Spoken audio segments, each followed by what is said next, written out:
flicker, echoes fight. Neon dreams and pixel dust through the cold, relentless thrust. Streaming worlds in constant flux. Electric veins, chaotic rush. A restless voice, the static cracks. Solitude with neon tracks. Zero SUNDAY streaming the light through the chaos, endless fight. In the glow of a midnight screen, seeking truth in the unseen. Why is single reality torn? As heartbeats in the digital storm. Faces flicker, fading gleam. Caught within a cyber dream. In the silence of the light, searching through the endless night. Restless scream against the void. Hope and fear become alloyed. Zero SUNDAY streaming the light through the chaos, endless fight. In the glow of the midnight screen, seeking truth in the unseen.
There's fucking mess. Welcome back, everybody. Here we are. Once again, I got myself a drink. It's invisible on the screen now. Alcohol-free Corona. Guess what? It's got vitamin D in it. I just saw that. For your health. Fucking cheers, everybody. Yes. Welcome back, everybody. Yes. Master of the slop. Is that how I will be known here?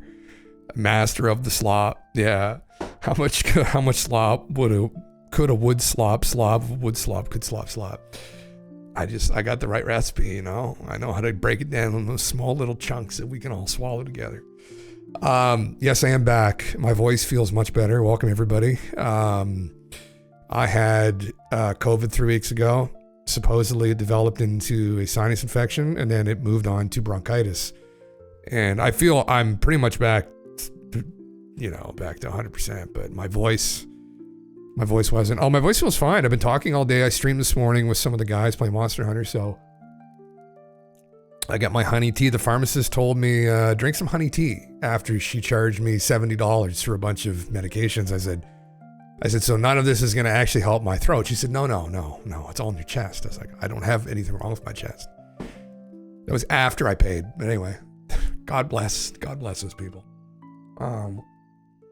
So anyway, I'm just drinking honey tea now. I feel good though. So need something that burns all the way down. Cut that throat real quick. Well, I got something on my desk for that, brother. If I can 10-year-old nice bourbon here. Maybe we'll get into that a little bit later, right? Mr. GALENTV is going to be joining us later.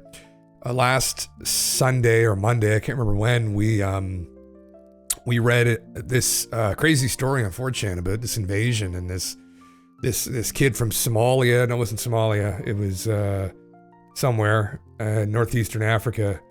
Had met this older gentleman who used to work for the Defense Department and said that in 2026 and 2027 there's going to be some invasion of aliens. And crazy SKIZ0 story. There's part 2. So he said, well, we might as well read it out. I said, fuck yeah, we should, just in case it's a true story, because we really have no idea. So imagine drinking an alcohol-free beer. Sounds like something someone knew Trudeau was an empty shell globalist and voted for him anyway. Yeah, that is something. Yes. It just sounds about right, actually. Yeah. These actually were not for me. But I'm drinking them anyway because they're in the fridge, so. They actually taste pretty fucking good, man. If no one's tried these alcohol-free Coronas, actually they're not completely alcohol-free. That's the other fucking fever dream, that there is alcohol in these. It's like 0.3%, but they're really fucking good. I could probably drink 6 of them, and then that would equal probably 1 real Corona, right? Anyway, yeah. For your fucking health, bud. Yeah, put on some Crocs. We have a hemp basket on stream soon. You might just see me in booty shorts and Crocs, actually. Golf, I'm down for Crocs. You know what I usually wear, which would go even better than that? Birkenstocks. I wear Birkenstocks. So that fits more with the whole fucking, globalist shill narrative. Speaking of which, let me get to it. Let me get to this here. Speaking of globalist shills running Canada.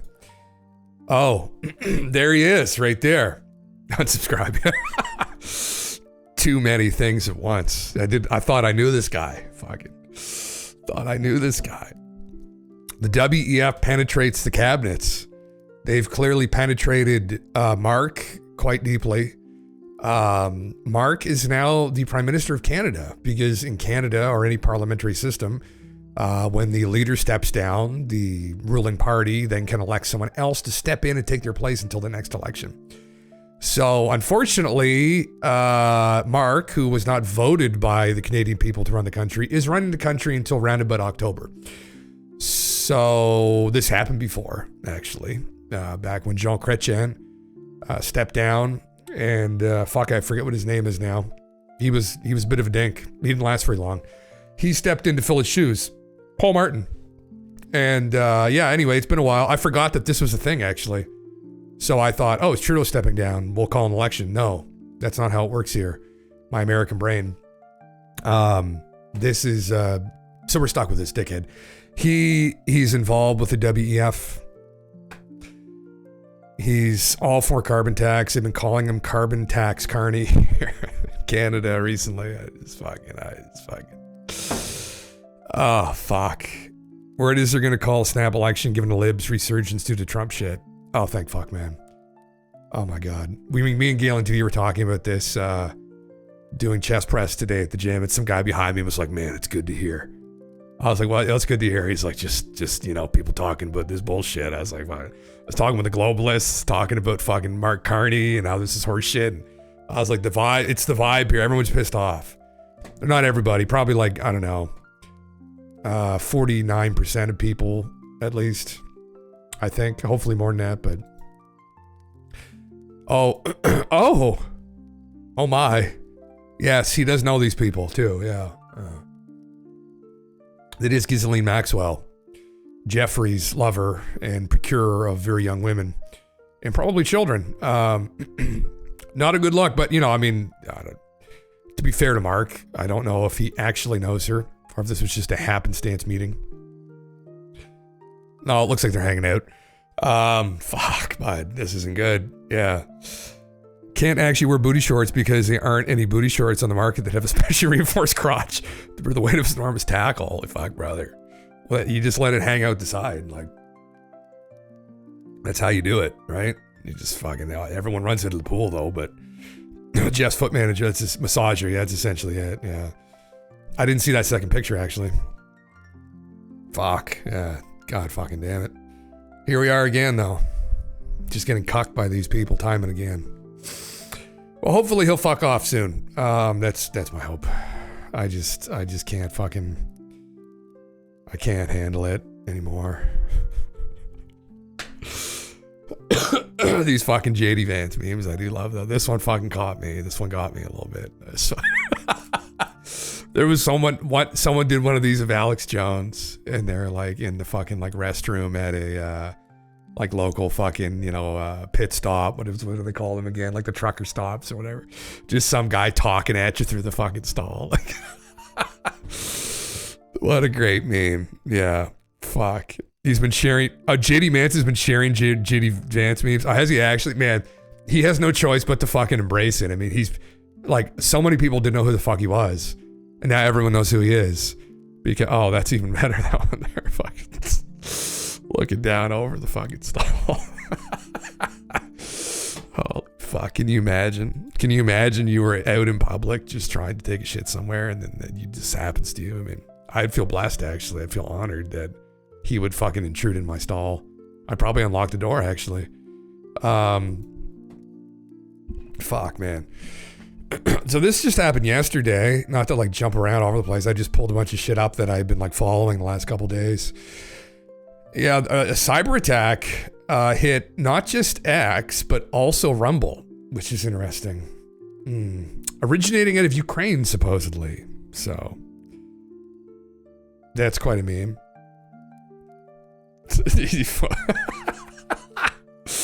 148 million views. Holy fuck. What the fuck? He's standing right behind me, isn't he? Oh my fucking God, man. You see, like, you have to embrace him. I'm glad he's embracing the meme. I mean, JD's not that old. He's fucking millennial, isn't he, for Christ's sake? He's like 38. How old is he? He's not that old. How fucking old is he? 84, yeah. Well, no, he'd be 40. But is he still a millennial? When did millennials start? I forget. 1980? 1980 something. So anyway, he gets he's fucking bud. You get the meme, bud. But, you know, not that you have to be a millennial to understand these memes, but you know what I mean? Like, he's not like Trump. He's not 80 fucking years old. Trump probably doesn't get like 3/4 of the memes that they send his way, but, you know. You read that at people breaking things, grab them up. Man, Trump saying damaging of Tesla stuff will be domestic terrorism. Yeah, I saw that. For people that didn't see that, they took all the wheels off them or some shit. Was that it? Damaged. Oh, fuck. No. Oh, where was that post at? I don't know where the post went. But yeah, there's a lot of them that they took all the wheels off them. Fuck Musk. Oh my God. I couldn't imagine defacing somebody's vehicle like that. Like, oh, right here, yeah. Yeah. Look at this fucking shit, man. 44 wheels stolen from Teslas in League City parking lot. Firebombing dealerships and burning charging stations. Yeah, I saw that too. This is the one that I saw recently, but holy shit. Just crazy, huh? Just idiots, man. Bones, what's up, man? Welcome everybody as well, Pamela, everybody. I think I welcomed everybody here. Fuck, man. At least they put that one up on bricks. Fucking some of them, they just took the jack right in front of them. They're just sitting on the fucking rotors, for Christ's sake. Like, oh my fucking God. Oh. God damn it. These fucking people, man.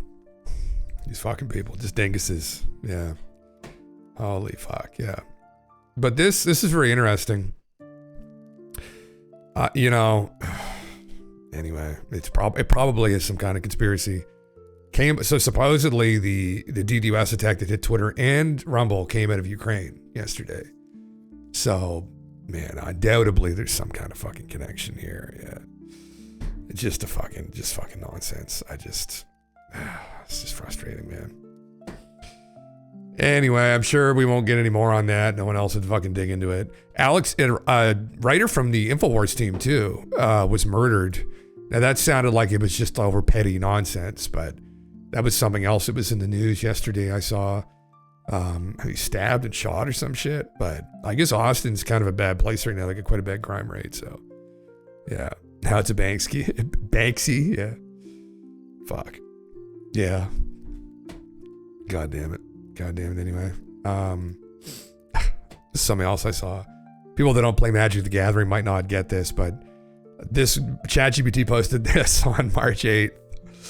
I don't know what this is in regards to, but probably the best one that I saw was in regards to this card called Damnation from Magic the Gathering, called Destroy All Creatures That Can't Be Regenerated. Actually, when I saw this, that is the first fucking thing I thought of, was that card. I was like, oh my God, it's the Destroy All Creatures card from Magic. I was like, oh my fucking God, they can't be regenerated either. I was like, holy fuck, man, isn't that fucking a meme? I mean, maybe somebody at ChatGPT knows this, or maybe they know this. I don't know. I mean, it's just like, yeah. God damn it. Anyway. Fuck me. Oops, that's not where I'm going. Go back, forward again, yeah. Human Graves worshiping the Black AI Sun, man. Yeah, I don't even know. It does look very ominous. Not the vibe you guys should be going for. Yeah, fuck it, $200. That's for ChatGPT Premium, for people that don't know. That's how much it costs. There's going to be another version of ChatGPT coming out, supposedly, that they were saying may cost $20,000 a month. Now, it's for companies to use, but still, I'm like, holy fuck, man. Like, it's unbelievable. Like, I always got it right there. There you go. Well, that's an OG, or is that a re-release? That's nice, though. I play Magic the Gathering, so I do have some rogue AI mage. Oh, Jesus Christ, yeah. Persuasive mage. When he enters the game, all elected officials fall under his control. Summon the machine god. All men, women, and children lose the game. The spell can't be countered. 3 black mana. Oh, fuck. Yeah, that sounds about right, I think. Yeah. God damn it. Anyway. I've been enjoying ChatGPT recently. I think I posted this the other day. Let me just make sure that I'm signed in. I am signed in. And where was the conversation at? I got all this, best flour for waffles, vanilla extract. I'm just making sure there isn't anything in here that'll fucking dox me. I've been using the deep research feature on ChatGPT, which has been very interesting. And I was using it in regards to this, actually, is what I was doing. I had posted on here a little while ago that somebody online, this will probably be relevant, honestly, to our discussion later when Galen's in here, of claims again from people that have heard things from people that there's going to be some kind of fucking incident that's going to happen in a year or two. Trust me, bro, 2 more years, all that horse shit, right? But this was posted on a conspiracy website, let's say, claiming that this is a Russian document about some Soviet spy that had went to Tibet and had encountered all this, fantastical technology from the gods. And that also he encountered documents saying that there's another planet in our solar system that every 3,600 years is going to kill everybody. Anyway, I wanted to deep dive on this because I didn't trust who it was coming from. They didn't do any research. It turned out this is a real book. The book, and this, you would have never found this online. I would have never found it. ChatGPT went searching through like Russian forums and shit, right? Because it can read Russian. And it found where this claim was from. And it turned out there was a document from this guy, and that actually in the document, supposedly he does talk about some fantastical things. He talks about how he did visit Tibet, and the Tibetans supposedly had preserved ancient artifacts from 15 to 20,000 years ago. One was the Vajras, which we've talked about here before, but that they were using powdered gold in this device to levitate things and all this crazy, none of it's proven. But this all comes from a guy, a Russian general, and his book. And I found the name of his book. I got his book called The Overturned World. I gave it the PDF. Like it did such a good job. It spent probably like 20, 25 minutes deep diving for it, but it ended up finding the reference, found where it came from. And it turned out that this Russian guy just was conflating all this shit together. He had said he had saw documents, but the mention of Nibiru and the mention of 3600 had nothing to do with the documents. It was strictly him speculating and referencing Sitchin, which is what I thought, which is wonderful. So again, debunked it. Essentially debunked the claim that this is mentioned there. Now, he still claims that he saw documents back from the late 1920s, early 1930s, talking about this guy running into ancient technology the Tibetans have locked up. But anyway, crazy. Anunnaki powdered gold. Yeah, yeah. So anyway, just kind of cool for people that haven't fucked around with the deep research on ChatGPT if you're paying for it. It's pretty decent. I would have never been able to get to the bottom of this, and it did. So cool. Kudos to them. It did a great job, and I was able to get to the bottom of this. And now the people obviously who were posting this have no interest in that. They have a narrative they want to keep going on with, but it was cool. So I thought I was going to bring that up at some point anyway, but I thought I'd just bring it up. But yeah, it's actually pretty good at doing deep dives into things. FYI for anybody that's interested. This is the other thing I saw recently, which is it's been ongoing, I guess, in Romania, man. This situation in Romania has been fucked. Help us save democracy. What is happening these days in Romania is simply unbelievable. We are in an ongoing coup d'etat, and the last episode was yesterday. They rejected the candidacy of Mr. Gorjeksu, I can't pronounce that, without any reason. We will continue to fight. We have the support of the people. So again, what happened was they rejected the candidacy of the gentleman, which effectively overturned the election. He was going to win. And this was something that Elon had posted, that Soros-backed NGO behind EU censorship, also working to block Romanian presidential candidate Gorjeksu. This guy was calling essentially to distance themselves from the EU. They didn't want anything to do with what NATO's involved with right now with Russia and the Ukraine. He wanted to pull back away from everything, and he wanted to focus more on Ukraine, or on Romania, sorry. And these people didn't like this, so they went in and played a game. And yeah, so crazy shit. Absolutely crazy shit. Yeah, linked activists flood Romanian electoral bureau. 1,000 identical appeals against him. Yeah, we're living in a free world. Yeah, this is a democracy that they live in. Yeah, fucking right. And I've got this picture up that Digi had posted here of Jordan Maxwell, who I used to listen to. He used to come on Alex Jones' show, and I used to watch his YouTube videos.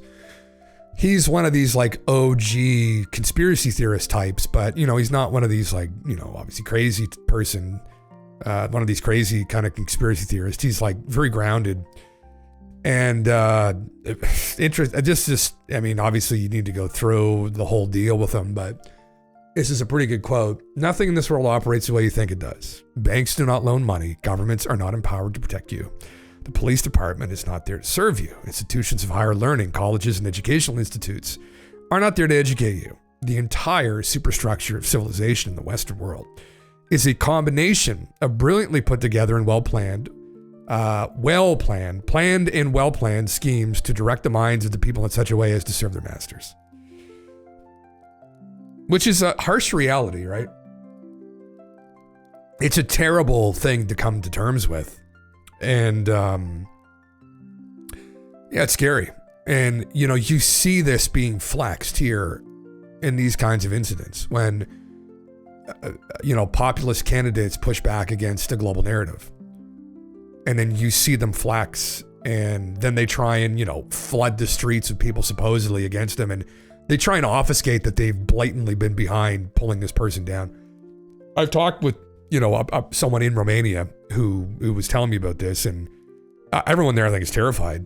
It's a great revealing, right? For people that are in Romania, I think they pull the curtain back. And it's very scary, but yeah. This is just something that makes me chuckle, maybe keeps me balanced. It's that I see the way some people go Soros. It's very like the other side going Musk. It can be, man. I mean, George definitely is involved directly with some sketchy shit. And he has been for some time. Now, whether it's him, I doubt George himself is behind this because he's like basically comatose. But his network of people and whoever's behind him, honestly. But it's very scary. It's very scary to see these kinds of moves being made. And they're absolutely being made. And I don't think it's in the interest of the people, especially with this character. So, yeah, people haven't seen him before. He has a interesting past. I don't know if all the accusations against him are true, that he sold out people back when the Nazis were in power, but he's an older dude, man. He's been around for a long time. But how old is he now? He's 94. Yeah. Some people think he's dead, actually, that he's not even alive, but who the fuck knows? Yeah. Yeah, we saw this in the United States with Calvert House. The police were not protecting people. They were protecting property. Everything is a cost, yeah. Service to self, Soros. Service to other Musk. We hope so, man.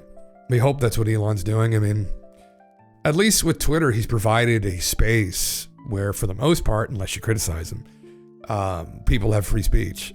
Criticize him too much. Or harass him, right? Which I understand if you're harassing him, but yeah, I mean, George and Co. and all his other buddies, these globalist types, do not share the same sentiments, and they've been involved with all kinds of heinous stuff. Yeah, you see them the other way, honestly. It's people's perspective. Yeah, I think so, man. Yeah. And how complicated all this is too, right, Will? I mean, this is not fucking, I think we all know this isn't like a black and white situation. This is something that's very complicated and undoubtedly very intricate. There's a lot of nuance to this, I'm sure, but just on face value, though, I mean, there's interference that happened in their democracy, essentially, by the EU. So concerning nonetheless. I mean, we have the same issue here going on in Canada right now, where through COVID, I mean, those measures that were employed almost identically by Arden in New Zealand. They were kind of reiterated around the globe and these other countries that are influenced by the WEF. And I mean, it's very scary shit. And we got a guy who's running the WEF talking at their yearly, he just did this 2 years ago, at their yearly get together about how he loves China and how China's able to corral their people so well. And how he loves the idea of the social credit system and how it keeps people in line. I'm like, you fucking psychopath. And this is a guy who has his hands up fucking Justin's ass and probably Mark's ass and fingers and fucking everybody's ass. Yeah. Reject postmodernism. I mean, it's scary shit.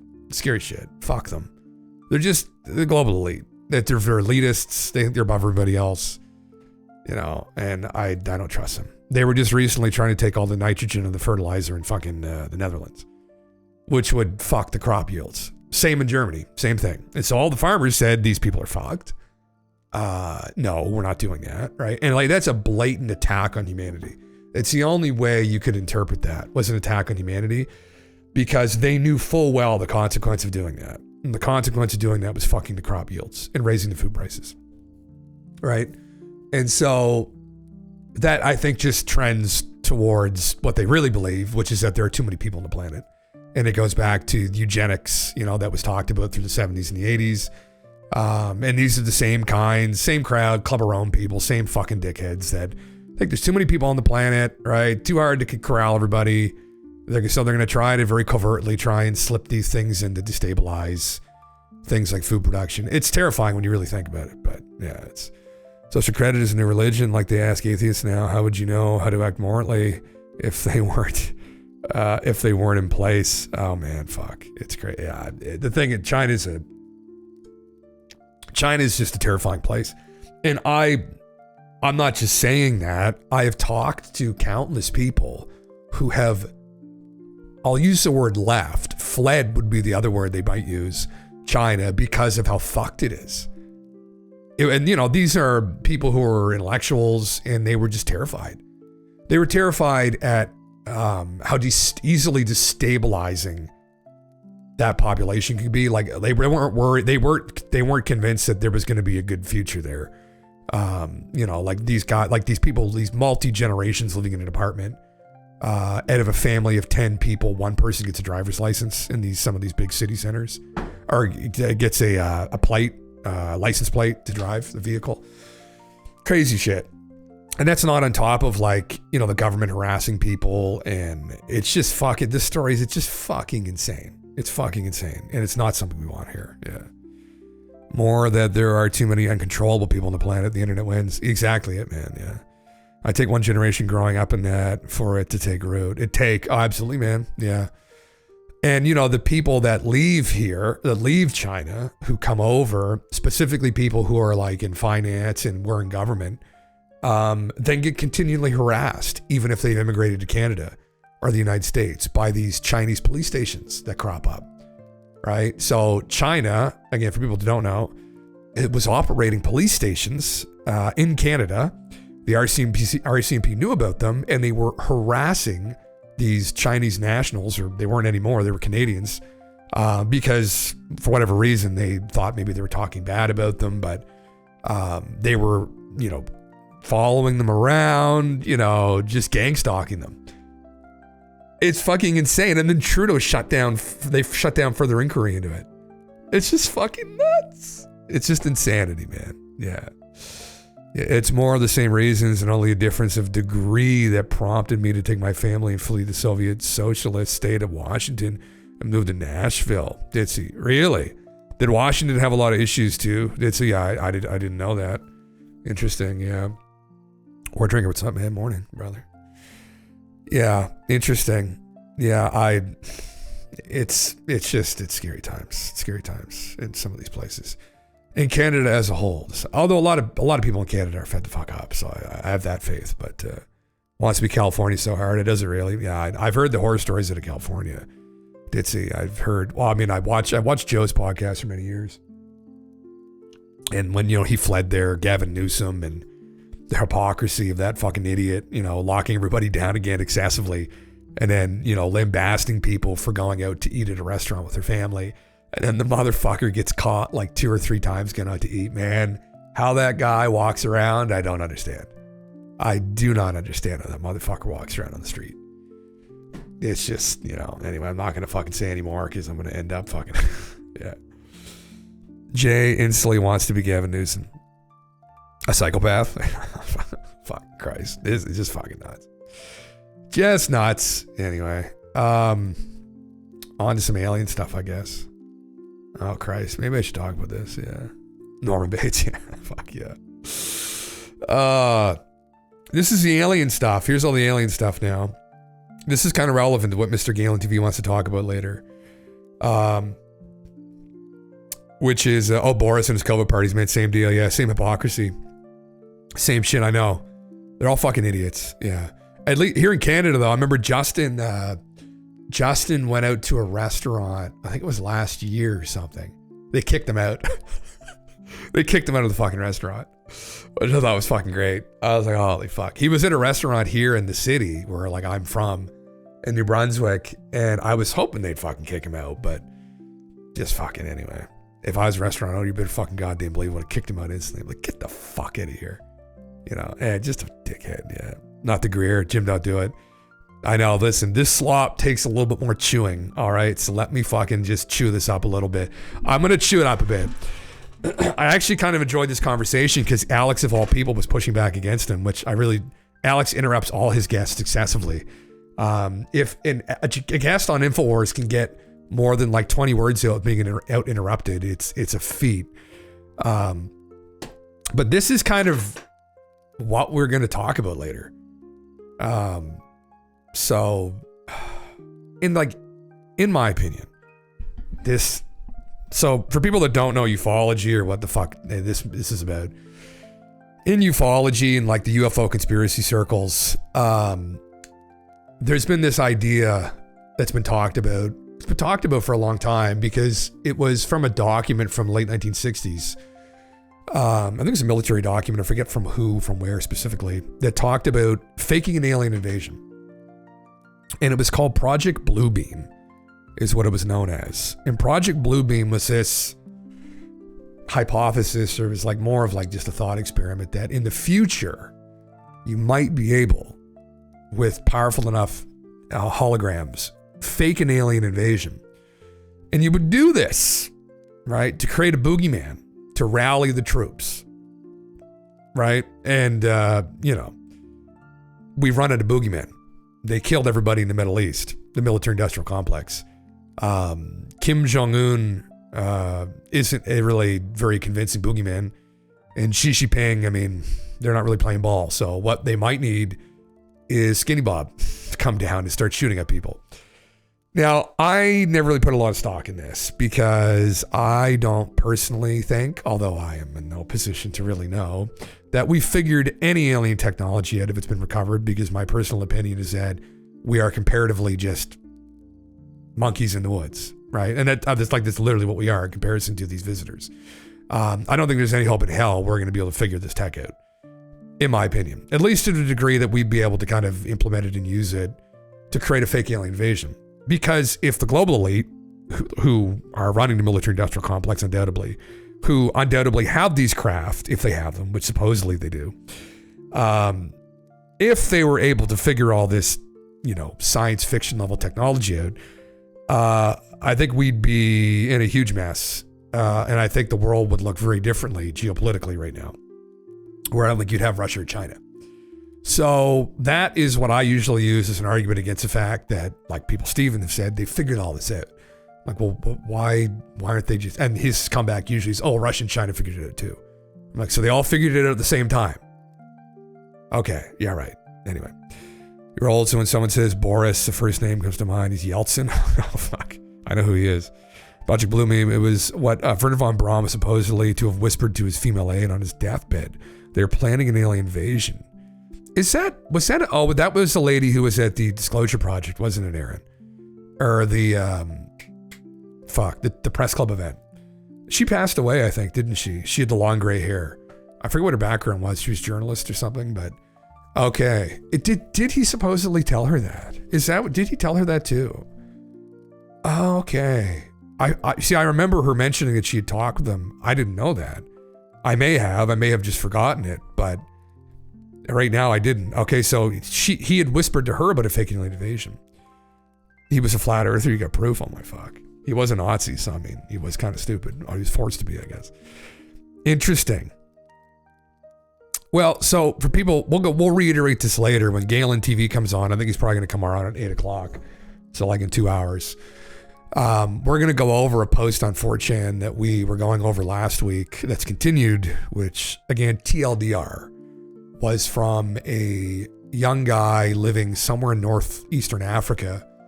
I forget where. And he had kind of befriended this older American gentleman who was government employee who built a bunker in the mountain. And everyone in the town knew him. And this guy had confided in this young gentleman why he moved to the United States. And it was because he saw documentation that they were going to fake an alien invasion and that they were going to essentially try and kill off a majority of the population. So, yeah. Just Google that. Werner von Braun gravestone. Or, let me look it up. Definitely in the wrong job. Let me see. What is his gravestone? Oh, is it the Bible verse? Let me see.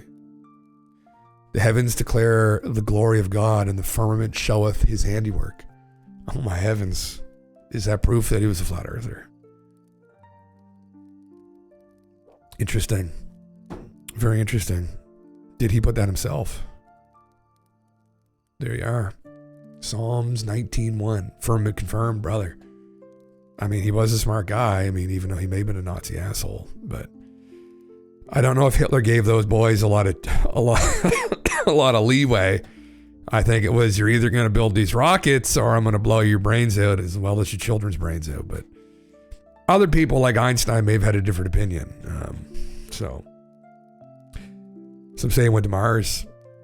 I mean, brother, he could. I mean, let me play this little clip here, Stephen. I know it's slop. The administration needs to look into this and move quickly to get this under control, because they got 4 years, but I actually don't think they have 4. I think they have 2 at the most, 1.5 to 2, and then the proverbial S stuff is going to hit the fan. So the president and Kash Patel and Pam Bondi and these folks. So in the 4chan post, this older gentleman who worked high up in the government had told this young guy, who ended up posting this on 4chan, that the documents he had seen had them trying to incite some kind of panic in the general public from this alien invasion around July of 2026. By that date is when they wanted to try and do this. And what they wanted to do was, I think, if I can recall correctly, use this as a way to call the population. So anyway, yeah. Oh, thanks for coming by, Aaron. Thanks, man. Yeah, we'll see you later. Maybe we can come back in later and hear all the SKIZ0 shit. Need to get right into this and initiate a serious deep state penetration and get this under control. This issue is going to come out this year, Stephen, or the next, through a group of whistleblowers who have all that evidence. If it doesn't come out in an orderly way, it'll be 1,000 times worse than COVID if it's mismanaged by the administration. So I want to be very measured and clear in what I'm saying. All right. It's the first little bit I wanted him just to talk about because, I mean, again, yeah, I have a hard time listening to him, but it is relevant to what we're going to talk about later. And Richard Doty, although fuck, I definitely don't trust him, had talked about this as well. I didn't know. Maybe we can look this up. That Aaron had mentioned there that Werner von Braun had told them. We can look it up right now. Let me use our old friend ChatGPT. Where did it go? You know what we can do? We can do this here. Oh fuck, god damn it, I clicked the wrong button on my fucking mouse again. Werner von on his deathbed tell someone about a fake alien invasion. So this is MJ12 doing this. Yes, her claims elaborate. Interesting. We develop a Greer audio filter that transforms his voice into something other than his voice. Fuck. That'd be a good idea. We might need mine here. We'll have to do mine like we were talking about the other day, did you? Okay. She just claimed that he warned of a long-term plan by global powers to justify militarization of space by fabricating threats. According to her, he outlined a sequence of threats that would be used to justify military expansion. The Soviet Union, then terrorists, followed by rogue nations, then asteroids, and finally a staged alien invasion. Really? Well, we went through terrorists. Have we gone through rogue nations yet? We've tried asteroids, but we haven't gotten to these, so we maybe skipped a couple of parts, but an extraterrestrial threat would be faked to push global military dominance. Interesting. She had no direct evidence. No. Okay, well, fuck. I mean, interesting. Okay, we can probably stop on that, though. That's interesting, though. Yeah, I didn't realize that. Maybe I did, but what if no one shot JFK and he said just did that? It's government logic right there. CIA logic, yeah. 3K shares, there you go. Obviously not fake. And what it's a little pushing bit quiet is populating here. people, dumbing us down, teaching us basically to hate ourselves. Right. Trump is going against that. Yep. So as Trump gets read into this Oh, war, hey, listen, no he problem, said brother. yesterday, the globalists want us poor. They want to suppress society. I don't want us to be poor. I want the world to be wealthy. He's really getting it now. So what But would he you, can't do it without dealing with this issue. Damn it. No, I So understand. let me make something very clear. It's a pipe.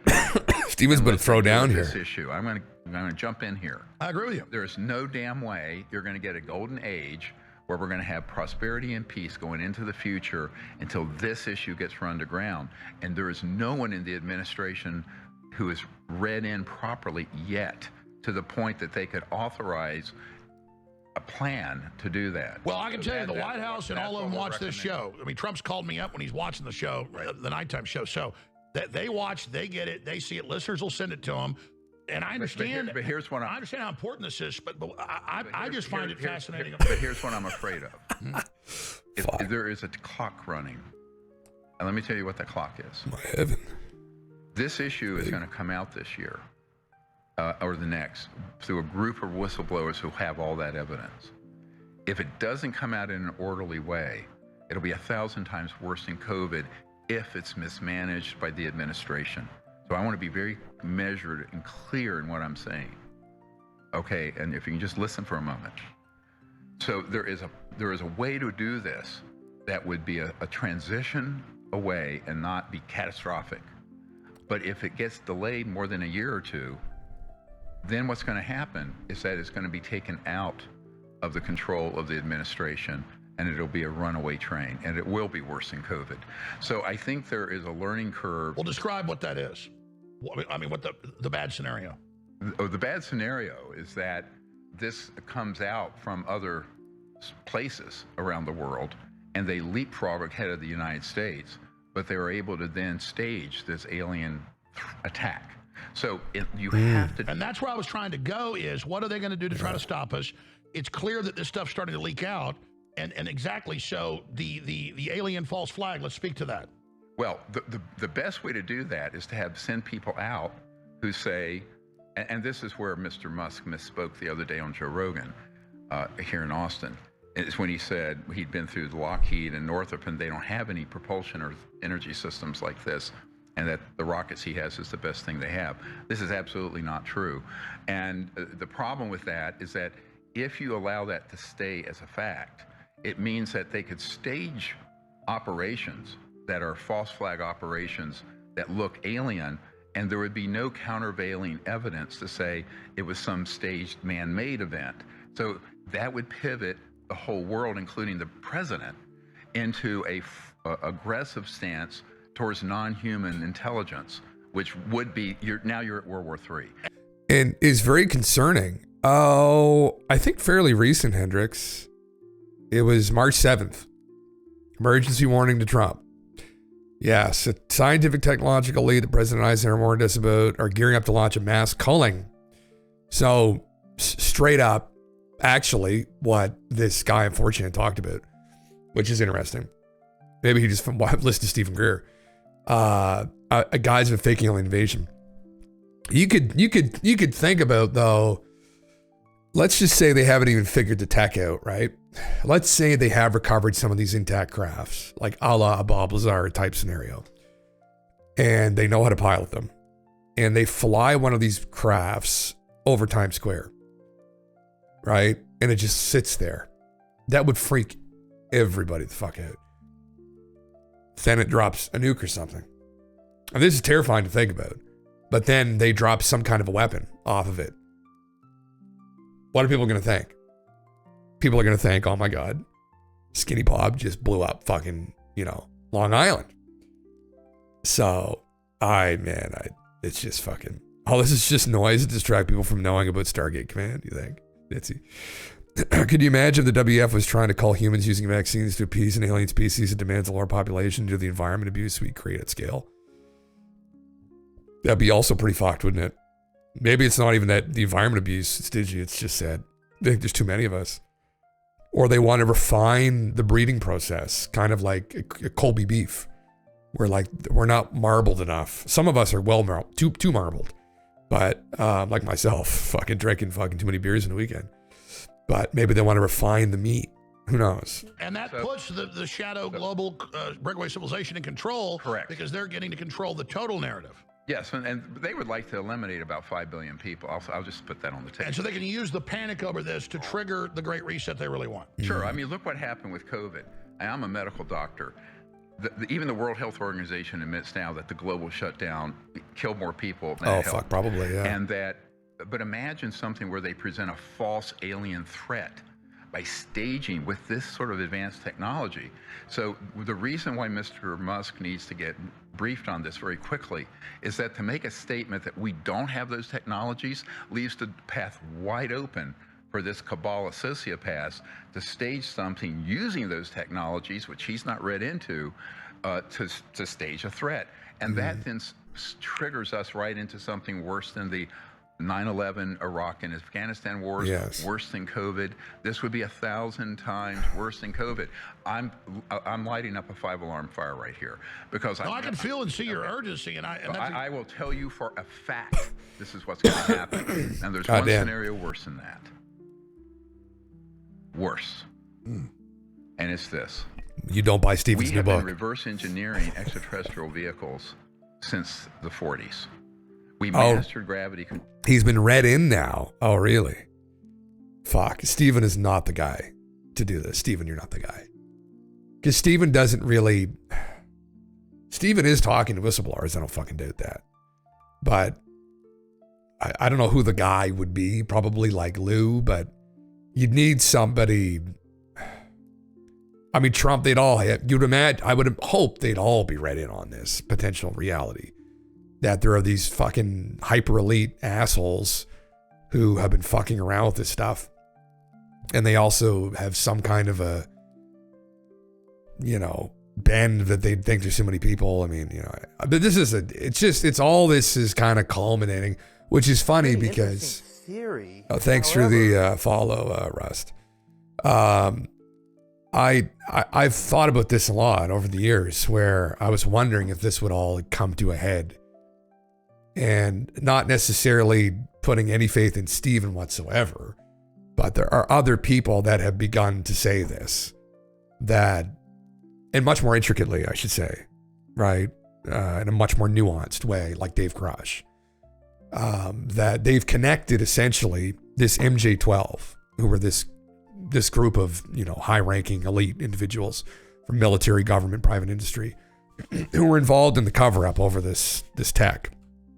And then ultimately what happened was this got into the hands of government and military, and it just ended up in the hands of private industry and the military industrial complex, which is run by, hyper wealthy people, the global elite, you could say, here in the West.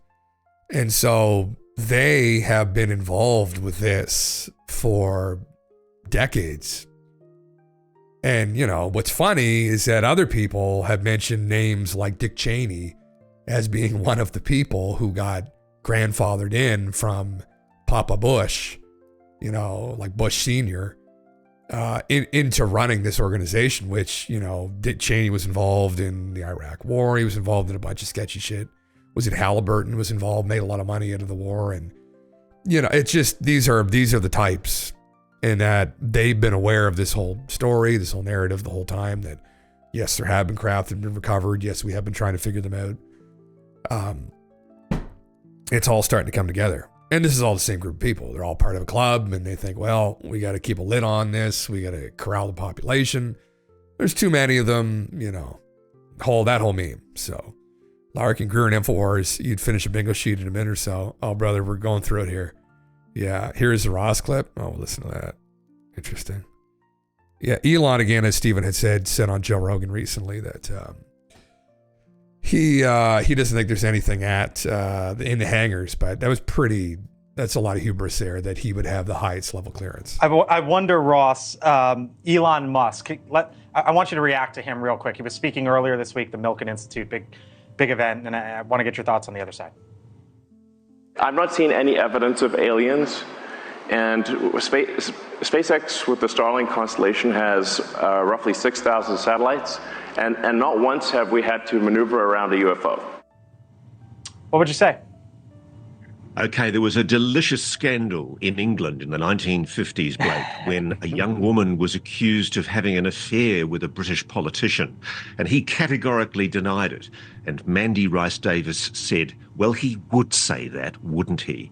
And let's be honest about it, if Elon Musk had been briefed into a UFO crash retrieval program, and if he had been told by the Defense Department that his SpaceX contract was dependent on keeping it secret, I'm sure he would keep it secret.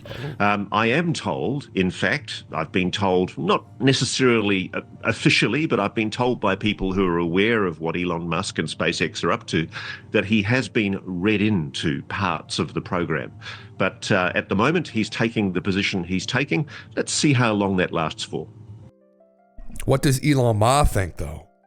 That's the thing. Like, we got Elon Musk, but we got, this other element, Elon Musk, who, is his doppelganger. Control in 1954. Stick with this for a moment. Elon Musk, yeah. More and more refined, so much so, a Raytheon or Lockheed or Northrop device would completely look at parity or like an ET vehicle when it's not. Those objects not only would deceive everyone in the National Military Command Center and operations, but certainly the president and the public. And so if that part of it isn't disclosed, I tell people the biggest secret isn't the ET stuff. It's the covert human materials. Sure, it's humans with this power. But so far, 1993, I was at Wright-Patterson Air Force Base briefing the colonel in charge of operations that deal with reverse engineering there, where the original Roswell material went to Wright-Patterson. This is like two universes colliding. It's not a very long clip, but watch it. But oh my God, he even mentions, he's going to mention it right now. And he said, well, what if they're hostile? I said, look, if these civilizations were hostile, we wouldn't be having this conversation. We would not be breathing the free air of Earth. Yeah, they see us like an anthill. No, they see... Or like a parrot in a tree. Absolutely not. They see us as having the potential, as children of God and conscious beings, to evolve into an advanced civilization, both socially and materially and spiritually, but that we've been held up for 100 years by devils who want to arrest that. So they do not view us that way. I know this. So well, I wasn't saying that. I'm just saying in comparison, if they wanted to step on us like a bug, they could. Oh, God, if they want... No, he literally just said that's what they're needing to view us. Using electromagnetic directional energy weapons in the 40s against these ET craft, that's how they crashed. They didn't crash because of a thunderstorm. And if they wanted to hit back, we had vacuum tubes, Alex. What did we have in the 40s? We could have been shut down in a nanosecond, and they could shut it down today. They're not like that. Oh, is that Bijou? We're like that. We're the problem. Oh, my God. Steven takes people out on these excursions, where they summon these alien beings. And one of the beings who regularly visits Steven and his crew is Bijou, who's this little man who flies through the sky. That may be him. Have been the problem.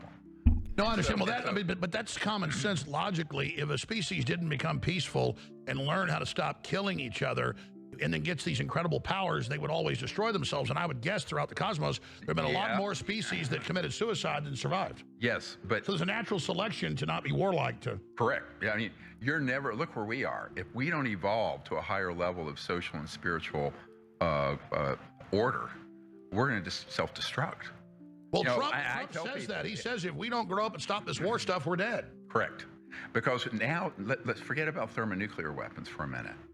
Those are tinker toys compared to the quantum potential trans-dimensional weapons that this organization has. Now, here's what's coming, however, is that this is spread, and let's say it's like a cancer. I use these medical analogies and metastasize all over the world. So this transnational operation the real deep state we need to be concerned about, it's in all these countries. We have confirmed very recently, I had a meeting up at Senate Intelligence Committee.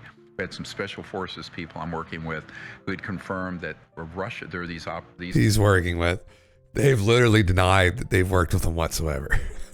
He was saying that Jake Barber was using CE5, and he literally blatantly said it across his program, we've never used CE5. This fucking guy. Bijou did his bike in forcing Greer to cycle 25 kilometers with only a pint of blood that he recirculated around his own system using only a bike pump until he reached safely. Oh, fuck. Are you saying, Larkin, that Bijou cut his seat off, or Bijou is what helped him get back? Stephen recently fell off his bicycle, and he blamed this accident on the deep state. That the deep state had compromised the integrity of his bicycle seat, and while he was biking through these trails, and the seat broke off. He said this is a deep state attack, and then he fell over, and the pedal jammed in his fucking leg, and he bled everywhere. Oh, you think Bijou did? You think Bijou did the seat? Really? He might have done it. He may know that Stephen is actually a snake wizard, and that he's casting dark spells on us, and he's actually working with the reptilians. Fuck. I just, some part of my brain literally started to rot when Stephen tried to fucking blame that bicycle accident on the deep state. I was like, brother, he's like 70 years old. I'm like, you fell off your bike. I was like, yeah, that's getting older, brother. You know, or, I mean, maybe you're bouncing on that seat a little too hard. Fuck. God damn it. Anyway, maybe you gotta take it easy, bud. Fucking that aluminum seat, you just cracked your 8.5. Fucking shit. Anyway, yeah, he looks like any going on coke. Fuck Christ, fucking Steven. Anyway, fucking Christ. That are man-made UFOs are operating in Russia. We very much suspect China has them. So at some point, this transnational group may have the opportunity to get a jump on the United States, because unfortunately we change our administrations every 4 years, every 8 years, right? And then when you get someone, a new president in, like President Trump, this is his second term, but he's new into this system this time, then it's very easy for these other entities around the world to get a jump and leapfrog ahead of us. So one of my concerns is the United States needs to lead on this issue, not only technologically, but in terms of disclosing the issue. And but that can't happen unless the administration gets properly briefed. I'm happy to, look, I'm a volunteer. I have no legal standing, except I will say, and this is immodest, I am the world's expert on this subject, bar none. There's not a close second. He's not a close. Shut the fuck up. Oh my God. Listen, I'm going to be modest, but I'm the world's expert on this subject, bar none. There's not a close second. Shut the fuck up. Oh my God. You know, it's not Chock Filet, who has been working and researching on this for 6 decades before Stephen was even born. No, it's not him who actually worked with the Air Force in Hynek. No. Okay. Man, like, just fuck. And the administration needs. I'm having a hard time this and move chewing this bit of this slop up here. This is not. This come back up quickly to get this under control, because they got 4 years. But I actually don't think they have 4. I think they have 2 at the most, year and a half to 2. And then the proverbial S stuff is going to hit the fan. Shit. You can say shit on Alex's show. Alex has said far worse things. You smell that? That's my own brand. It's so sweet. Stop gagging. Take it in. Steven, you old fucking corncob brother. That's exactly it, isn't it? That's exactly it. He just loves it. He loves it. He just sits in it and stews in it all night. Right? Just fucking under the sheets.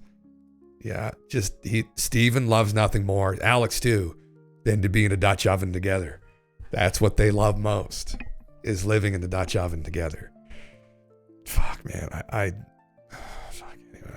my brain. So I think rotting. that we have literally rotting. I can see the transnational blob, the breakaway civilization. It's scared though. and it's trying to create major crises Yes. to derail what we're doing. So, Yep. so can you speak specifically? So don't be deceived and don't be delayed. For example, after we did the 2001 National Press Conference event, 24 years ago.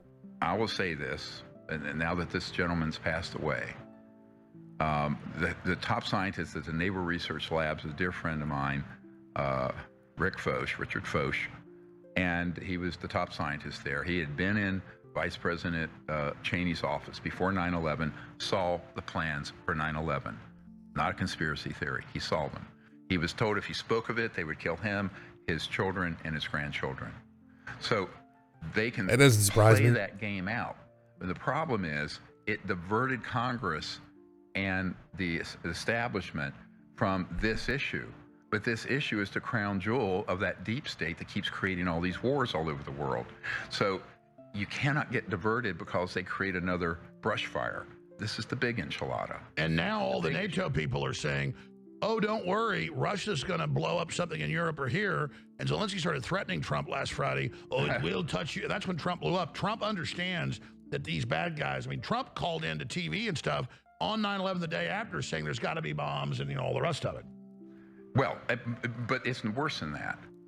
So I was getting ready to say before we went to break, there's a whistleblower who's come forward who was read into something I learned about in the 90s, and that transnational corrupt RICO organization, they have technologies where they can grab, let's say, an asteroid or a big rock, move it in the direction coming, and they were doing this. They actually moved one in the direction where the sun is, so it would be not very detectable, on a trajectory to sweep right above the Atlantic and Pacific Oceans, causing global tsunamis and wipe out all the coastlines and billions of people. Brother, what? What? Who fucking told you this? And have you told the government about it?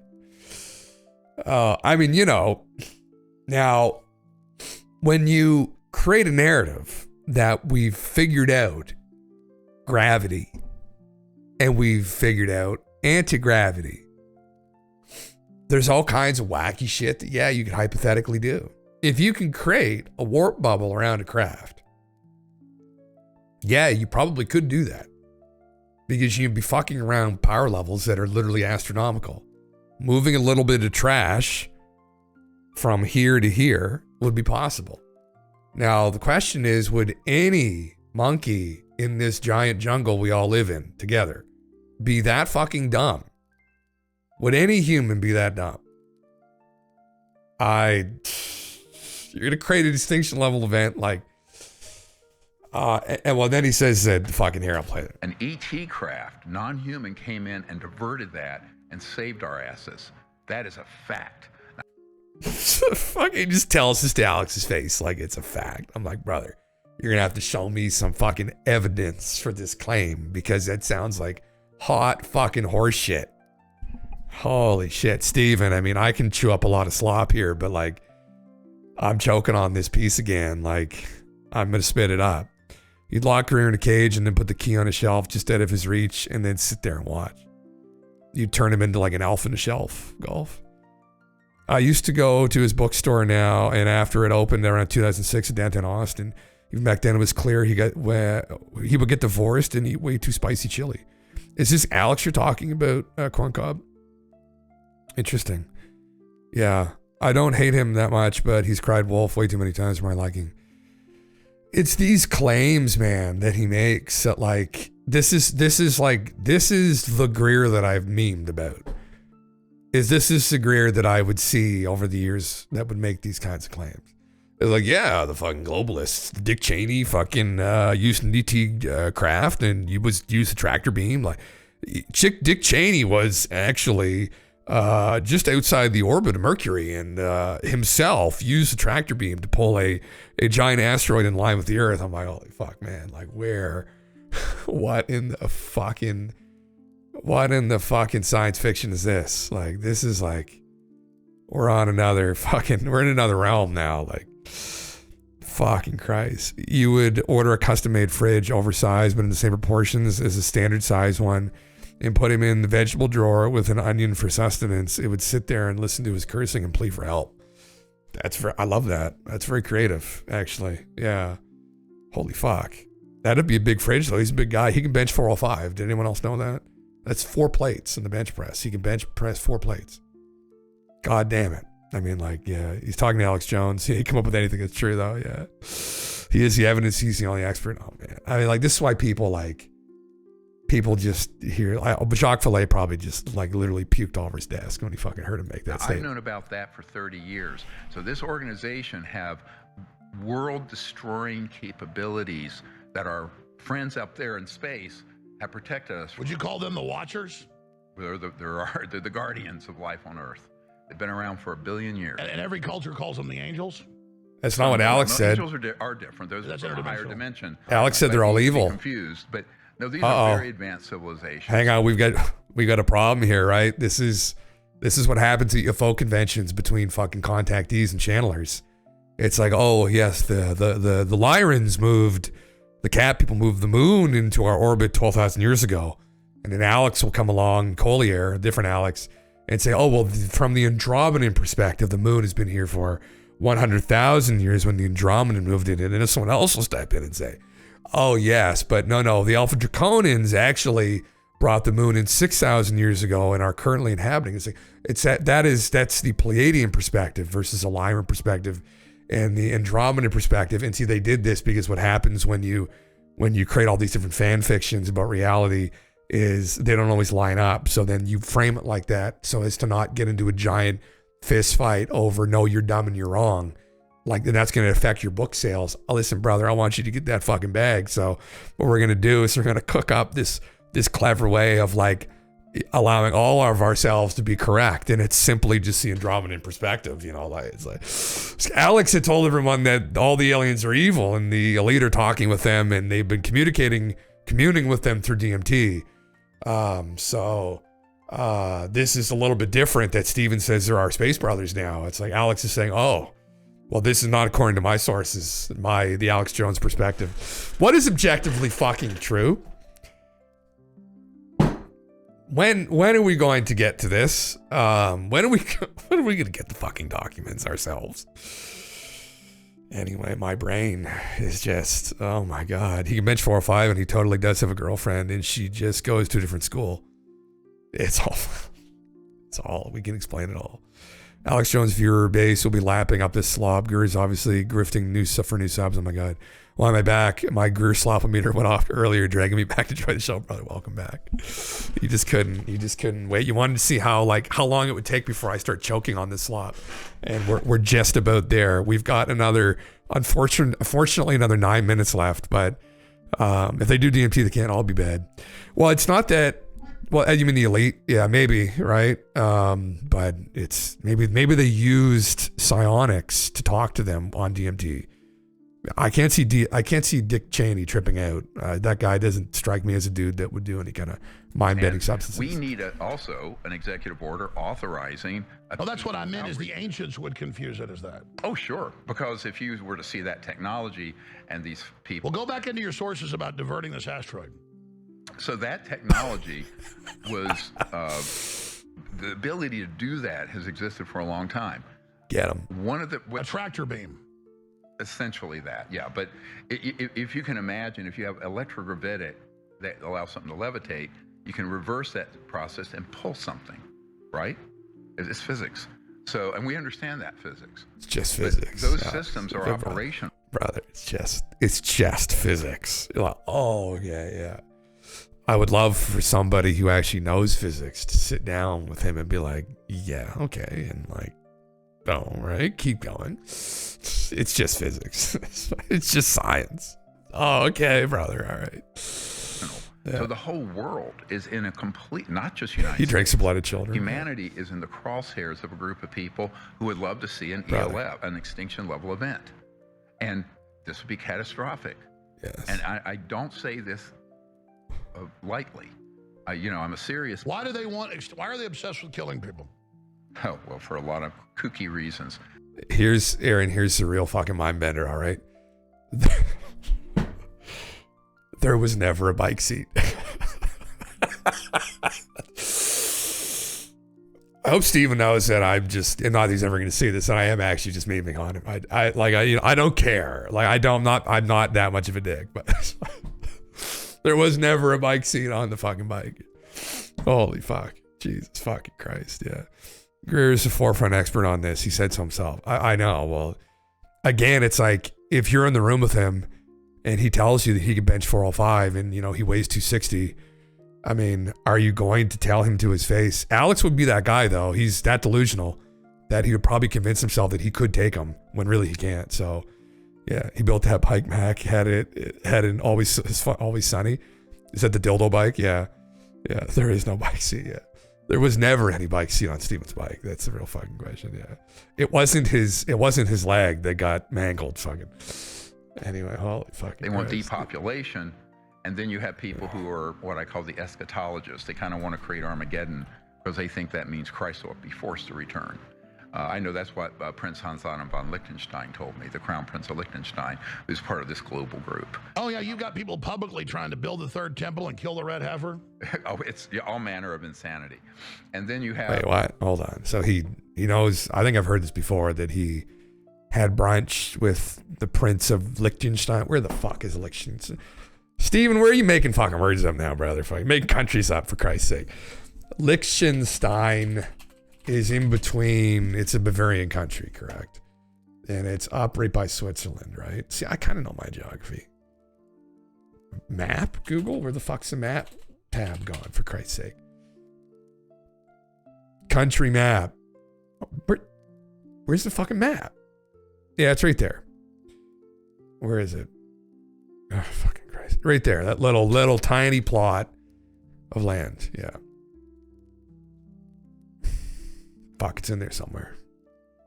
There it is right there. In between Austria and Switzerland. Steven had brunch with this guy once. Now, does it make a lot of sense that you're going to try and kill everybody just so Christ can come back? What do you think Christ is going to say to you if you bring him back by trying to kill everybody? Oh, sir, we just wanted you to come back. Now you're all going to hell. What did you think was going to happen? Like, fucking Christ, yeah. Its domain is .li. Is that actually it? It's near France, Germany. Okay, thanks, Corey. Yeah. Oh, that was Luxembourg. Yeah, no, it's between. Aren't you guys in fucking Germany? You guys are in Bavaria. Yeah, it's right between Switzerland and Austria. I thought I'd seen this country on a map years ago, and I was like, what is this? Who's this? But Liechtenstein, Steven Greer. So this guy died or something. There was this guy had some conspiracy around his death. And Steven said he was assassinated or something. Prince of Liechtenstein. We've been over this before because I looked this up before and I thought, what the fuck? Here he is here. Hans Adam Prince von Liechtenstein. He died. Oh, is he still alive? Oh, I might be getting this confused. Oh, fuck, he's still alive. Okay, this is somebody else. Oh, I didn't know that. Okay, this is another person I'm thinking of then. No, he's 80 years old. He's still alive. Interesting. Okay, never mind. Yeah, I'm starting to think, buddy, Christ is the psyop to prevent us from obtaining the power of Lucifer. To see through the veil, right? Well, Lucifer might be a star, brother. What does that mean then? Folks who view it more from we just get rid of a lot of people. So, but if you care about human life and the earth and long term, thousands of years of a civilization going forward in a golden age, you're going to have to deal with this rot. That's not only. Well, I know why they want to get rid of people at the base. Is they're evil and like the power. They think that's godlike to be able to do whatever they want. But also they're threatened by civilization growing and everybody getting this because they won't be in the monopoly anymore. That's all it is. It's all about control. It's all about controlling the planet, and they have this masters of the universe mindset. So you say who a lot of the controllers are. I'm asking. I understand it's transnational, but China, from all the evidence, looks like they were on the inside of it. They said, "Hey, we've got this ourselves. Let's break away." So there's been that fight. I know a lot of that's on the surface. There's double agents on both sides. But when you say this stuff's going to start coming out regardless, are you talking about China or from where? Or how does CERN play into this? Well, no, it's global, and we have our own operations here. I mean, you mentioned Brennan. He's been involved. Clapper's been involved. So, yeah, We know that clearly Brennan's one of them, right? Admiral Bobby Ray Inman, who's in his 90s, he was way up in that organization. What George H.W. Bush was, but W was sort of on the side. Absolutely, Dick Cheney's been involved in these operations. How do they bring somebody in? Well, like, why? Well, you know, they tried to bring me in 1992. It's a funny personal story. When I first started pushing into this, I had the head of Army Intelligence, General Stubblebine, offer me $2 billion to abandon my mission and be part of that group. $2 billion was a lot of money. It's just finally, my brain just fully rotted.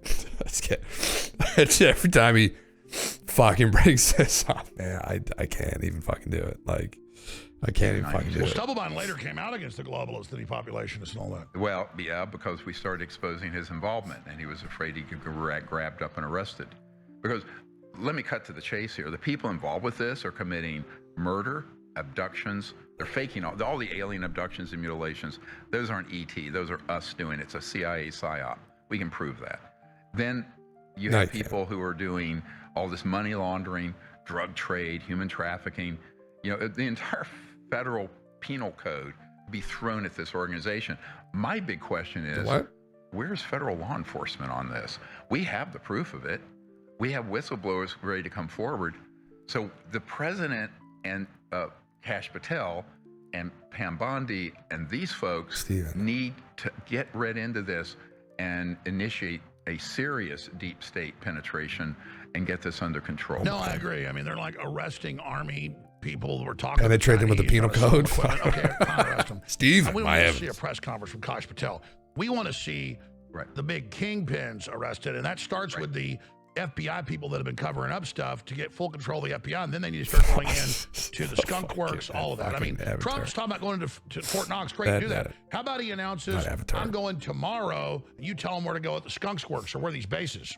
In here. Okay, right here in front of you, and this is in the what's being provided to the president's people and to him, is a map and a list of the there. Sites, where they're located, up to and including GPS coordinates for the underground entry points to some of these STIFs, subterranean facilities or dumps, deep underground military bases. Oh, Jesus, don't give that to fucking Alex. We have whistleblowers who worked in them. They want to provide this information to the president and to the FBI, but they need to be protected because let me tell you what one guy, this former chairman of a major corporation wanted to come forward, and he said we could have free energy decades ago. His people reached out to me. Immediately, he had someone come up to him and say, you know, we can kill your family, your children, and your grandchildren. It was a direct death threat. Jesus fucking Prominent Christ. former chairman of a Fortune 50 corporation who is a high-value target whistleblower. So the United States government, the president, and the national security system needs to put these protections in place if they want to move anywhere. So there is a procedure here. We have a plan for this. It's in the executive orders. If you have a camera to zoom in on, here they are. Just like you take down organized crime. You can read them. There are 5 of them. Overhead shot. Okay, and so, you know, anyone who can read the King's English can read that. And I would very much encourage people. Why don't we right now, Stephen? Memorandum to President Donald J. Trump. Since the 1950s, the UAP subject has been handled by a corrupt deep state transnational organization whose power has grown to a level that is an imminent threat to national security and international peace and security. The organization is a hybrid of unconstitutional deep state and government compartmented operations and corporate special projects. It is a reverse-engineered non-human intelligence craft and is operating man-made advanced technologies at parity with NHI technologies. These human technologies are currently being used in a number of criminal operations, including assassinations, abductions, human drug weapons trafficking, embezzlement of U.S. government funds, acts of treason, and have the capability to simulate a fake alien attack at any moment. I have debriefed over 700 government and corporate whistleblowers for the past 35 years and have documented their information in the briefing document provided to your staff. The following executive orders are urgently needed. Here they are. Explicit whistleblower protection specifying both legal amnesty and personal security.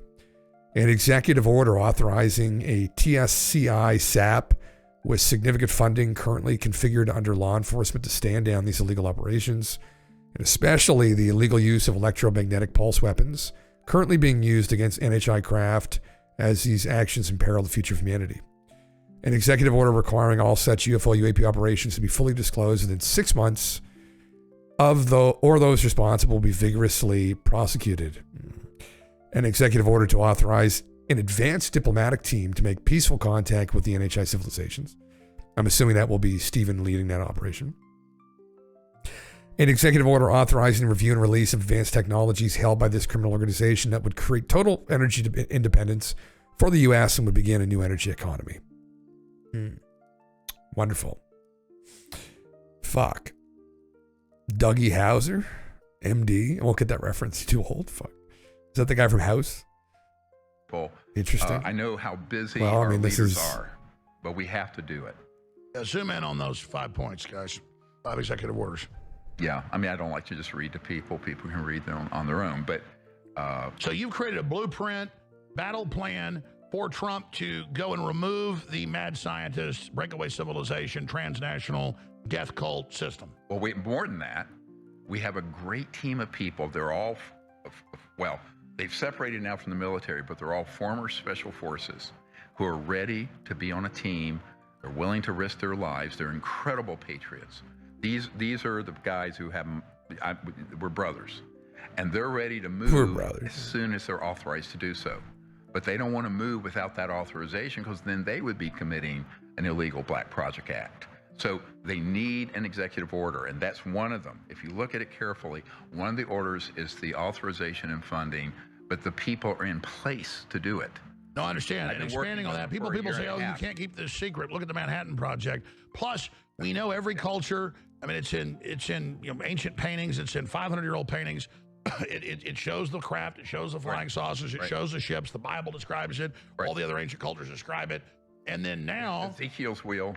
and then now, obviously, people, mad scientists, globalists, a bunch of Nazis they bring over, they don't want to, once they discover this guy, this gives us all the power. We've got all the funding. Right. It's not just bureaucrats stealing billions and buying yachts. That's the low-level people. Right. This is the scientists and the groups that understand the power, and they go and organize. They keep this to themselves. But it's going to be developed by other countries and people, even though we're way ahead, and it's going to start coming out. And so that's another reason they want to go and have a cataclysm and depopulate so that other people don't get it. Brother, I already had one, though. If it comes out the wrong way, alcohol-free, though. I mean, there's a million harmful Unfortunately. scenarios. But this is why the United States didn't lead on I would this. have a beer. And we're kind of sluggish. Yeah, is that even a question? The United States has never, we become too fat, lazy, and slow. I'll be blunt.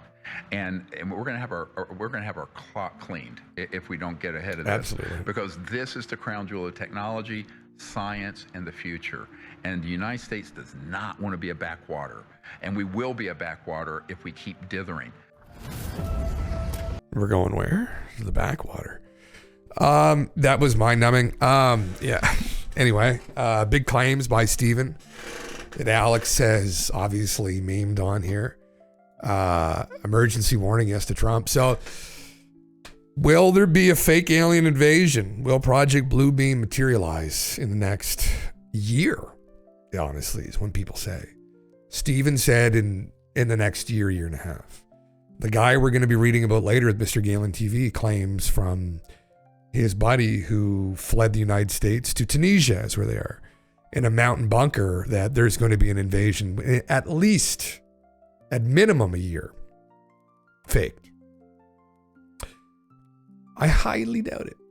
But, like it's most things, so that's most things. Yeah. Fuck. Goddamn. Lemon, what's up, man? Oh, brother, recovering. My voice is still recovering. I had a run-in with COVID and bronchitis. And, I'm just trying to take it easy. Just trying to, sip. I had some honey tea. I had a Corona. Just recovering, man. Fuck it. My throat's sore again after, trying to drink all this Greer slop. Just cuts your throat going down. Just tears your throat up. Anyway, yeah. I thought I'd play this. I know it was brutal, but it's relevant to what we're going to talk about later. I mean, undoubtedly what we're going to talk about later is probably a LARP, but I have SKIZ0 Sunday, don't I? Is today Tuesday? It is Tuesday. SKIZ0 Tuesday. Hold on. What's SKIZ0 Sunday? My brain. It's all the fucking steroids that have been on. The steroid puffers. We'll put on this. Oh my God, what can I put? We'll think. Oh, fuck. Hold on a second here.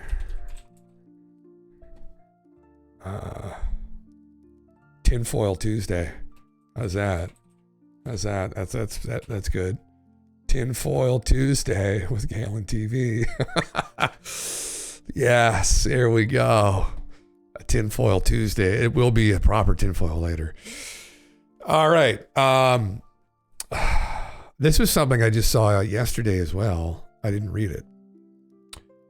Bombshell memo claims JFK probed CIA to release UFO files 10 days before his assassination. This has been around, has it not? Hendrix, have you heard of this? Because you know the JFK files very well. If this was a meme. In a letter dated November 12, 1963, JFK allegedly requested the director of the CIA to brief him about all UFO intelligence. Old news stuff for some. Yeah, that's what I thought. This had already been out there, yeah. He watches with the tinfoil hat just for the meme. Head to it.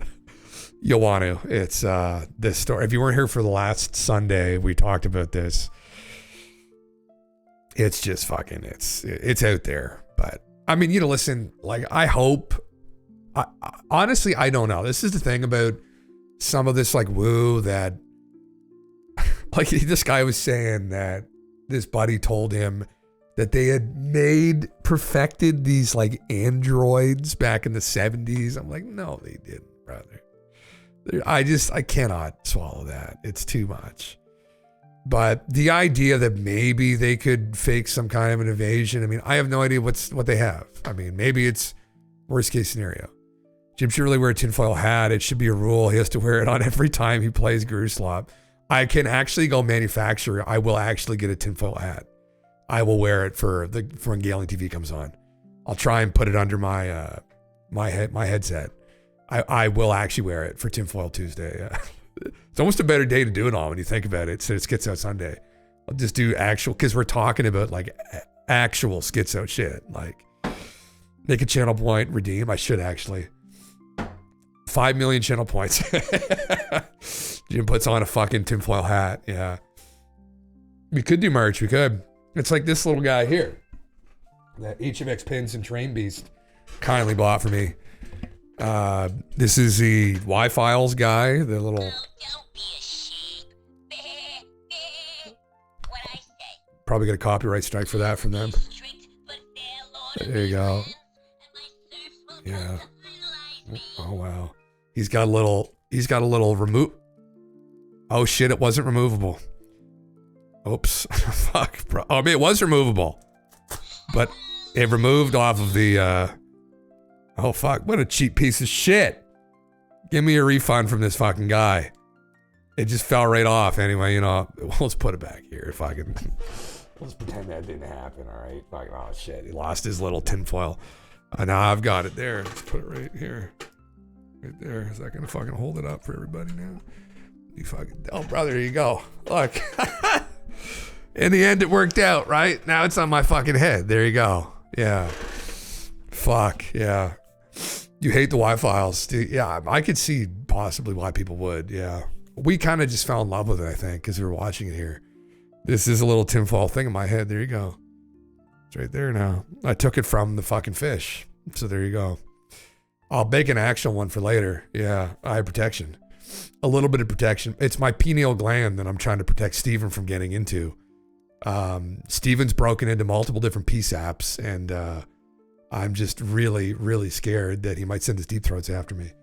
So my throat's fucked up enough as it is. I don't need the deep throats to come and fucking, you know, take me down somewhere dark and deep. Anyway, Steven has these people who blow the whistle for him. He calls them legitimately deep throats. You can't make this shit up. They are the ones who took his bicycle seat. Oh, fuck. I look like Baby Shark. Oh, Jesus Christ. I had PTSD from that, man.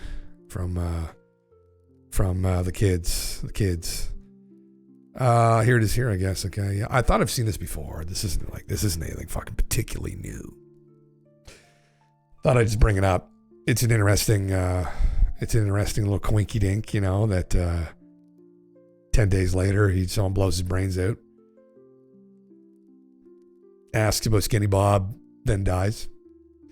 But you know, we know that the real power doesn't lie with that position, right? Apparently there's a team of Super Delta operators who have his back too. Oh my God. Yeah, what's his name? Fuck. The guy who Ross brought, Jake Barber. Jake Barber was one of them. Yeah, man. Like Jake confirmed that they were talking with Steven. But then Jake elaborated and said, yeah, like we're not like buddies with Steven. Like they were going to go with Steven's plan, which was that they were going to get a bunch of documents together and release them all and send them to major media outlets. But Jake and his team decided it'd be better if they went with Ross because they broke Dave Grosh and News Nation. So they thought it'd be better to go with News Nation and break the story than just disseminate it to like podcasters. So yeah, he's just, Steven just embellishes shit in himself all the time. Yeah. These were taken with a Fuji camera in an extremely desolate part of Montana. This sighting was less than a mile away from a launch control facility with 10 missile silos. My cousin has a 2,000-acre ranch next to it. He took these photos and said he sees crazy UFOs like this all the time, going back to his childhood. This was on Reddit. Now, I mean, that's not a lot to go off of.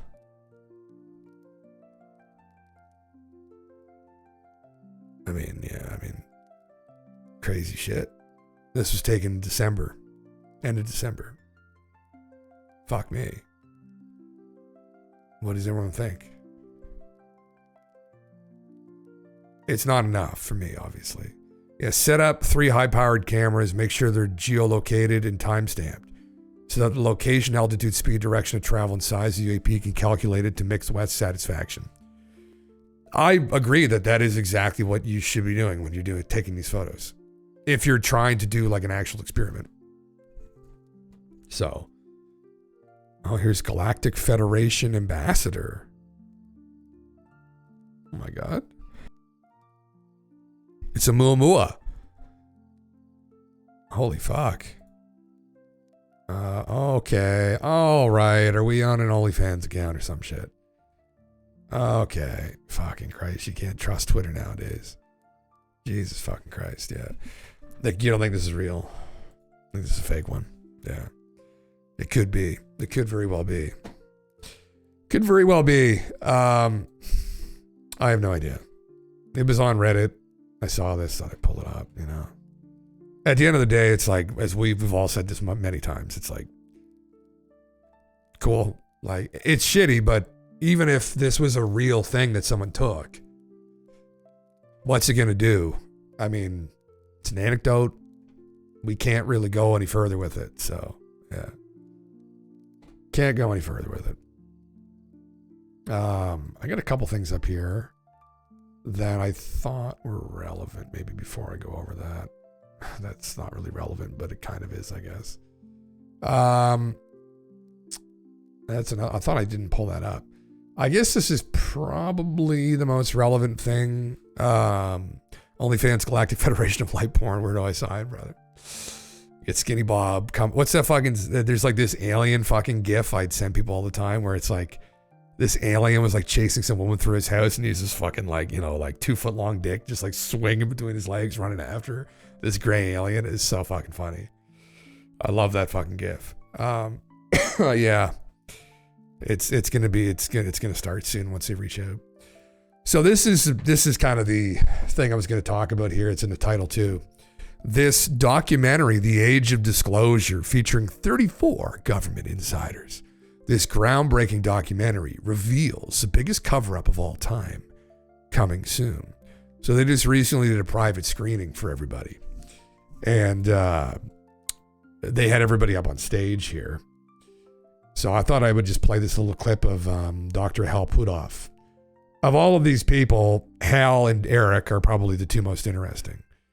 Where Hal and Eric are both physicists and have both been involved in, you know, highly classified government projects, probably to do with this topic. So scientists in the crowd, like Eric and me and so on, it opens up the opportunity that we can get more scientific collaboration. And so, you know, part of, you know, what I've done recently is, you know, go before NSF and Senator Rounds and so on, and talk about opening up exploration and scientific investigation to try to come ahead. But we needed to have a more open tapestry, you know, in the public. And so that's what I think Dan Vera did for us. I really appreciate it.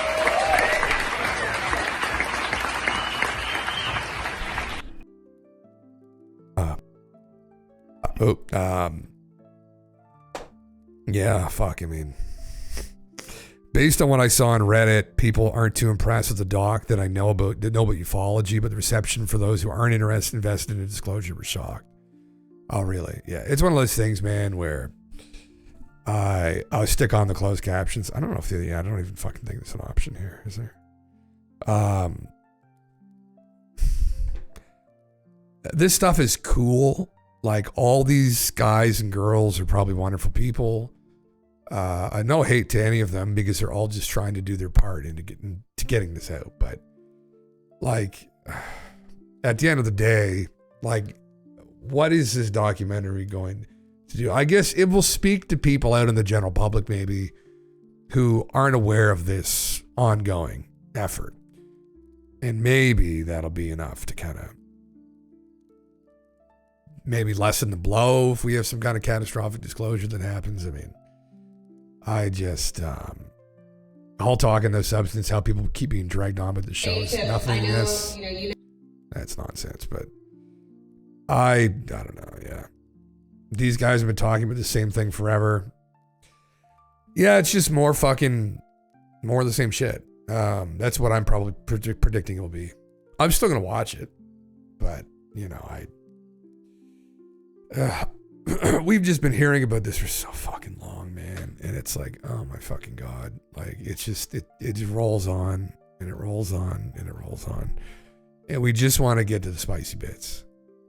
And I think maybe their hands are tied, whatever. But we need to get the believer base up, so get more normies on board.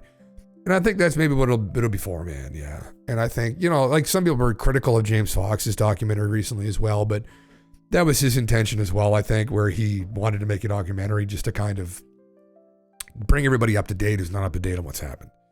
Fair enough. You know, it's not for everybody that has been deeply involved in this conversation. It's fine, though. We need that. So, you know, anyway, it is what it is. I see someone said that this Jesse Michaels podcast crew. I was actually going to watch a bit of this. So this is the guy who was interviewed by Matt at the Good Trouble Show, as well as Ross Coulthard. And he made some more claims here, actually. He, I believe, is a fairly accredited psychiatrist or psychologist, PhD. But I thought I watched a little bit of this. It just came out. I'd kind of seen a little bit of already. But yeah, there should be a drinking game where you have to drink every time somebody says ontological, prosaic, or Townsend Brown. We really need to squash that alien invasion narrative. Jesse's thumbnail, aliens ripped off my face. Holy fuck. Yeah, it's this guy who says that he got bit in the face by like a mantis alien, or it sent him a mental image of it chewing his cheeks off on his face. So he says. Anyway, I was just gonna throw my food in the microwave, and I still got this fucking thing in my head, don't I? Good thing I'll put that back on later, maybe, when GALENTV shows up. But I thought I'd throw my food in the microwave quickly, guys, and maybe kind of watch through a little bit of this. I just wanted to go through some of the interesting parts again. Not going to spend 3 hours watching it, so give me 2 seconds. I'm going to fill my honey tea back up, and I'll be right back.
Fucking the stream of the audio stopped that time. That's weird. Oh, I did that. Interesting. Oh yes, back again. Here it is. Yeah, more honey tea. This honey tea actually isn't bad. It's literally just honey and hot water. Oh, that's a lot of honey. Whew. Pure sugar. Beer times now. Oh, brother, fuck, you tempt me. You tempt me with those brews. It's only Tuesday. Anyway, I thought I would watch this. I gotta eat my mukbang meal for this evening, which is beef bulgogi. Here, it's a giant dish. It's 2 meals, actually. Because the portions are for regular people, and I'm a chungus, so I usually just eat fucking 2 of them. Because you're a weekday alcoholic and been practicing since Christmas, brother. Well, it's probably better to have, like, it's better to have a couple drinks sparse throughout the week than have all of them in one day. Because you give your body time to, you know, digest the alcohol. If it's all at once, you make yourself really sick, then it fucks you up. Yeah. Is the Health Canada recommendation 2 beers a week? 2 beers a day, right? They're supposed to be 2 beers a day. Isn't that? Oh, that's what it should be. 2 beers a week. Yeah, fuck them. Yeah, brother. You know what else they recommend doing? Fucking, listening to Justin Trudeau, right? They recommend taking the nitrogen and the fertilizers. Fucking, they're just fucking idiots. They don't know what they're talking about. You know? Have a drink, relax.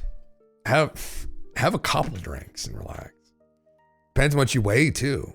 The more you weigh, the bigger the person you are, the more you can have.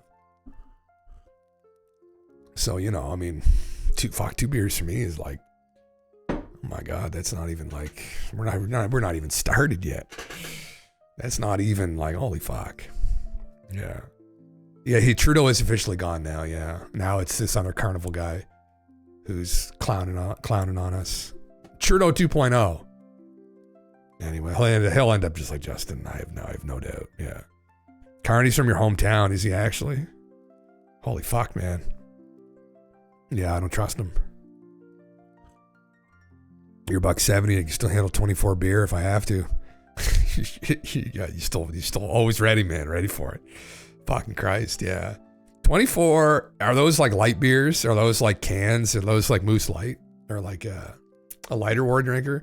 Like a lighter beers? I could probably do 24 if they're light. 5%. Oh shit. Oh, that's fucking lagers. Okay. Oh fuck. Well, that's pretty good. Yeah. I think those Erdingers are. What are they? They may be 5%. Golden Cool. What is Erdinger? Fucking alcohol.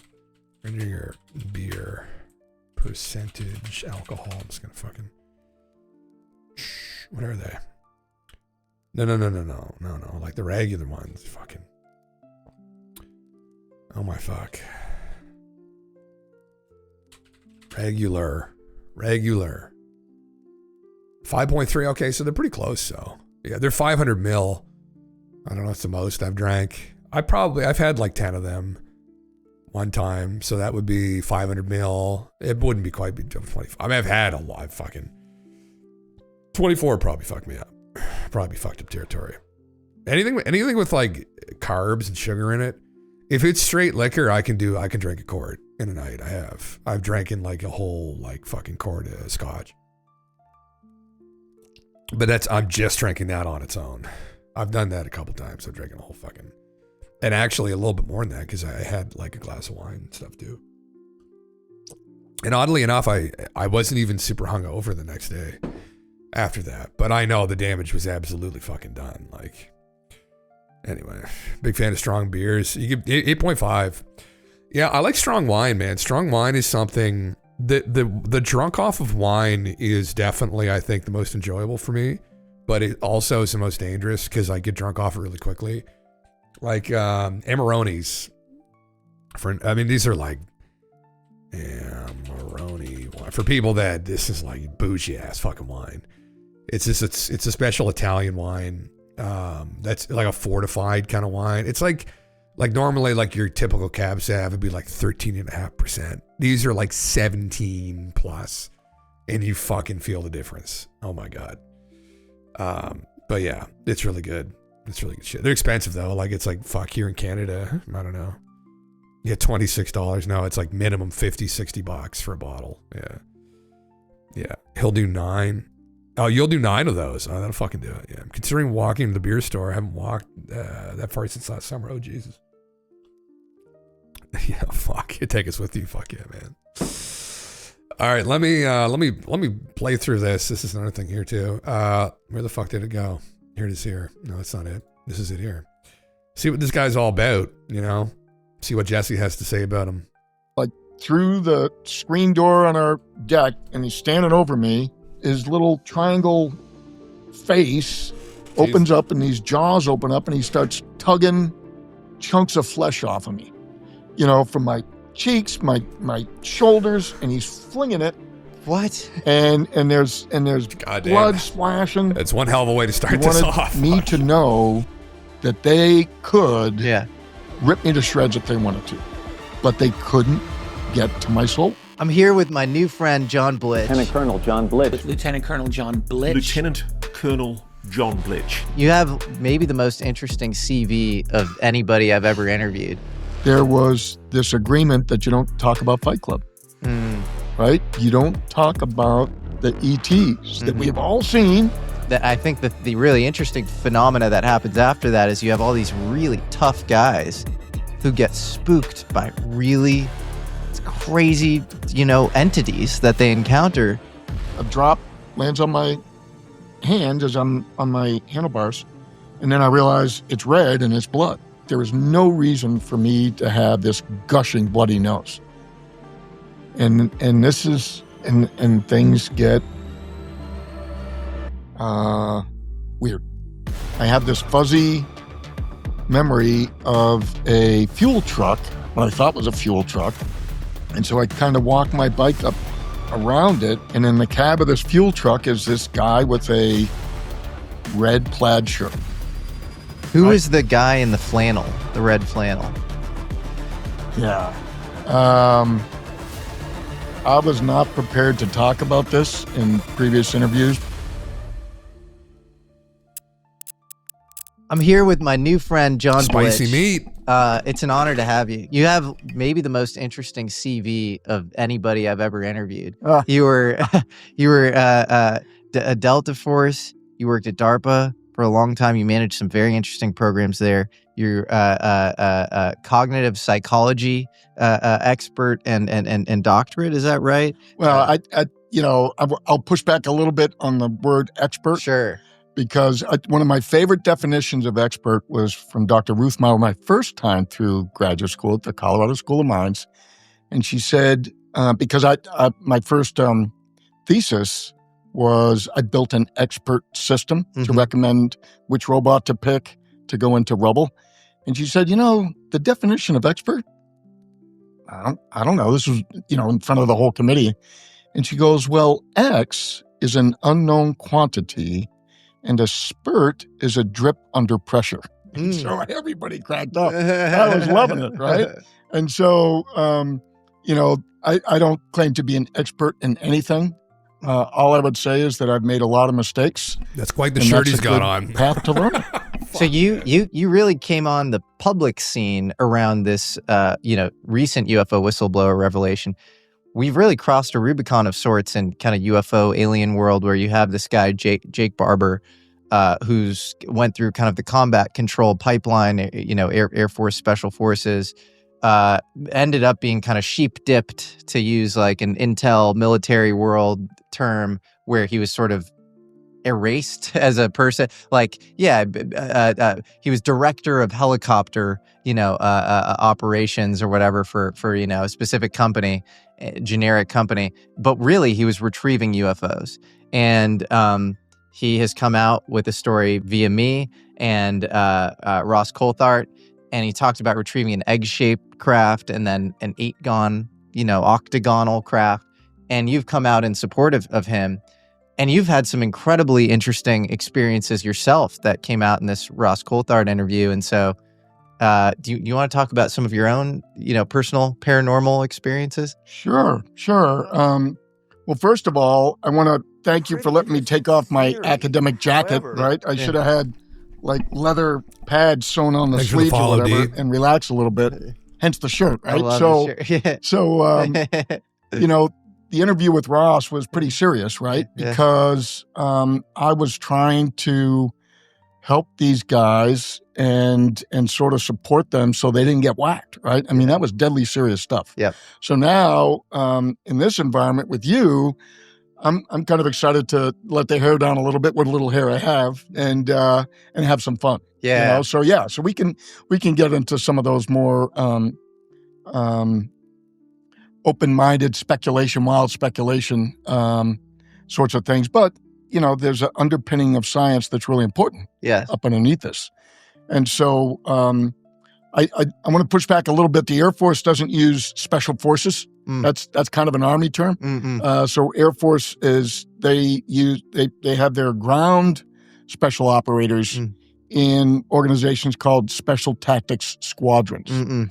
And so Jake, is what I was able to verify was his track record in a pre-CCT training program. Yep. And so that's as far as I was able to validate via his records.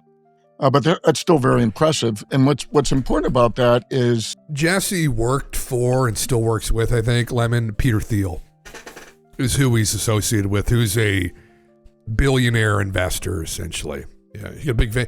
Is a mountain bike ride, Bones, the thing he was talking about in the intro where he saw the guy in the truck? a lot of the military, whenever you, at least the way the Army did it, before we would go to scuba school, for example, Key West, the Army figured, if we're sending these guys down to vacation land down there for 3 weeks, we're going to make them earn it. So it's going to be tough. And it was as one of the most difficult schools I've ever been through. Because most humans, I shouldn't say hate, but I'm reluctant to put everything in one absolute declaration, all, right? But the vast majority of humans are deathly afraid of drowning. That's why waterboarding works, right? And so holding your breath underwater and forcing you to build up your CO2, it's not lack of oxygen. It's an excess of poison, the CO2 that builds up in your lungs. That can put anybody into a frantic state, pretty much. And that organization did that, the underwater operations group down there. So what we used to do is we would have pre-scuba class. And that would kind of wash folks out so that before you spend all the money to send somebody all the way down to Key West in vacation land and absorb all those resources, you want to make sure they're going to pass. So typically the pre-scuba, pre-ranger, pre-CCT is usually more difficult. And so the fact that Jake made it through that is a big feather in his cap. And you believe him that he was then diverted to this sort of, anonymized program where he was working for specific contractors to retrieve non-human craft? Yes, I believe him. Again, I always make this distinction about what I know versus what I believe. And you believe. And oh, yeah, absolutely. And it's not just based on him. When we first met, I met all four of his full team of four.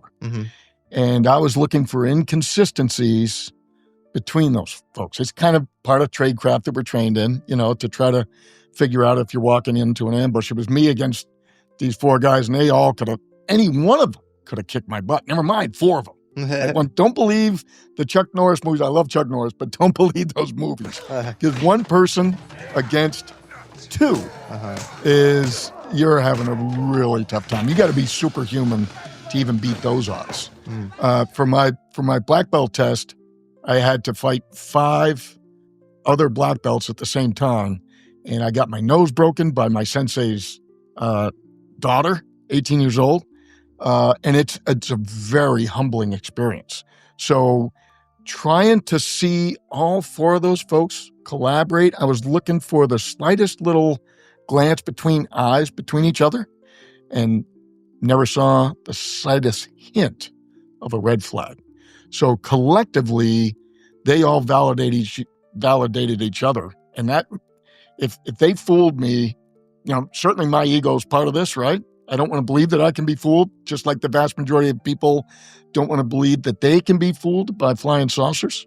Everybody can be fooled. Yeah, but for me, it's a strength of belief, right? So we were talking about probabilities earlier, and probabilistically, I'm going to assign my belief in Jake and his team collectively at 3 sigma, right? So 1 sigma's 66.666%.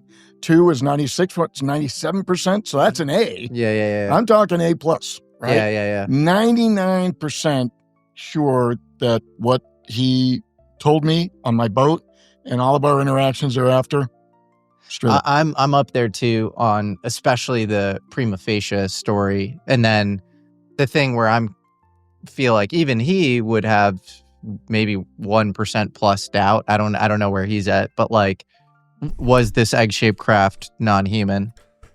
Yeah. You heard about this 30 years ago, but holding your breath underwater helps build up brain development. NASA. Someone told you that as a kid. Oh, fuck, yeah. See, I didn't know that, actually. I didn't know that fact either, that it's actually this buildup of CO2. It makes sense, I guess. Had his nose broken by a black belt, wonders why his nose just exploded in a nosebleed while on his bike. That's a kind of... When you hear things like that, I think that's when people get skeptical of stories a little bit, right? Where someone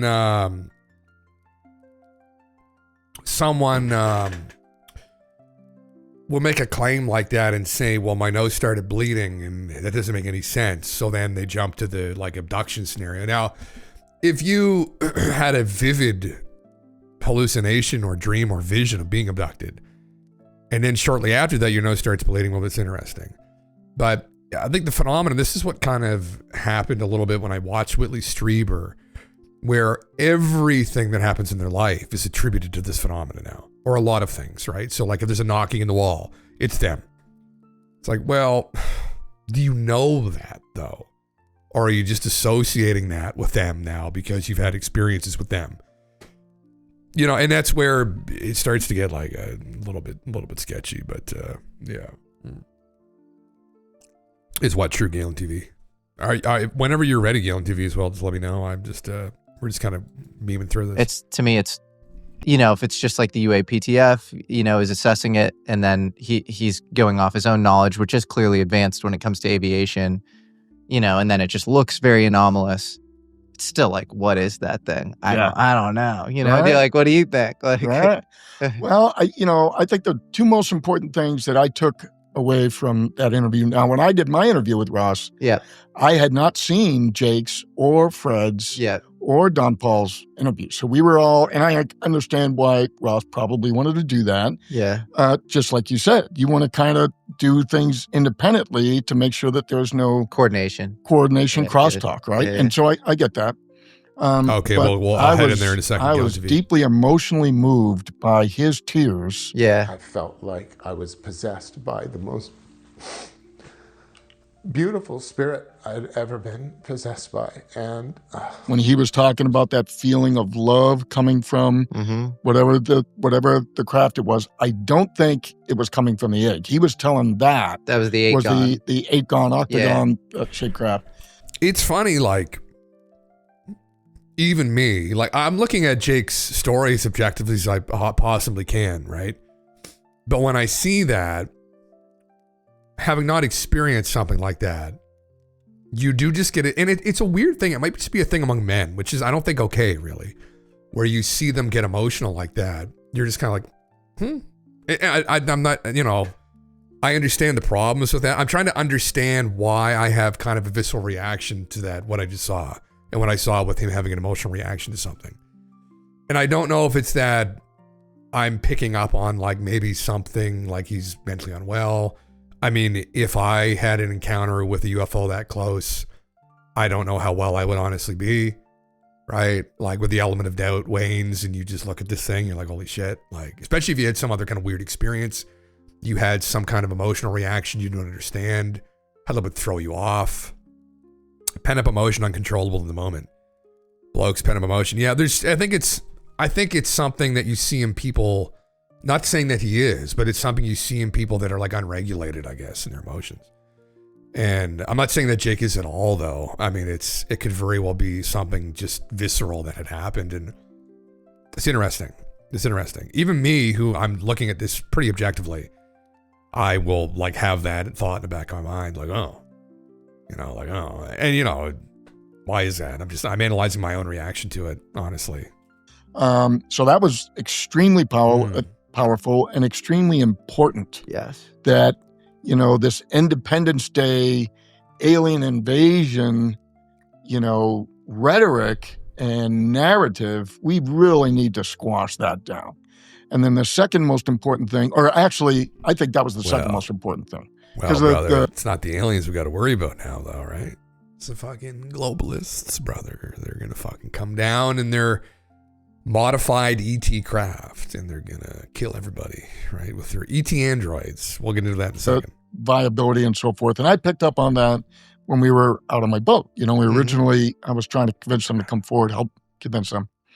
But the most important thing was his refutation of ontological shock. And he said, and I asked him immediately after I saw him, called him and said, hey, can I use that quote in my book if I ever get this damn book published? I don't believe in ontological shock. I believe in ontological relief. And I couldn't agree with him more. That I think, current society is, look, we are sick and tired. We have lost all faith and confidence in our government, not just our government, but the world's governments across the board. So we're way ready for this, right? And so that was my most important takeaway from what he said. And the other, I don't know. Do you understand what he meant, though? Right? So like, the ontological relief, well, it wouldn't be, though. That's the thing. That's where I think there might be an issue with that statement, where ontology being what people believe, their beliefs, right? Not necessarily referencing like their belief in like a higher power, but just their beliefs generally. So you could take it, and it may be implied inherently within ontology or ontological that what you're meaning is their beliefs in like metaphysical things, of higher powers, whatever. But that there would be a shock in that this would shock them and that this isn't a part of their ontology. It would challenge their ontology. And that would, some people suppose, result in a shock. Challenging the ontology of the general population, right? Or people that just go to church every day and don't think about any of the stuff and think they're all demons, which again, you got to think of the entire population. Those of us here, probably in the West, if we're not in the West, people who are open thinkers, free thinkers, there's a lot of people who are not, right? They're very regimented. Like they do not freely think a lot. They don't know how to critical think. They don't care in critical thinking in anything. And so they're locked into these kinds of dogmatic traditions. And this would absolutely be an ontological shock for them if this was disclosed by the U.S. government and President Trump or someone. So, yeah, I don't know what he's talking about. I mean, for him, it would be an ontological relief. But for the general public, a disclosure like that, an uncontrolled disclosure, would result in ontological shock of the general population, which is a concern. And then they would be, don't even know what, like eating rocks out in the back lawn or some shit. Like they would just be completely fucked. It would crack them, right? GALENTV, I am in the other stream chat. Sorry, I had changed permissions, but what if the aliens are just the globalists we met along the way? They could be reptilians, brother. I mean, maybe David was right. Maybe Dick Cheney is a fucking reptilian from Alpha Draconis. I mean, yeah. Dark Night of the Soul, cognitive dissonance, kind of like that, maybe, man. Yeah. Then acceptance, similar to handling grief. It could very well be similar to that. Yeah. And that they'd have to reckon with it. And I think this would absolutely be a dark night of the soul for a lot of people. I would agree with the assessment of others that this would ultimately result in some kind of very shock. Or some form, of shock for the general population. But what do you think, GALENTV, of that assessment? Could you say it all again? No. No. Sorry, no. I was trying to get a couple things organized, yeah. and the this Discord channel didn't show up for me, so No, thought I we had got rid of it, but, yeah. I had to change permissions this morning, let the other boys in, and I think I may have accidentally deleted your name. Yeah, but I added your name back. So. Oh my god. Yes. No, but we were just talking about ontological shock, and this guy had said that he would probably change that to ontological relief because he feels a lot of people are just really distrustful of the government and think they're lying to them, and so having the idea of aliens revealed to them as being real would be a relief for a lot of people. And I'd say no, probably wouldn't be, especially if it was revealed in an uncontrolled manner, which is usually what's a catastrophic disclosure resulting in ontological shock. It's usually what people say. I see where he's coming from with that. I think there would be a lot of people that might actually be relieved by that. You think? Like out of the 8 billion people, you think? Okay. Yeah. Interesting. So, okay. Well, there was say a mutual friend of ours who will remain nameless. Oh yes. I remember we used to talk about this back when we were in high school. Me and some other friends that you know. And every now and then, the aliens and UFOs would creep into the discussion. Yes. Because I was interested in that, and one or two of the other friends were interested, and one or two of the other friends just wanted no business with it. Mm-hmm. They just were not interested one bit and just said, "There's no way, it's not true." Oh. So we would have these discussions every now and then, and the quote that came out from one of my friends was that if they announced the disclosure and that the aliens have been visiting here, I would cry. I would be so happy. Really? I think that was about the quote, was that, yeah, there would just be like he described an overwhelming sense of joy that would come. I think I know what you're talking about. Yeah, effectively, well, you probably could hazard a guess, but... Yeah. That there would be this, and I suspect some of that might be as a result of, like, a form of validation. Yes. And that you had invested so much time into this belief that this is true. Yes. And that you're validated or effectively rewarded with validation for saying that, yes, you were right all along. Yes. And that you knew something that most other people did not know, based on your hunches and things that you've seen and observed. Yes. So I think there would be a lot of people that would feel a sense of relief from that, is that the stress would come from the not knowing and the possibility of that it might be. So when the question is answered, you no longer have the doubt of one or the other of not knowing. You have the answer to the question. And the answer to the question then of itself becomes a known, and then you kind of have like, okay, there's some relief now. Oh. So I think I see where he's coming from. Yeah, this is also a guy, we should preface, that just said that a mantis took him in the night, and when he wasn't cooperating, gave him an image in his head of the mantis ripping his cheeks apart with his mandibles. Oh, don't do that. Don't character assassinate him just to deny his point. I'm just saying, like, depending on how this all comes out, mantis, aka alien, average Joe, yes, that's absolutely what we're talking about, yeah. So that would definitely go down a little bit different if they told the general public, yes, there's aliens, yes, they've been taking people, they probably will take you at some point, and if you don't cooperate, they'll project into your mind a very realistic recreation of them tearing your cheeks apart.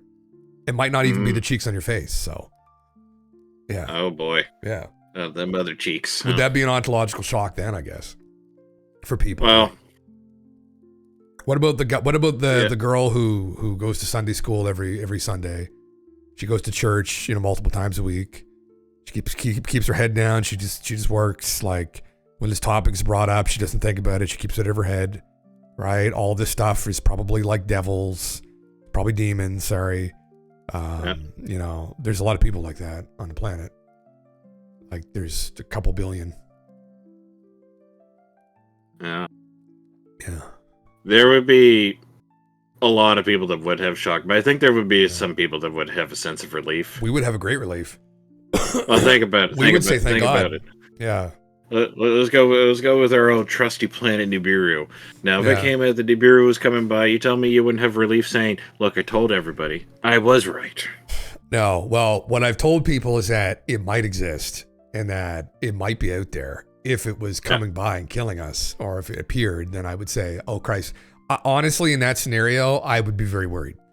Kind of like what? You sorry. would have relief from the question, but then once you understood what it represented, then The shock sets over. in. Yeah, then the shock sets in. Then the shock sets in. Yeah, that's kind of what Aaron was talking about here with the whole COVID situation, where you didn't feel relief. I just felt anger and worsening hate for the authority, and in that scenario with the Nibiru, you would just feel. I would feel some degree of panic. I think. Yeah. Yeah. I think kill him now. You might feel. I don't. When I say relief, I guess I don't mean like a sense of finality to it. It would be more that there would be this one question that would be plaguing your mind. Yes. That no longer is, because you have an answer to it, but there would be a set of other factors that would then cause a shock. So be a bit of both cases, I think. Yeah, I think it could. Yeah. Joe, did you ever hear of this theory that we landed here and we are the aliens that got stuck here a long time ago? Oh, have we ever heard that? Well, brother, we've heard it a couple times, actually, from myself even, I think. I've memed about that, yeah. It's the story of the Anunnaki, Joe. It's the story of kind of their creation story in Mesopotamia, in Sumeria, ultimately where it originated from. That the Anunnaki, those who from heaven came down to earth, fashioned us from clay in their image. They were very tall, giantly proportioned humans. And this is a real story, actually. This is not like the fabrication that Sitchin and others had kind of elaborated on, but that they literally fashioned us from clay. So, and they were not from Earth. They were from somewhere else. And all their depictions, honestly, in my opinion, point to them coming from some comet-like object.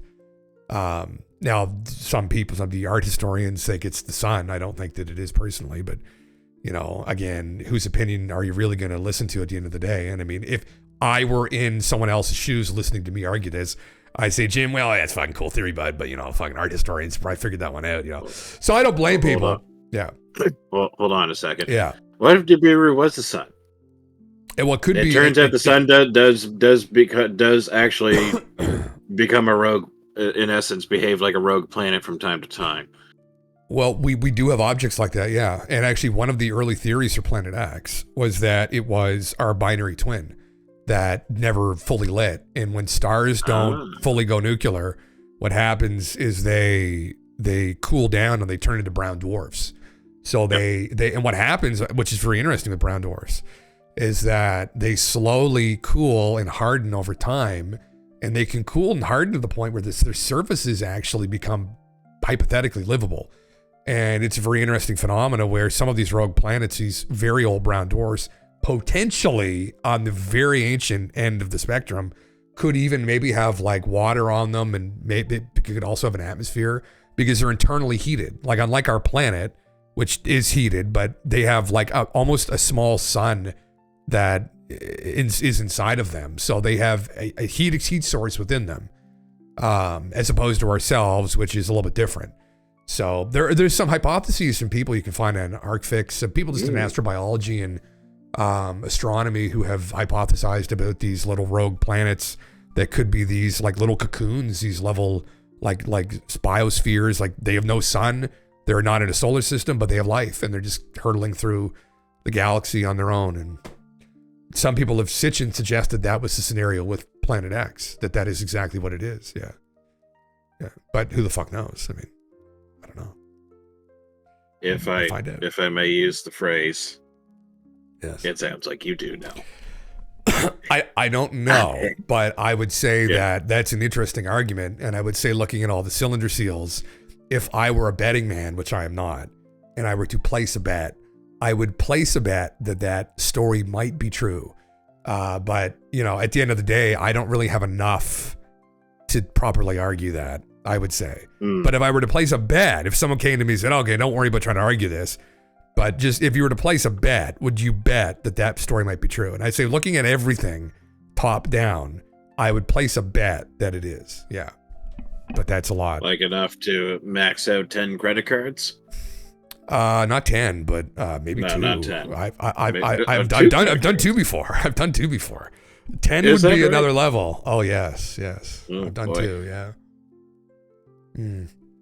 Anyway, yeah, interesting. I see you called today the Tinfoil Tuesday. I like that. Yeah, I just lost the cap. I had it on the floor just a second. Let me fucking grab it. I accidentally ripped it off of the head of Hecklefish that Terrain Beast and HFX Pins kindly purchased. Yeah, for me. I forgot they bought that for you. Yeah, I was showing people earlier. That was like 18 months ago, wasn't it? Yeah, something like that. There, right there. Oh, God. Like that too. What a time to say that. Yeah. I think he says the world is flat too. I said, "Oh my God, like you better shut your mouth, or I'm gonna tear this. I'm gonna give you to Edgar if you don't shut up." You're going to Edgar as his next chew toy. There's my tinfoil there. I took off his head. There, you see, there you go, right there. It's like almost like a little wizard cap, to some degree, right? That's what we're doing here. We're doing wizardry. Yeah, no, motherfucker. Yeah, you got like a little. There's like a Hershey's kiss on your head there. Yeah, it's not proper It's tinfoil. a large Hershey's kiss. Yeah, brother. I didn't want to actually like wrap my whole fucking head, but this is good. This is good enough for tinfoil Tuesday. You're not gonna do what Alex Jones. I'm sure you're aware of the Alex Jones where he had That was peak alcoholic Alex Jones, actually, those years. Those years when he was deep in the liquor were actually quite entertaining. It's when he had the llamas on, like a year or two after that. That was great. Those are great times. Alex is all sober now, and he's healthy, and I'm like, this isn't fucking entertaining anymore. Oh, no, he looks like Alex Schwab now. He's Alex Schwab now. Yeah, fuck me. He does look like Alex Schwab, yeah. Whereas, like, before, he didn't have the beard, and he had just, like, he was, like, balding, but he still kind of had, like, a little bit of hair on his head. And it was just, like, you could see that little piece, like, flap up and down when he would start, like, shaking his head and whatnot. Fuck, yeah. That was the peak aesthetic. It was peak aesthetic. It was, yeah. That little tough and the double chin and all that did it for me. Yeah, he's drinking horse milk now, Joe, and we're not about that, Alex. I mean, I'm glad he has his health back, but it's one of those tragic memes, right? Where, Charlie Sheen was most entertaining back when he was on smoking crack. I mean, actually when he was on Alex Jones' show when he's smoking crack, actually. So there you go. Anyway, I wish Alex all the best.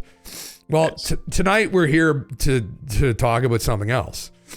Well, there's a few things that yes, I got pulled up here. Oh my heavens! Let me see one. I saw that, Aaron. Yeah, that he got murdered. Yeah, I thought this would be. I don't know if I can share this picture on the stream. Send it to me, and we'll decide that. Yeah, it's probably. We'll decide it. It's like on the edge. It's on the edge. So what it has here is this is a list of the 7 deadly sins, and then a depiction of each of those sins. Oh, Pretty interesting. Yeah, Joe. Thanks for the follow, man. Yeah, that one might be. Yeah. Actually, that one might be. I see some Alex Jones fucking emotes in here as this giant emote fucking thing goes by, brother. Yeah, that one might be. Yeah, they were all fine until the greed, and then what you said. Even Wrath is probably like on the fence there. Wrath a little bit, yeah. The greed is more the one that is. Yeah. Anyway, so, Jesus fucking Christ. Because I just saw this just as I was trying to find some of the stuff that I was telling you about earlier. Yeah. And as I was going through, I happened across that image there, and I was looking at that, and I said, "Okay, here's the 7 deadly sins: pride, lust, envy, greed, glutton, sloth, wrath." And I was thinking about it, and I thought, "Oh, geez, do I embody all 7 of those?" And I thought, "Well, I don't think I'm a wrathful person." Yeah, I can see myself being the sloth. Yeah, definitely the sloth, the glutton, definitely pride, definitely envy, and definitely lust. Fuck Those yeah. are 4 that I think I've got. Yeah. Goddamn. No, I don't think I'm like particularly greedy, and I wouldn't say I'm particularly gluttonous. I'm not envious. I'm not greedy. I could be wrathful, I guess. But as much as I don't want to admit that I'm envious, I'm definitely envious. Are you envious, really? I'm an envious person, but I think the key is not to deny the emotion, but to just not let the emotion like control you. Yeah. Hey, just, like when you see that bird you had a relationship with another guy now, like, do you get envious that giant bird has moved on to like another man? I would say that was maybe more acceptance. Acceptance, suppose. really? Okay, yeah, he's moved on. Yeah, giant birds. Yeah. Well, I mean, and I mean, this happened even last week when me and another one of our friends, we went to go play Magic at the friendly local game store. Oh yeah. And we were each given like a prize pack because they do that like quarterly. Oh, I yeah. think. Oh yeah. And they gave me one, they gave him one. And I remember opening mine, okay, bulk rare, whatever. And he opened one. I was like, man, I hope I get one of those lands, because the lands that were in that set were like $30 each. Sure enough, he opens it, and I go, God damn it. I wanted to open that. Fuck. Well, but see, what you can do is when he's not looking, right? You just switch those cards with, and you say, oh my God, wow, look, I got one too.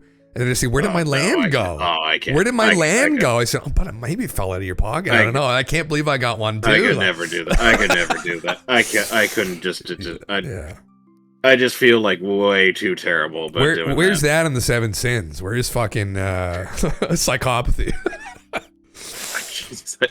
Psychopathy, I would say that's probably like a mixture of like pride and wrath and then envy.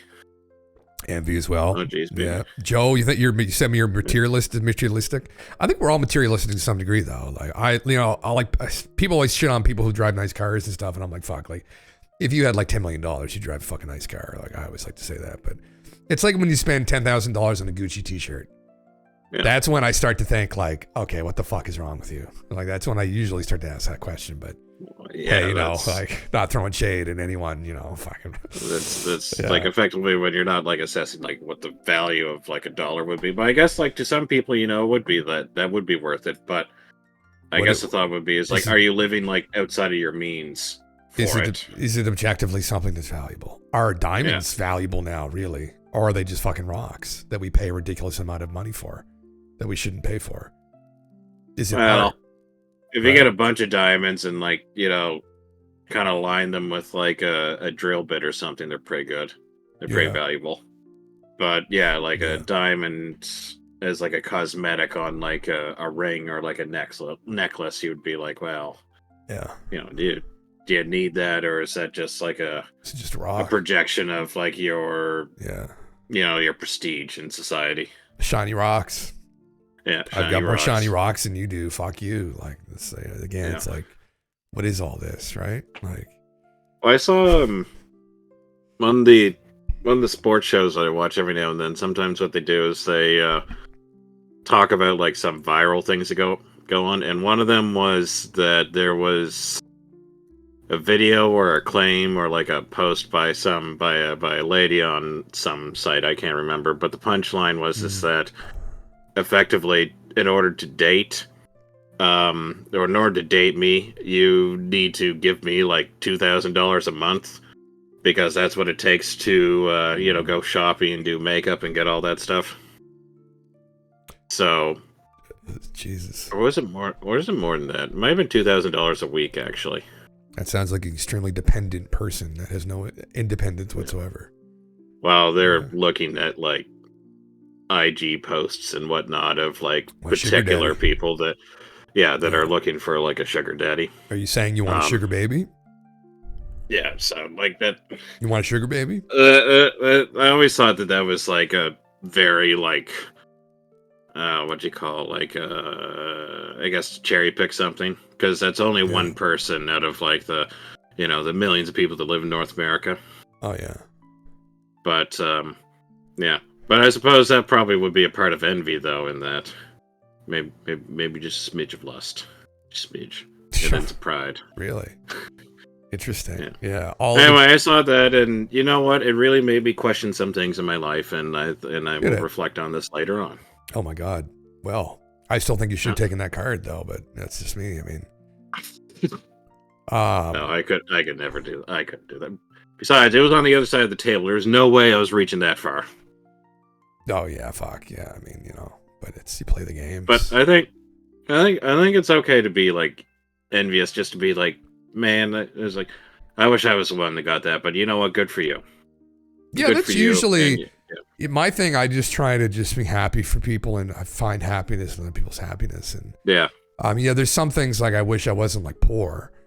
You know, I was like, wow, I wish things kind of went differently sometimes. But at the same time, I'm like, fuck. Like, you know, I was just talking to a guy today, actually, that he runs the little food place where I get my meals from. Yeah. And he was telling me a story how he had a guy come in who's unbelievably wealthy guy. And he's in his late 60s and he's dying. He's terminally ill. And he said, you know, would you trade places with me if I gave you like $200 million? And he said, probably not. I said, yeah. He said, your health is the most valuable thing you will ever have. Right. And I just have always thought like that. And I've always thought that is the most, I mean, listen, it'd be nice to drive around in a Bugatti, right? But that'd actually be fun as fuck. But at the end of the day, it's like if you have your health, you have a lot of things, you know. And and for people that have had incidents with their health or know people have incidents with their health, it's so hard, right? I mean, it's anyway. And in regards to like being terminally ill as well, where you've been around people who have like faced death like that, and they're terminally ill, and they're like, you would give anything to just stay, and it's so fucked. Yeah. Anyway, he just told me that today. When I was picking my meals, I was like, oh wow, man, that's fucking deep. God fucking damn it, yeah. It's true. I mean, like, ask anybody that's terminally ill. They said they'll trade away all their possessions, all their wealth, all their achievements just to live another day. Yeah. There's anybody that's there'll be very few people that I think that, you know, their life is effectively cut in half. You know, and they're 40. They spent their whole life working for like social prestige, salary, and whatnot, and they find out they have a terminal illness with like 2 weeks to live. Most people are not going to be like, you know what, I fucking made it. I made it past everyone else. I'm going to die now. They're going to say, what? I was doing all this for the next 40 years, not the first 40 years. We were, for people that are wondering, reading off of this image that Galen had sent me, but we're not sharing it because of there's some particular depictions on it. They're not Twitch friendly, and they're not really appropriate. Yeah, but it has these 7 deadly. There is perhaps one thing that we could share here. Okay. That I want to send this to you. All right. Yeah. I don't think there's any bad words in it here, but I thought this would be appropriate to start things off. Oh, I think I might have this on my fucking desktop, actually. Yeah, well, it's pretty old. As you can see, it's dated from May 1st of 2013. Why can't I try to open this up? Here, just hold it. Open link. There we go. That's okay. What the fuck? What? I'm trying to open this. What? Did they change something on Discord recently where... Yes, linking this is taking the following website. That's okay. Here we go. Okay, here we go. This is it here. Okay, I finally figured it out. I don't know why they made this difficult. Yeah, it's like a little picture at the top right, I think now. Okay, here it is. Anyway, there's a little excerpt. It says, there will be no collapse the way some of these people think. It's not going to be like the movie Dawn of the Dead or whatever, where one day suddenly shit hits the fan and prices skyrocket and everyone begins to riot and the SS comes marching down the street to kill everyone. There will be no happening. It's far more insidious than that. Read the poem The Hollow Man by T.S. Eliot, and you'll understand. You'll notice you'll just notice that everyday simple things will become a little more expensive. Everyone's homes and apartments will start to get smaller. Your work hours will get longer, but your pay will decrease. You'll see family and friends less, and you find that in time, you care less about them. Every day you'll find yourself lowering your standards for everything: work, food, relationships, etc. Job security will no longer exist as a concept. You'll notice houses and apartments shrinking. People will start hanging onto clothing longer and longer. Less people will get married, even less will have children. People will engross themselves in technological distractions and fantasy while never truly experiencing the real world. Whatever dream people used to have about their lives were going to become, or what their lives were going to become, for them a distant memory. The only thing left for them will be the reality of their debt and their poverty. And every minute of every day they will be told, "You're stupid, ugly, and weak." but together we are free, prosperous, and safe. That is the collapse. The reduction of the American man into a feudal serf, incapable of feeling love or hate, incapable of seeing the pitiful nature of his situation for what it is or recognizing his own self-worth. That one cuts fucking deep. That seemed a little bit. That wasn't quite the one I thought it was going to be, but it was still relevant. Yeah. And that's that. This was said. This was posted about a little under 12 years ago. Yeah. And you can see some of these things starting to happen. Oh yeah, it's absolutely things true. are a little bit more expensive. Now, I might not say the homes and apartments are getting smaller. Yes, they are. You think so? Oh yeah. Well, they necessarily have to. We were just living in a small apartment, 1 bedroom for $1,600 a month. Well, I guess the rate for, I guess I was thinking physically they weren't getting smaller, but the expense for like how big the apartment would be per what you pay. Right. So then consequently it gets, yeah. Yeah. So consequently. Yeah. Hours, people will work longer, but the pay won't go up. That's been a trend for a long time. If you look at like productivity against salaries or against wages, productivity, particularly in the 80s, like the productivity like skyrocketed, but salaries never, or wages never really increased side by side with productivity. Yeah. So that was kind of the thought is that productivity, you're doing more at work, but you're not getting the compensation for doing more at work. Yeah. Let's see, what was another one? Hyperinflation. Shrinking. Yeah. Yep. People will start hanging on to clothing longer and longer. Yeah. How long? What's the piece of clothing you've had the longest? Have you had anything over a decade? No. I had bought like 5 pairs of jeans like maybe a year and a half ago. And I just ripped the crotch out of the 4th pair. I ripped the crotch out of 4 pairs of jeans in the span of like maybe a week. The crotch gave out in each pair. And I don't know what happened. So I literally have 1 pair of jeans. Well, I tell you what happened there is you just need to get one with more packaging for the boys. Is that what's happening? Yeah, I'm just fucking... It could be. I think might be the splits. I think might be the splits I do every fucking afternoon in them, right? I try practicing my splits in the jeans. That makes more sense. I was going to say, you're not working with a legit bat down there, are you? No, well, it's honestly, I buy them so goddamn tight that, when you go down, the crotch just can't fucking hold on. And so that's unfortunately what the cause of it was, I think, yeah. I have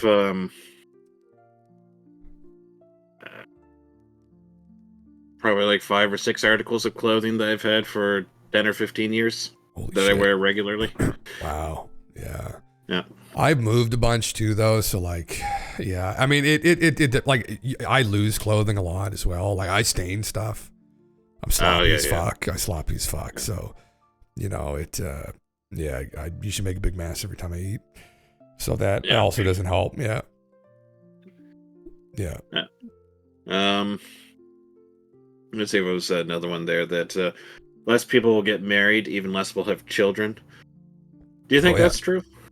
Do you think, I know divorce rates are a lot higher, but are marriage rates actually lower than what they were before? I think, as Digi said, that this is all a consequence of hyperinflation. This is all a consequence of hyperinflation. Well, you think people would be getting married more as a result of inflation?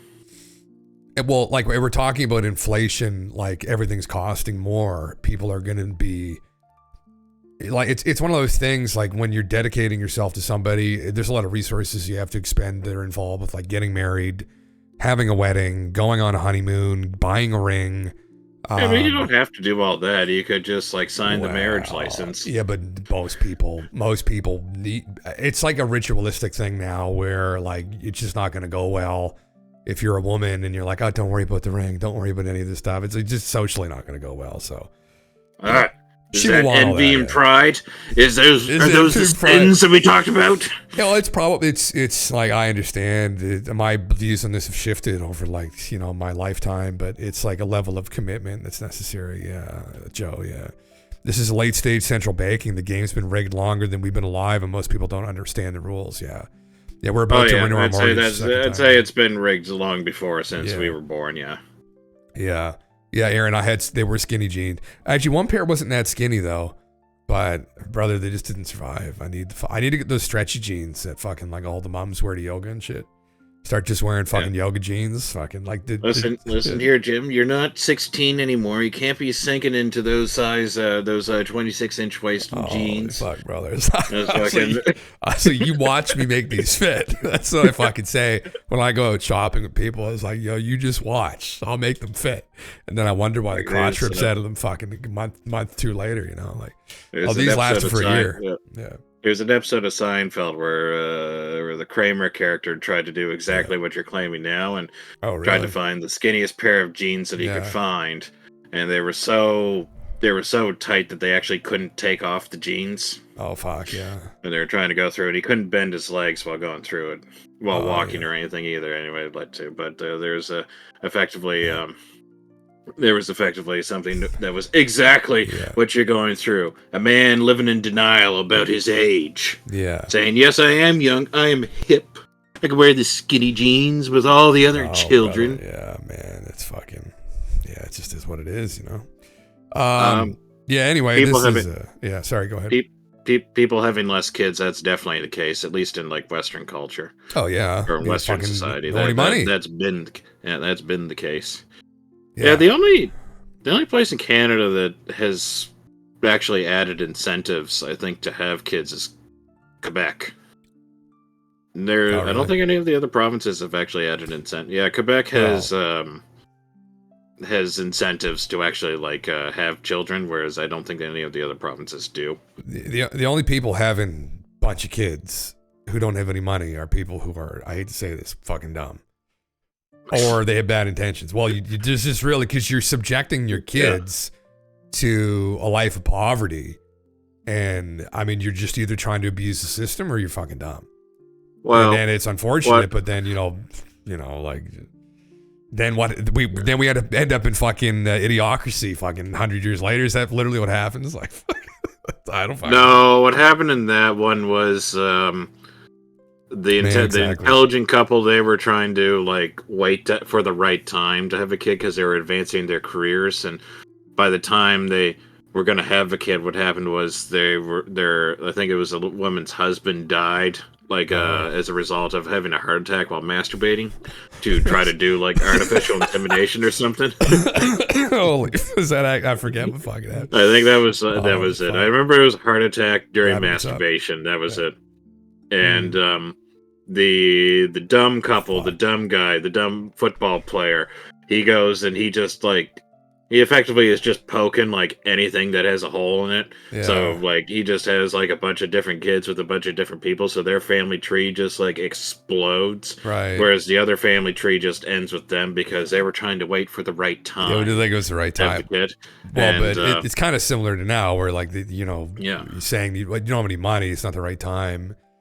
And that's what's one of those things. There's never the right time. Ultimately, what would happen is the intelligent people would try to set up the perfect circumstance for it, whereas the unintelligent people just wouldn't think. Consequences be damned. Let's take the reward now. They're discounting the future far more than what the intelligent people were doing. Yeah. So by discounting the future, you'd say that 5 years from now, that might as well be 500 years from now. Yeah. What's the difference between the two? Let's just get it on right now. And brother, that's what happened. That's what happened was that because of that mentality, all the unintelligent people or the not so intelligent people would be the ones that would breed, and naturally their genes were the ones that were passed on. So the thought would be is that two dumb people will make an even dumber person, and so on and so forth, which is not necessarily always true, but because you can have two dumb people that make a genius, just like you can have two very intelligent people make a dumbass. But the chances of that happening are very different, though. I mean, that's effectively what scholarships are entirely based around. Is that somebody that a very intelligent person emerged from like a family of nitwits that didn't have any money, but the scholarship would give them an opportunity to effectively get out of this scenario. Yes. Well, that was like the whole. I think that was the whole point of scholarships, anyway. Let's anyway. let's go on to something. Speaking of maybe dumb people, but who knows? You don't want to go on it more in this way. Shall we get to what we were the big thing? Well, I was gonna say yes. I think people probably want to. We should get into this. Yeah. All right. Is there? Get to the big thing. Do you have the link to it? I don't know. This is probably the actual. I do. It might be better if I just read it, but I'll send it to you anyway. Yeah, just to have it up. I mean, obviously, if there's bad words, people know here. There's bad words. They're gamer words, bad words on the internet. We all fucking know. There's bad words on the internet. It's more of just like following, because there's a lot of stuff that you can just kind of skip over it. Okay. So, all right. If you remember last time on SKIZ0 Sunday, yes, we delved into a story about an individual who claimed to be in the know of a Project Bluebeam scenario that will take place in July of 2026. Yes. And then sometime in September of 2027, there will be a ceasefire, at which point humanity will then join the Galactic Federation of Light, but only after a large portion of the population of the planet has died off as a result of the Project Bluebeam. Fuck yeah, yeah. This guy's proof was that he told a anecdotal story about living in, I think it was Tunisia, wasn't it? Yes. It was in Northern Africa, I remember that. It was in Tunisia, but I think it was, yeah. Yeah. And he talked about how next to his uncle's farm or his grandfather's farm, what had happened was an American had moved there and effectively built a giant bomb shelter there. And in this bomb shelter, there's reasoning for it, he found out after he became friends with a man known as Mark, had stated that through files that he saw as he worked at the DIA, that there will be plans for a fake alien invasion to kill off a large portion of the population, which then will result in the joining of the Galactic Federation of Light, which was found out in the 1957, I think, by none other than Valiant Thor. Yeah. Yeah. Anyway, so through this, he goes through and tells this story, and at which point this individual has come back. So I think that was around February 25th. This man has come back. And he came back on March 8th of 2025, so about 3 days ago on Saturday. Yeah. And he's doubling down on everything he's saying. Now, he doesn't have, as I've thumbed through some of this, he doesn't have anything like super new in his story, but he has some other information or some other like sources to share with the stuff. So, if we will, I looked at a few of the things that he had the other night when I was looking through it, and there's some of the videos he has. Like a lot of these initial videos are very short, right? So we could probably watch like the first one. So the first one, he says, "Look up the Atlantis TV crew Antarctica. Everything this motherfucker says in the video is real. Do your own research." So he has links to it. Yeah, that looks like that's it. Okay. So, should we play this little clip then? Yeah, let's play for it. Let's play it. Play it. 2002, this California film crew would go missing in Antarctica. But what they may have discovered in the process is the subject of controversy still to this day. At the time, new updated satellite imagery had the entire world buzzing, as it was picking up anomalies all over Antarctica. This, coupled with the fact that military personnel were reporting that the US government was flying equipment down there, had the Atlantis TV production crew intrigued. So the team decided to go on an expedition to see what types of discoveries they could get on film. Once there, it wasn't long after they cleared the ice wall that they disappeared. Officials would waste no time. They'd call the Navy SEALs in to track them down. They'd never locate the film crew, but they'd discover something else. In an old supply dump near Russian Vostok research station, they would locate a tape. And it is said that when the SEALs played the footage, they were awestruck. And it was at that moment the missing team was no longer priority. Check out part 2 to find out what the team got on film. Like and follow part 2 immediately So here's after. a link to part 2, but the part 2 is on TikTok. Ah, okay. So if you go back to the thread, you'll see that it'll have a link to part 2. This is a Linda Moulton House special, I believe, if I can remember correctly, but we'll fucking see what page not available. What the fuck? Brother, they took it down. That was up like 2 days ago. Brother, they took it down. They took it down, indeed. They took it down. So what was the TLDR on it, I guess? That's what I'm trying to remember exactly. Yeah. I think what they found were like really deep let's say shafts, for lack of a better phrase, down in the ice in Antarctica. And what they were doing is they were searching. They found that there were these structures that were made down there. Yeah. Unfortunately, that's about all that I really remember off the top of it. But what had happened is that this crew was missing and that nobody found them.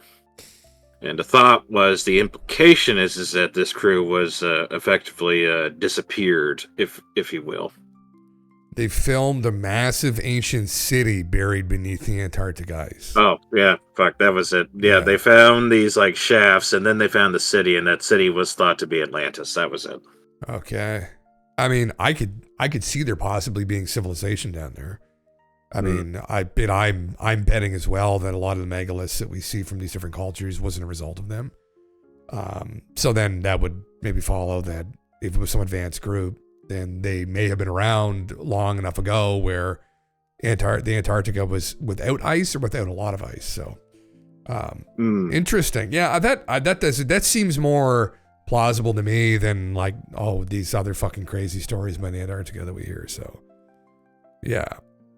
There's another one that they have now. It's a video of a green text. So effectively, anybody that's interested in these green texts and you don't want to wait for SKIZ0 Sunday or for me or Jim to talk about it. Supposedly, there's a channel that's dedicated to this that uses like text-to-speech to do this. Now, interesting. Then they'll talk about all this has been around for years. Now, this video is like 27 minutes, and I didn't watch it because it was too long. But what was it called again? 23. Next one, it was mistakenly stopping for hitchhikers. A bizarre road, something I can't remember, but it's like 27 minutes long. This is it here where he talks about. Yeah. We could see what he talks about here. Let's see what it says. What was it? This was in the Shackelford. Just like one part of it was called Rusty Shackelford. Rusty Shackelford was the alias of used by none other than Dale Gribble on the Fox TV show King of the Hill. Oh, really? Interesting. Yes. Okay. Interesting. Fuck. Well, we'll have to see here. Yeah, goddamn it. Well, I can read this out because I can read it. Okay, all right. Yeah, so you read it. This was in the 90s at some point. I was somewhere out west, lots of desert is all I remember, and headed back east, taking some of the more scenic routes. In a hatchback, Ford Fiesta, and gas was dirt cheap. Rode for damn near free. Buddy beside me is smoking the marijuana. Puff off onto the side and switch places, pull off. Guy settled and began pulling on the pipe. It was time for sleep. Buddy starts pulling off when some guy comes running down the road. Dude looks completely freaked out, looking over his shoulder and towards the sky. Asks if he can get a ride. We ask where he's headed. Far away. Wouldn't do this under any circumstances, but the weed has brought us to a more trusting state. Me and my bud are pretty large guys anyway, so we can handle some geek if he gets it a hand. I get in the back seat and let him have shotgun, still not completely sold on the idea. Guy was very silent for the first few minutes and went off the deep end. Starts asking us about our beliefs on UFOs and aliens. We are stoned and kind of bored, so we play along. Guy says he's a scientist, worked with military, had a change of heart because some big shit was about to go down. Asked him what he meant. Starts to talk about the Project Runway. I know what you're thinking, but that is what it's called. It was some shit about the population being almost completely eradicated by alien so we can join up with the rest of the advanced species around us. Me and Bud are getting pretty damn nervous now. Guy may be a geek, but you don't want to fuck with crazy. Guy rambles on for another 50 miles just talking shit. Shit about how aliens are all around us. Shit about Nikola Tesla. Shit about physics. More just shit most of the time. So let's go forward to the next post, which will probably come up maybe here. Go to the next. Where does he pull it up? Here we go. Okay, come on. Does it really take it that long to read this out? Like, come on now. There we go. Right there. Tell him we got to get some things and we'll pull into a truck stop. Guy begs to keep going and starts crying. Tell him to fuck off. It isn't his choice. We'll just be a minute. We all get out. Buddy locks his door and I follow his lead. We go inside and get some shit. Slim Jims and cigs, probably. Fuck, goddamn. That's a feast fit for kings after fucking smoking the fucking blunt. Standing in line and notice Geek Dude is at a payphone. Bud notices and starts to talk about ditching him. Decide we're going to do it while he's on the phone. We walk out and about 50 vehicles and 2 helicopters just appear. Cars are everything from Mustangs to Jeeps to Cutlasses to Sheriff's Cruisers. Look over and notice Guy's already off the phone, just standing there like a deer. Guy's now literally crying. A couple of suits come over to the phone and grab him. He snatches away and takes to running. He gets run over in parking lot. Cops come in and ask everyone about what they knew about him. Old Shriv sheriff at counter rats us out for bringing him in. Spent the next 48 hours being interrogated. Took us in on possession. Explained how we picked him up and he's acting crazy, so we're just going to ditch him. Cops tell us how he was completely insane. They gave us the entirety of this guy's fuck-ups. Turns out the guy was apparently a serial rapist, murderer, and involved in human trafficking. Finally releases us on bail and we head back on our journey. Haven't gone out west nor picked up anyone since. Really? And that was the whole story. Huh? So the original story he was saying, that's interesting, man. Yeah, when you read through this now. He was some shit about the population being almost completely eradicated by aliens so we can join up with the rest of the advanced species around us. So this is idea that they want to eliminate most people off the planet. There's too many people and they want to join up with this galactic federation of light. Now, I mean, again, it's all very contradictory where the Galactic Federation is, you got to form a one world government before you can join. And they're like, there's only one way we're going to do that if we kill most people off. And they're going to be like, hey, you just got to be a one world government. We're the Galactic Federation Light. I'm like, that's not a group of people we want to hang around with, right? That are going to be like, yeah, just kill everybody off. Like, you just do what you got to do, right? So none of that makes any fucking sense. But it's interesting that it's a similar narrative. Interesting, it's unrelated to, this is in 2014, this guy posted this. Very intriguing. Yeah. So this guy said that now proof of my story, this was from 2014, way before Mark told me about this shit, like 10 years before. Yeah. And then he says, this is also proof that corroborates what I revealed that happens after death. This child will remember many things about her last life, but after the age 5 to 7, they will forget everything and never remember it again. And they can't see paranormal. They can't see paranormal stuff too after this age unless they are about to die and old. Mark said it relates to brain development. Now, I looked at this TikTok video. It's they took it down. They took this one down too. Down. Holy fuck. This Mark guy's all about past lives and everything. Holy fuck, Mark's a proper wizard. They took that down, so we cannot verify that. Now, yeah, I've seen these videos too, man. I've seen them online. How does this relate to this whole narrative? I guess is the question. Yeah. What's this next part now? And he says, first off, the Galactic Federation of Light told them there are better ways to do it. Like come out to the public after the contract ends, and then tell them it's either this or become ashes and slaves for the Trabta fuckers, or the Trantaloids, I guess. And gave them many other options, but none of these assholes, for some particular reason, under MJ1 Bush Sr. at the time, said, nah, we just need to make the public scared, so that there's no way that they will think twice about obeying us we come together as one world government.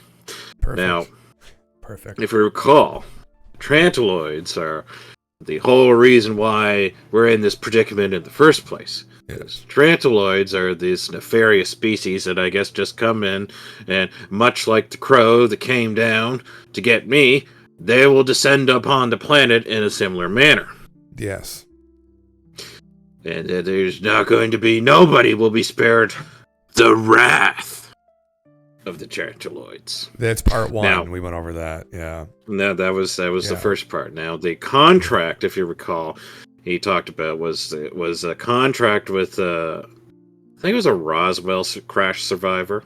Yes. And that in exchange, it was a 70-year contract that in exchange for technology, that that these aliens were allowed to abduct humans for experimental purposes, up to 25,000 a year for the next 70,000 years. Let alone with whatever other countries. That was just from the U.S. alone. Anyway, now this guy just starts to rip into Ronald Reagan. And he says, check out this dipshit Reagan in his speeches. He was in the know on the plan, and it was finalized during his presidency. He says, here are 3 fucking speeches about the so-called threat from outside. This motherfucker is evil and knows. So, the videos that they have the 3 different ones where Reagan's giving these talks, and he goes, I often think about how if there was a threat from outer space, that we would put our differences aside from our neighbors and unite into combating this outside force. That's literally it. That's perfect. Yeah. We've watched it. Many people know this speech, that he gave. So interesting. So that video he has 3 different clips from it of him doing that. So this guy, though, again, is saying that the Galactic Federation of Light told the governments it'd probably be better just to tell the public we have to come together as a one world government. But instead, they tried to do it through fear mongering. Interesting. So sometimes you go back to you kind of hear this every now and then through anecdotes, either through media or through other experiments or other thought experiments and whatnot. And that often the reasoning for this is supposedly Nazi Germany. And the thought is that with them, they were trying to implement, a fascist regime where the government calls all the shots and it rules with supreme authority, and that, the government knows best. The government will tell you what to do and whatnot. Right.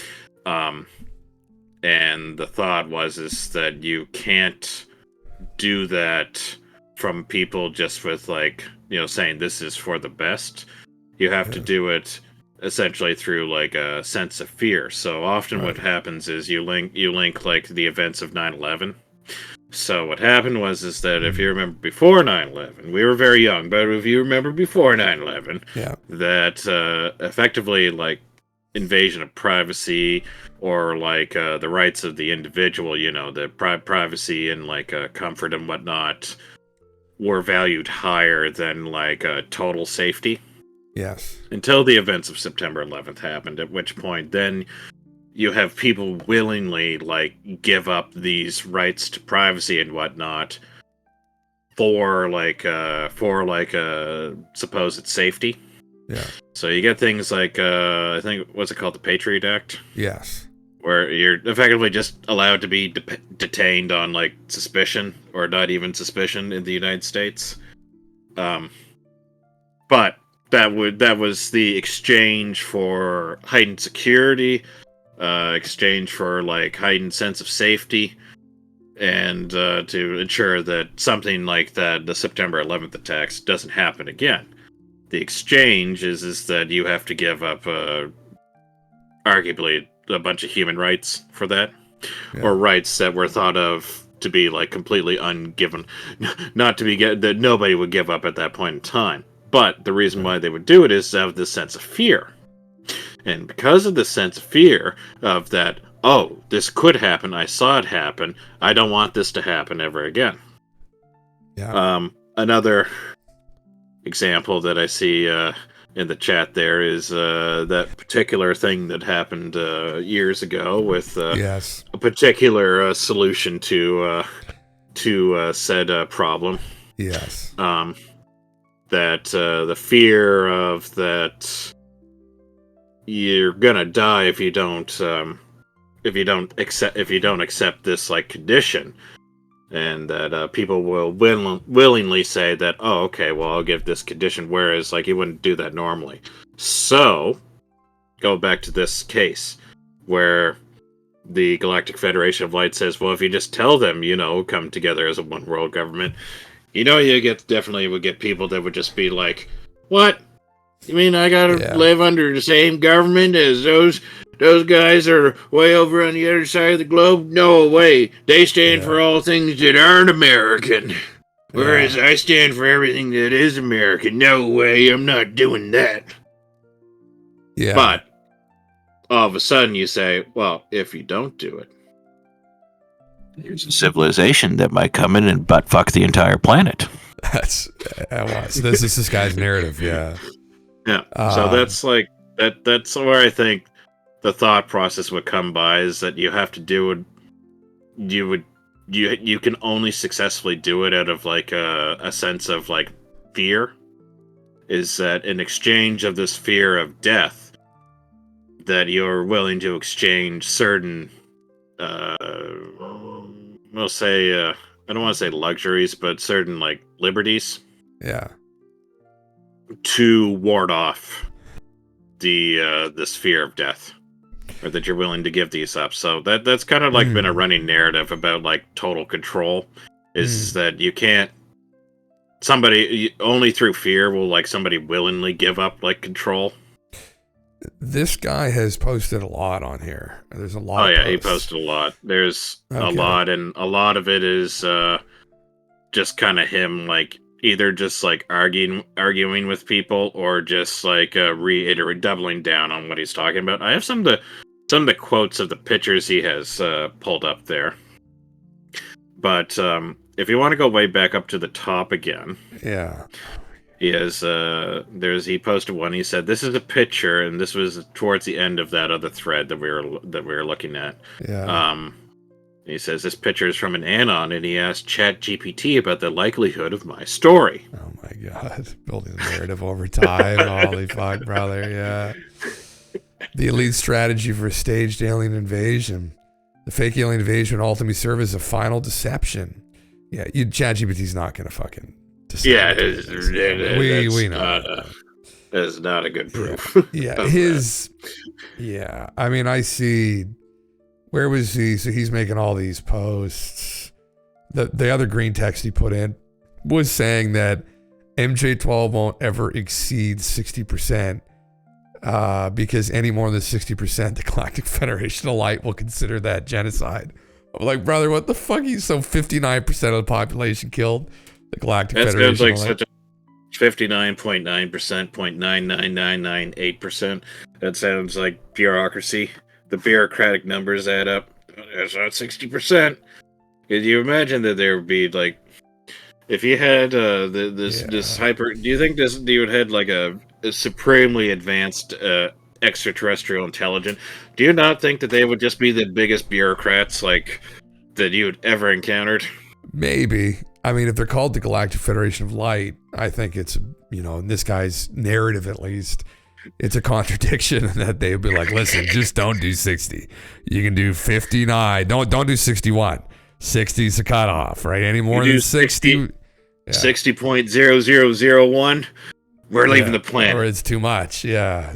Deal's off. Yeah. I'm like, holy fucking Christ. It's kind of like when they're trying to like I guess like let people like immigrate into a country. We'll say even into our country.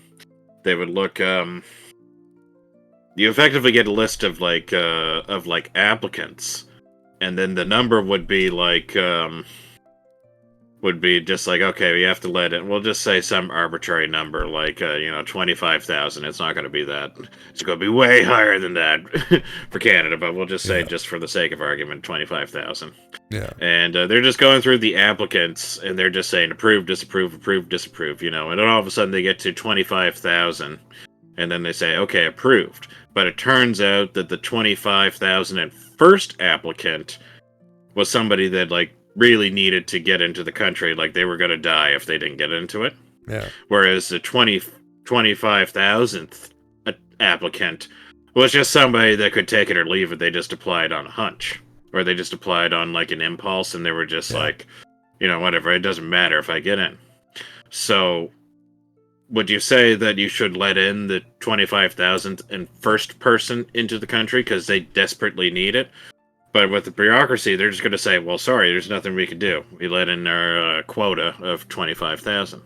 Yeah, it seems in his Galactic Federation of Light scenario, it seems like beyond ridiculous. But it seems weird.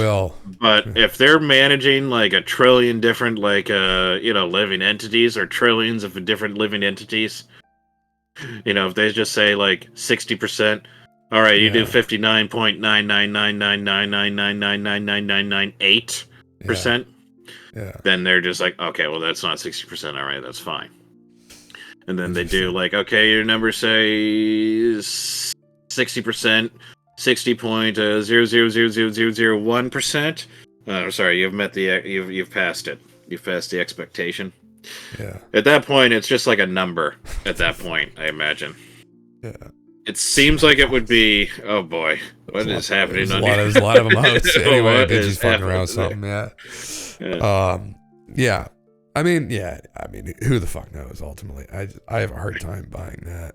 It seems like because we're thinking about it from the individual, from a case by case. But once you get so many different, I guess we'll say, beans to consider, then it just becomes a would you say that it just becomes a number? Then what was that phrase that Stalin had or something?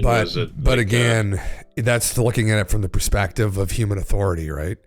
So human authority would look at it like that because we don't have the resources to actually look at each individual person. I would say bureaucracy, but I guess bureaucracy is kind of authority. Bureaucracy, yeah. So under a human authority or bureaucracy, that's how you would have to look at it. But if you're some omnipotent beings involved with managing all of the universe, it's hard to understand that perspective, but I don't know if you would really have to relegate yourself to looking at people as numbers. Then you may be able to understand people on a deeper level. I don't know. That's the thing. It seems a bit contradictory. These guys clearly don't have good intentions for the majority of the public. They're out for themselves. Yeah. There's a problem with this narrative. Now, this is an interesting overarching idea here that there's this planned alien invasion. We've heard this come up, oh my God, half a dozen times now by different people. So here's a quote from Kissinger. He said, I believe he actually did say this in 1992. Today Americans... You got to say it in his voice, though. I can't. Not my voice right now. But today Americans would be outraged. You do it. If UN troops entered Los Angeles to restore order. Tomorrow they would be grateful. This is especially true if they were told there was an outside force from beyond, whether real or promulgated. That threatened their very I can't do it anymore. Yeah. That threatened their very existence. It is then that all peoples of the world will pledge with their world leaders to deliver them from this evil. Yeah. The one thing every man fears is the unknown. When presented with this scenario, individual rights will be willingly relinquished for the guarantee of their well-being granted to them by their world government. Henry Kissinger, in an address to the Bilderberg meeting at Evian, France, May 21st, 1992. So the interesting thing, obviously, to this is that, especially if they were told there was an outside threat from beyond, whether real or promulgated, so possibly implying ET, right, is how some people have taken that. I mean, when someone says when they were told there was an outside threat from beyond, kind of implies, I think, maybe extraterrestrial is how some people have taken this quote. But yeah, and then therein might lie like what actually is going to happen. The idea that there are androids that they perfected in the 70s are going to use to come down and kill people, all that sounds like fucking horseshit to me. Like knee-jerk reaction sounds like horseshit. But the idea that they would simply just create a threat through one means or another, or at least try to create a threat to try and, you know, corral people under one world government or under some kind of new lockdown or control measure, is something that might be much more viable. Yeah.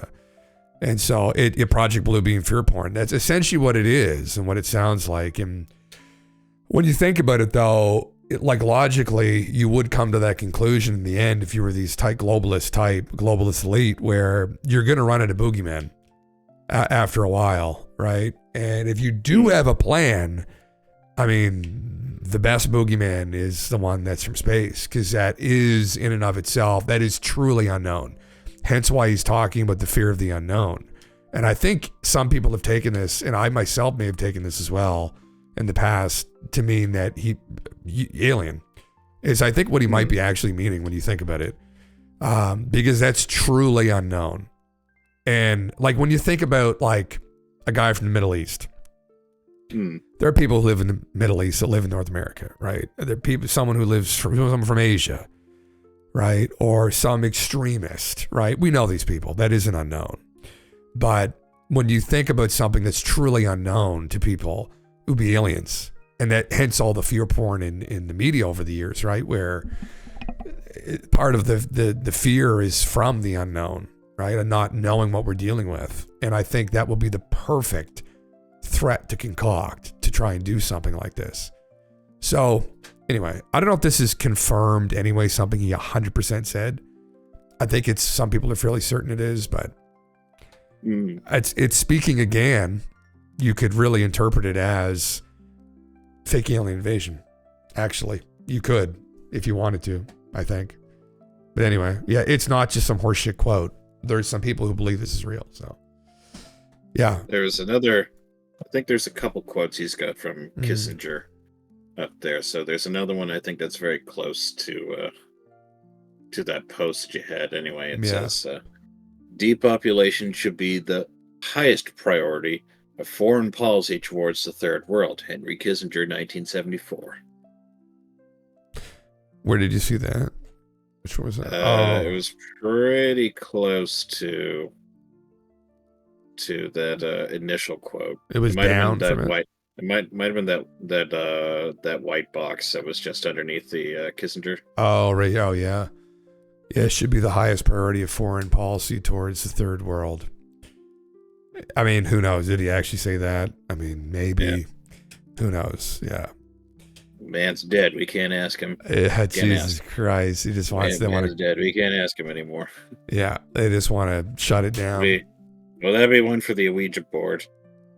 Ouija board. That'd be a really fun Ouija board session. Yeah. Who do you want to summon? Henry Kissinger. Henry Kissinger. What? Jesus Christ. Yeah. Yeah. Yeah. Pope John Paul II. Yeah. Talking about moral government. Yeah. Here's the next one that he's got now. What was this guy's name? Brzezinski. Is it Brzezinski? Brzezinski, yeah. I know it's Polish, and I know Polish names have like they've like it's like the name like Krzyzewski. You know, it starts with a K, and you'd be like, "Oh, what? How does Krzyzewski start with a K?" But anyway, it says we cannot leap into world government through one quick step. The precondition for eventual and genuine globalization is progressive regionalization, because by that we move toward larger, more stable, more cooperative units. Well, fake alien invasion is not going to do that. It's just through fear. Well, alien invasion seems like that's one very big step, one very quick step indeed. Yeah. Here's one by John. What's the one by John Paul or Pope John Paul II? Yeah. By the end of this decade, we will live under the first one world government that has ever existed, in the Society of Nations, a government with absolute authority to decide the basic issues of human survival. One world government is inevitable. No, I'd say that it probably is inevitable. Unless a very large portion of the population dies off. In which case, like, distances become even greater, if you will. Not the measurement of the distance, it's that, with like something, with the invention of the automobile, all of a sudden to drive over to like the city close to where we live or to the next town over, that takes like 20 minutes as opposed to like 3 hours or something, right? Or like an hour and a half. Yeah. So, if you lose that means of travel and whatnot, then you'll probably revert back into like, for all intents and purposes, a sense of tribalism. So what happens is that the more interconnected, the less meaningful the distance becomes, then the more likely that it's going to be part of like one, for lack of a better phrase, one banner, if you will. So he's probably correct. If this quote is in fact true, if this is in fact a quote, the one world government's probably inevitable. Yeah. Well, we think, that maybe, depending on how things play out here, I guess. That's true. So, again, just to reiterate what this guy said, this kid has said, which I think he's already stated, he's a young guy. I'm just going to start the music up again there. We need background music. There we go. So by July 16th, 2026, MJ12 will launch a fake alien invasion. These aliens are biological android perfected by the mid-70s. They have an on-off switch. The secret government calls them PLFs. They will pilot ARVs, alien reproduction vehicles. These are the human-backed engineered UFOs. They will only launch a couple hundred of them. They will use Project Bluebeam, which is run by NASA, to make them appear as 100,000. Oh my God. Okay, this is her. The invasion will last until September of 2027. But 2 months before that, the UN will restore communications via internet, radio, and announce that we need to unite as one world government to defeat our common enemy. During the announcement, they will also bring the real aliens out and say that these are the good aliens. Meanwhile, the good aliens just sat back and let this group kill everybody with fake aliens. Well, good is subjective, Well, yeah. The reason this has to happen is that we made a contract with this guy who survived Roswell. Contract lasted 70 years. Contract ends. They plan to release everything to the public. That was the original plan, but luck wasn't on our side. This is all something that supposedly an older ex government employee has told this young guy. He's told him this whole scenario. Now, we are in the U.S., not the rest of the world. Yeah, as in the U.S. Yeah, that's who'll be running the world government, I guess. I mean, again, this whole fucking meme has been out there for a while. The idea of a contract running up has been out there. The idea of a fake alien invasion has been out there. The idea of MJ12 has certainly been out there. The idea MJ12 is behind the cover-up and reverse engineering has definitely been out there. The idea that they are going to be behind the fake alien invasion, that they've created androids. Oh my God. Like, that's just like, anyway.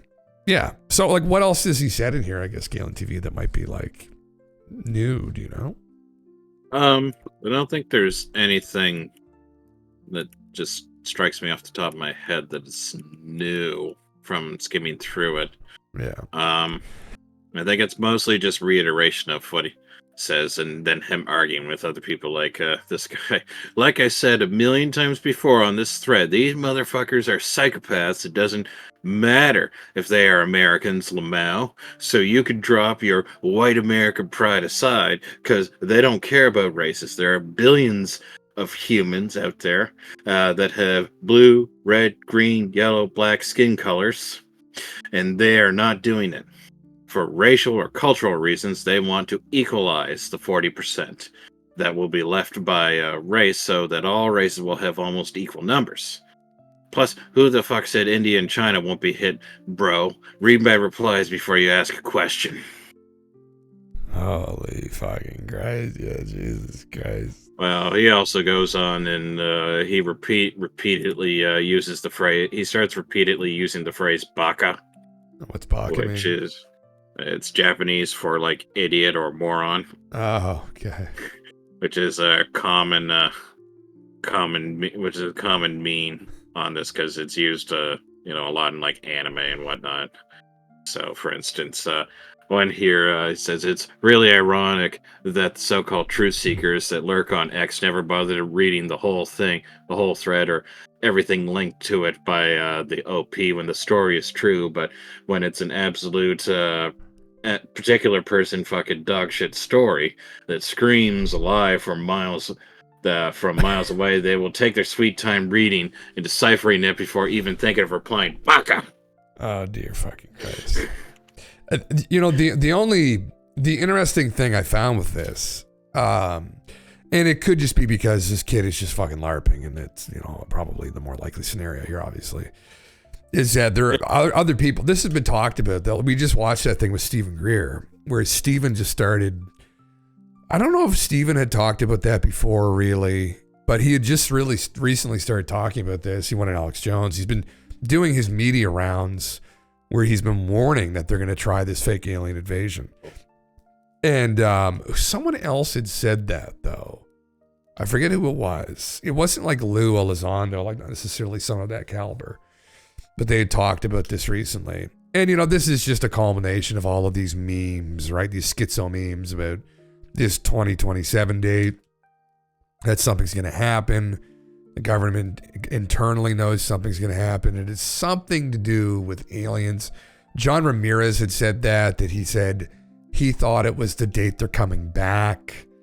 Like, it's just all this fucking schizo shit. And so, the consequence of that is just going to be all kinds of LARPs about this and whatnot. But his original story was very intriguing, where he met this ex-government guy who was living out in Tunisia, built a bunker into the side of a mountain, right? He kind of become friendly with the locals. His family was one of those groups of people. And then he got friendly with this young guy because he lost his son, told him all this shit. Now, all that could be true, hypothetically.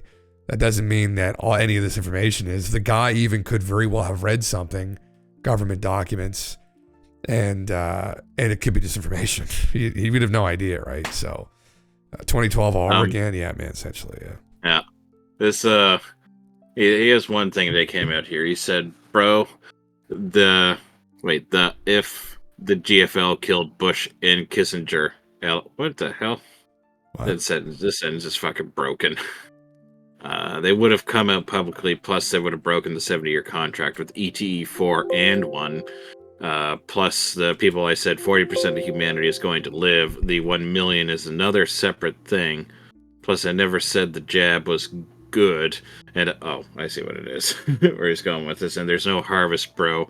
And no, the reptilians are holed up in Antarctica, and they work with MJ-12. Plus, you're not an envoy of the GFL because Thor and his lifespan is 700 years. So he's still around, bro. There's no Satan. It's just what they call Enki. And that's what the ancient particular group of people called him. Sumerians. Well, he used a different word, but... Listen, for people that don't know this story, I am so invested in this being absolute horseshit. But I don't know. But this supposedly was a guy. Now, in the original stories, he was a Venetian. Because back in the 40s and the 50s, we, as a culture here in the West, scientists thought that Venus was a temperate planet. Because by some accounts, it should be, depending upon how its makeup is, and we realized it wasn't made the way we thought it was.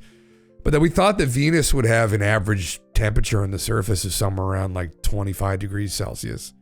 Yeah. So it would, in some areas be tropical, the cold, cooler areas would be kind of tropical. and that life could live on Venus. And so there was a lot of like science fiction about the Venetians and people coming from Venus. And it wasn't until actually Mandy Velikovsky, who I've talked about, put forward the idea, no, Venus is probably hot as shit, like 800 degrees Fahrenheit. And they're like, what?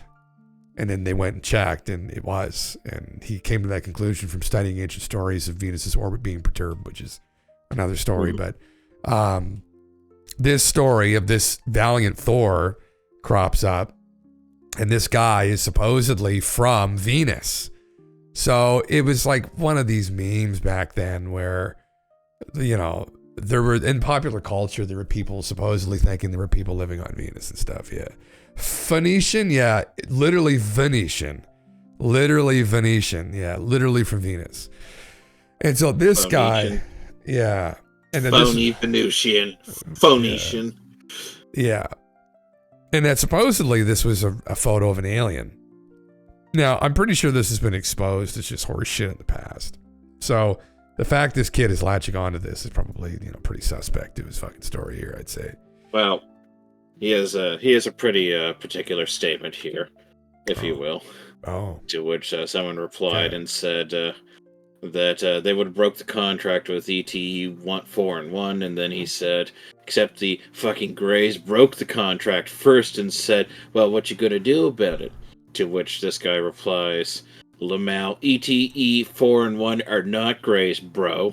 Greys are our most benevolent allies, and they gave us Buddhism and Christianity and Islam. Plus, they treat us as their kids. Now, what do you think of that statement?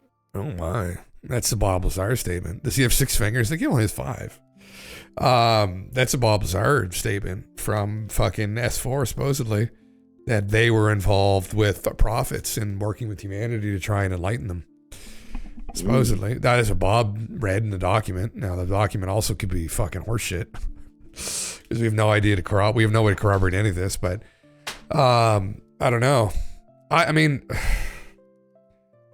in all the anecdotes you get from like the abduction phenomena, I mean, there isn't really a lot of particularly negative interactions that people have. Aside from trauma of just, you know, being abducted to begin with, which is pretty traumatic, I'm imagining. I've never been abducted, so I don't know. So, I don't think this, and this is the thing, like this kid needs to bring on this guy if it's true. Bring on this Mark guy. There's one more thing here, is that it seems that somebody else has been posing as this guy too. Oh. Allegedly, and that there's been a back and forth, and that's about where the thread's at now.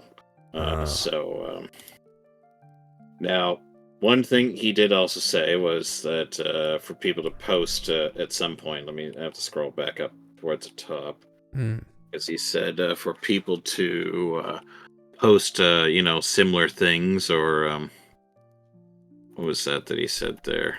I have to go back up because they didn't link the thing.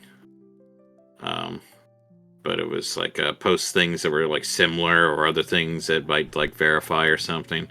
So somebody posted, if you remember, that one particular story of that guy's dream. Oh, really? He posted it in here? Yep. Oh, fuck. Okay. There's that, and then there was where was that at? Where was that at in the thread? You have to scroll through it, so it's... Is there like a number you can give me? I can just jump to it and we get that. Reading that is another interesting schizo story. 3997750 is where the sequence of posts starts. 399775035. Yep. There it is right there. Schizo Dream Skinwalkers. Yeah. Schizo Dream Skinwalkers, and then the last one is of the particular dream. Oh, the rod. What is it of? The rod and the ring will strike. Perfectly timed. Their skin is pale looking because they're not good at reconstructing flesh. Is the dream below it right here? Yep, that's the last one of the 3. That one, the other 2 are ones that link up with it. Oh, okay. But this is the actual dream. Okay. Yeah, should we this is read? the actual. We should maybe read this out again if you want to read it. I think we should read this out because Shall we go through this one? This one is a classic. Yeah, let's do it because this is relevant to like this other Schizo post.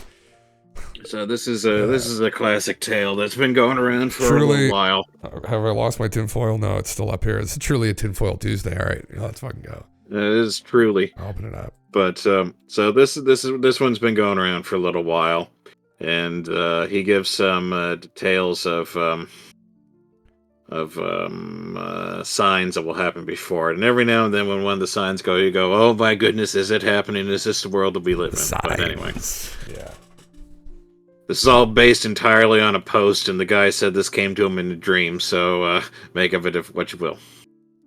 He says, I don't normally comment on X, or rather, this from Friday, November 4th of 2016. I don't normally comment on X, just lurk most of the time, but I saw this thread and figured, why the fuck not, I'll post. I have 3 different events, might have to post them separately, might not post all of them if I'm getting tired of typing. I suck at green text, by the way, so I'll just type it out. The first event I had was when I was a kiddo. Although I didn't realize it until I was older, but my parents and school teachers did. Before 9/11, I was always drawing cities, would have put the Twin Towers in them burning. Although I was like 4 at the time, and I've never even seen them or heard of them. I did this in my agenda notebook, on the desk, on paper at home, all the time. Nobody thought of anything of it until 9/11 happened. And then everyone was very quiet around me. They would try to be really nice to me. They wanted me to draw something other than burning towers. They never told me what. They just told me to draw whatever I wanted, and I don't really remember much beyond that, though. Fast forward about a decade and a half. I find my old agenda notebooks in a closet and see 9/11 scribbles all over them from time periods far before 9/11. Jesus. I finally went and asked my parents about it, and they were extremely squirmy on the subject. But finally, they had told me that I was drawing all of this before 9/11, and they were hoping I would just forget. They had told me that my mother apparently predicted a bunch of plane crashes between the 60s and the 80s to excruciating detail, down to the exact locations they would hit. Although she lost this ability when I was born. I just want to acknowledge Killa. Thank you for the raid. Welcome, everybody. Welcome the couple people that came in. Yeah, this is a prediction someone made years ago on the chans. We're just reading through it again on this Tinfoil Tuesday. Pretty interesting theory. Thanks for the follow. Totally. All right, sorry, GALENTV. Did I say spermy? I meant to say squirmy. It could be spermy. It could be spermy. Wrong with It might that. be spermy. Yeah. You know what? Maybe it was spermy. Yeah. What's up, dude? Apparently, my grandmother and great grandmother had the same ability to varying degrees. Really made me question a lot of shit ever since, though, to the extent that I seriously worry about my own thoughts. Story number 2. Significantly after this, but before rediscovering this weird life event of mine, I had another incident take place. I had the day off and had gone to sleep, although once I had awoken in my dream, I didn't realize I was asleep. I lived out day after day, week after week, month after month in this dream that I didn't even know was a dream. However, it was not a good one. Eventually, at some distant future point, the space station was deorbited. I do not know if this was intentional, or if it was normal orbital decay, or if it was even the ISS, and not just one of those Chinese stations. However, shortly after this, there was a limited nuclear exchange in which 36 nuclear weapons were detonated in the Texas Gulf region. I am unsure what happened with the rest of the country, but I imagine it was catastrophic. Services never came back. Should we just acknowledge for people watching now? The space station is in the process right now of being deorbited. Well, that's what I mean. Every now and then you see something like space station is losing orbit, and you hear some other thing, you go like, "Uh-oh." Yeah. Is this what, because this is not a nice reality to live in if this is the case. Yes. So just keep that in mind going forward, guys. Anyway, sorry. Please continue, sir. Shortly after this came airstrikes. No idea from who. It honestly looked like some variant of Su-30 Russian plane. Only a few, however, before those two eventually stopped. But a week after this, it got horrific. There were a bunch of anvil clouds that seemingly developed out of nowhere, and large spacecraft were seen in them. Not emerging Independence Day style, but as if the cloud itself was some kind of portal, and these ships were sort of halfway loitering, halfway in and out of the portal. The ships were large, angular brick-shaped, but had no real texture to speak of. They were sort of solid stone, slate gray, and just sat there. We never saw anything come out of them. All we remembered were screams from everywhere, and those monsters that would peel the skin from children and parents and wear their skin. They were capable of perfectly imitating the voices of the people whose skin they took. They did this to lure people out of their hiding spots and take them. Killing yourself to escape them would not work. They could reanimate the dead. If you killed yourself to escape, it wouldn't work. They could reanimate the dead and keep you on some sort of life support for the sake of experimentation. I don't know why or how, but somehow I knew that if they took you, that you were theirs forever. There was no escape. However, they had large facilities on the Earth. They looked like normal warehouses, but the ones who wore people's skin were inside these. They would liquefy humans in there and keep them in these devices that looked similar to dryers, and each liquefied human was kept in their own. And we had a hand scanner we could use to find where the person's remains were so we could steal them so that they couldn't reconstruct their remains and make them suffer. Somehow, we could reconstruct the entire person back to what they were with this liquid, or somehow we could reconstruct the entire person back to what they were with this liquid. However, the ones who wore people's skin had these large pools ringed with symbols that looked similar to Zoroastrian dogmas. I don't know the spelling. And they would fill these pools with the people's liquefied remains, bathe in them. Their children would bathe in them and drink them. And they would try throwing people in, and if you fell in, then you were one of them. This went on for until most of the human race was wiped out. I do not remember most of what happened, as this was a single dream spanning 72 years. Eventually, though, their spacecraft were destroyed. Most of their life on Earth was destroyed. It had become a large desert. I remember there were still alligators, though, and whatever had transpired had killed the sun. It was slowly dying, as if they had siphoned energy from it to escape. I don't know if anyone intervened on our behalf, but I think someone did. But I remember I was walking with a girl in a blue dress. She was my wife. I don't have a wife in real life, mind you. But anyways, me and my wife in the blue dress were walking down the road. There was a small ditch on the left side with a few alligators in it, and a line of trees on the other following the ditch. We were walking home, and there were bits of these spacecraft everywhere. The sun looked like it was setting, but it wasn't. Damaged or something, as I stated in the previous post. But we finally got home. It was getting close to nighttime. I then remember her whispering to me very quietly, "We need to be quiet and turn all the lights off or they'll see us." We did this and saw lights on the horizon slowly blinking out one by one.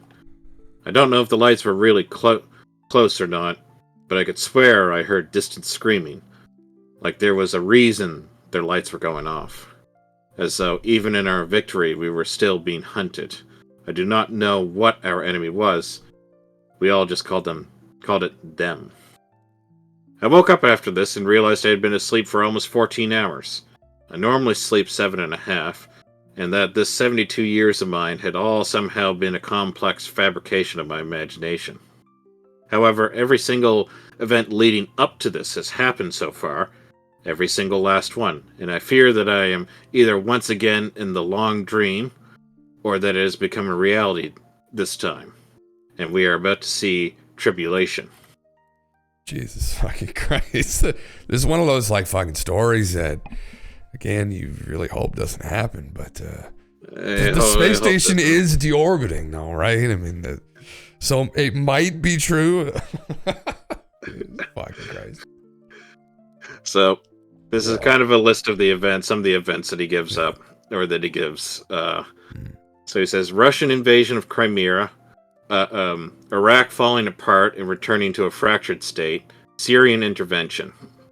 The next things to come are that the rest of the Middle East falls apart, not just what we are already seeing, but Jordan, Lebanon, Saudi Arabia, Iran, pretty much everything except Israel. Eventually a space station, no idea which one or how, will deorbit, and a war between Russia and the US is going to kick off. It's inevitable. Russia is going to invade up through Mexico. The red line is how far they get into the US.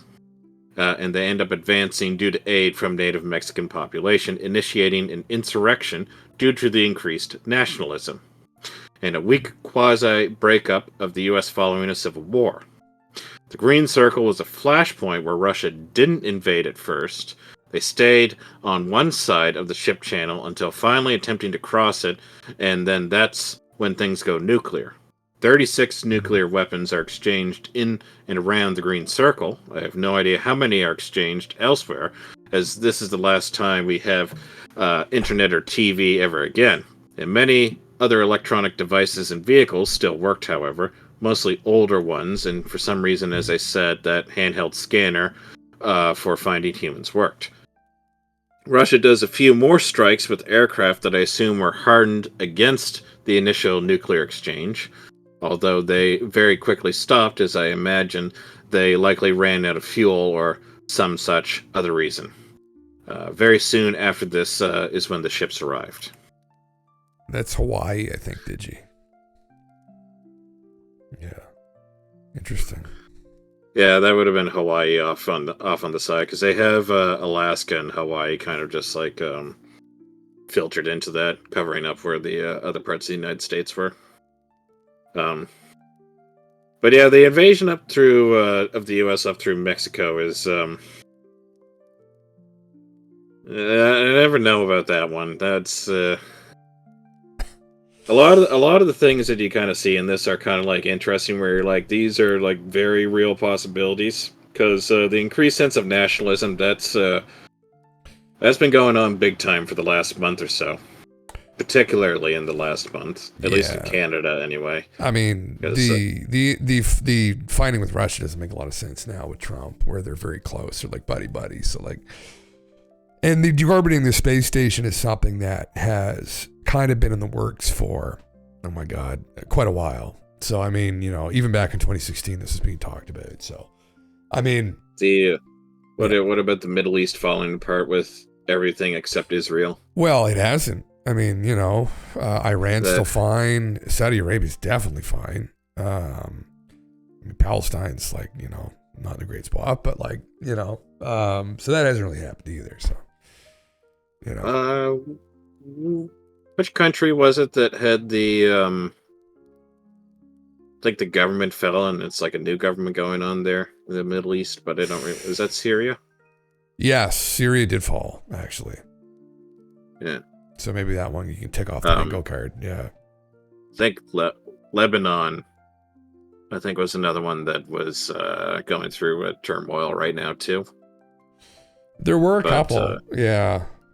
So, like, are we trying to frame this now that these beings that are doing this are the beings that the MJ-12 have concocted? Is that what we're thinking is happening? Like, they might be. They might, in fact, be the Trantiloids.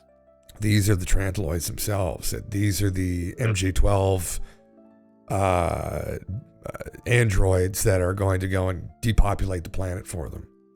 Yeah. And it's going to be some brutal, like, fucking, like, skinning of people and whatnot. And Jesus Christ. You imagine like this? Holy fucking Christ. He goes into a little bit of detail about kind of like what goes on anyway. He I think he alludes to that the theory that they had was that there wasn't any like particular reason that these species were doing it, that they were kind of like maybe scavengers, and they effectively just were doing it out of sport. Yeah.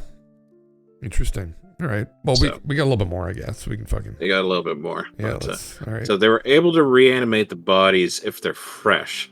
I don't think they can do it if they've been dead a long time or on the ground for a while, but I think it's about a 1 week window they still can. Wouldn't advise killing yourself, obviously, though.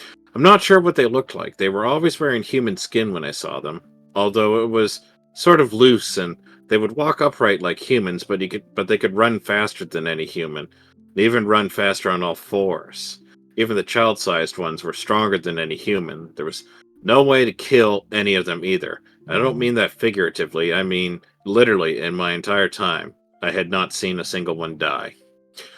They had this weird sort of glow to them, though, like you could see under their skin where they had glowing machinery or augmented body parts or something that were part of them, and some of their heads didn't look right because you could see the human skin on them, but you could see about 4 or 5 glowing white eyes under their skin.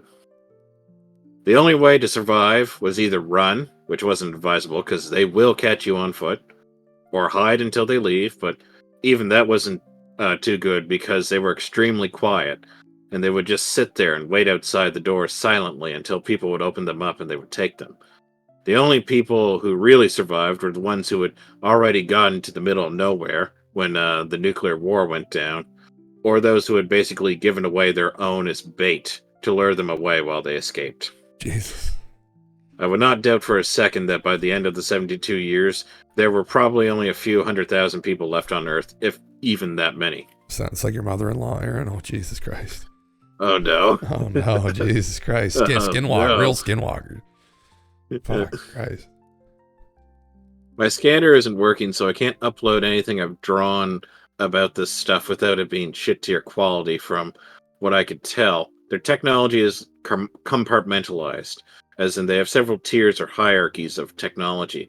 Whether this is due to them being an amalgam of civilizations or not is unknown to me, but I think it might be a similar reason to just not wanting us to get their technology. I'm pretty sure the hand scanner was theirs, but it was based off existing human technology. Or maybe human technology was based off it, I don't know.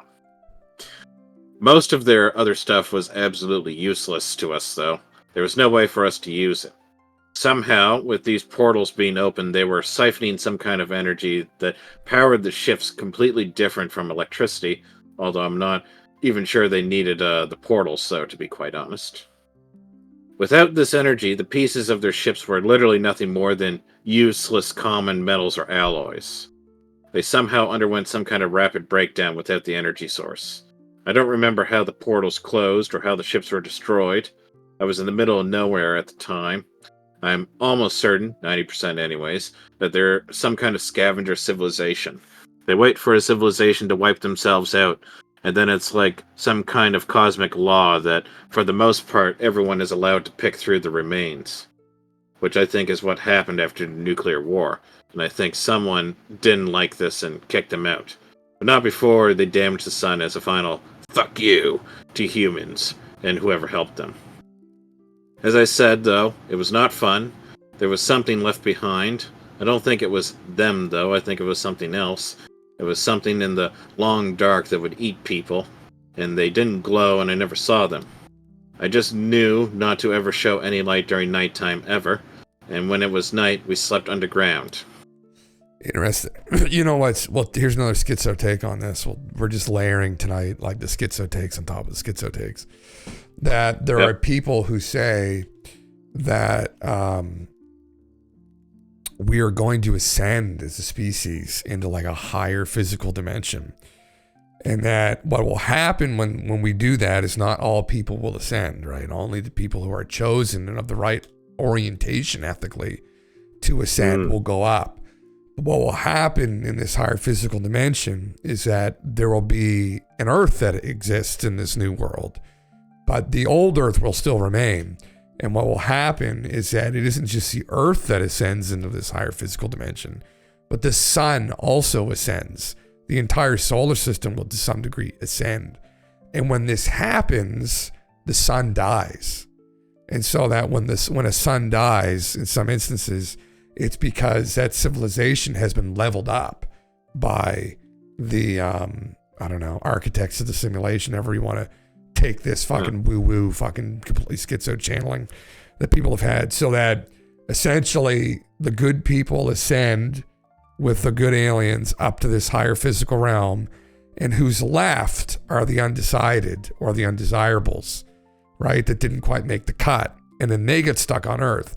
And when that happens, it's a free-for-all on planet Earth, and then maybe all the bad aliens can come in and do whatever they want. So maybe this is after some kind of an ascension that occurs too. Who knows, you know? So would you say that every dying star that we observe is the remains of a descended civilization? I have no idea. That's what some fucking schizo guy used to talk about. Actually, well, there's not just one guy. Okay. Like Nancy Leader talked about that. There was a couple people that have talked about this ascension. It's talked about like by like the some Eastern religions talk about this ascension. And then they'll get into the sun like dying, but I mean, how it's can the obviously sun ascend and die at the same time? I don't know. It's a portion of it remains in this 3D reality, but a majority of its energy gets moved to like this higher portion of reality, and then its anchor point is still here in 3D reality. None of it makes any fucking sense. Maybe it doesn't have to. Well, what? All right, follow this. All right, follow this. Yeah. What if the sun actually has a soul, and it's the soul of the solar system or the planetary system, and the civilization ascends once that ascends? So the star dying is because the soul of the sun is gone. I mean, brother, maybe. Yeah. How much does that soul weigh? How much does a human soul weigh? Yeah. That's about all you can respond to, brother. Brother, I mean, well, that's literally all you can really say, because like you just have no fucking idea. Like at that point, it's like, we're so deep now that we might as well just be sauteed, right? Anyway, sorry, I just thought I'd throw that in there to make things even more fucking schizo, because we're already like well out the deep end. So anyway, you got a census on your brothers. You're taking inventory on brother. Yeah. Recenter my tinfoil. Is it off to the? Okay, sorry. There's that better, sir. Okay, my shit's out of alignment there. My God. All right. I'm not going to ascend, brother. We're going to get turned into fucking skin suits. We got to fucking watch ourselves here. This is not fucking good. We got to get ready for the ascension. Yeah. Will says frequency strata. The sun and planets exist on these different frequencies if you follow things like Law of One. Oh, the Law of One said it too, right, Will? Sorry. Law of One also talked about this ascension. Yes. So did the Law of One, did Ra talk about that? About that the sun will also ascend too? Will, I can't remember. Yeah, there was a couple. This is in kind of like, I guess, the woo in these like channelings and whatnot. Yeah. Yes. Well, sorry. Let's continue on. Yeah. We slept underground. We slept underground under the house in case things in the dark did come inside and found us, or did they came inside and found us. I think they were a little more than animals, maybe something left behind, but I don't know.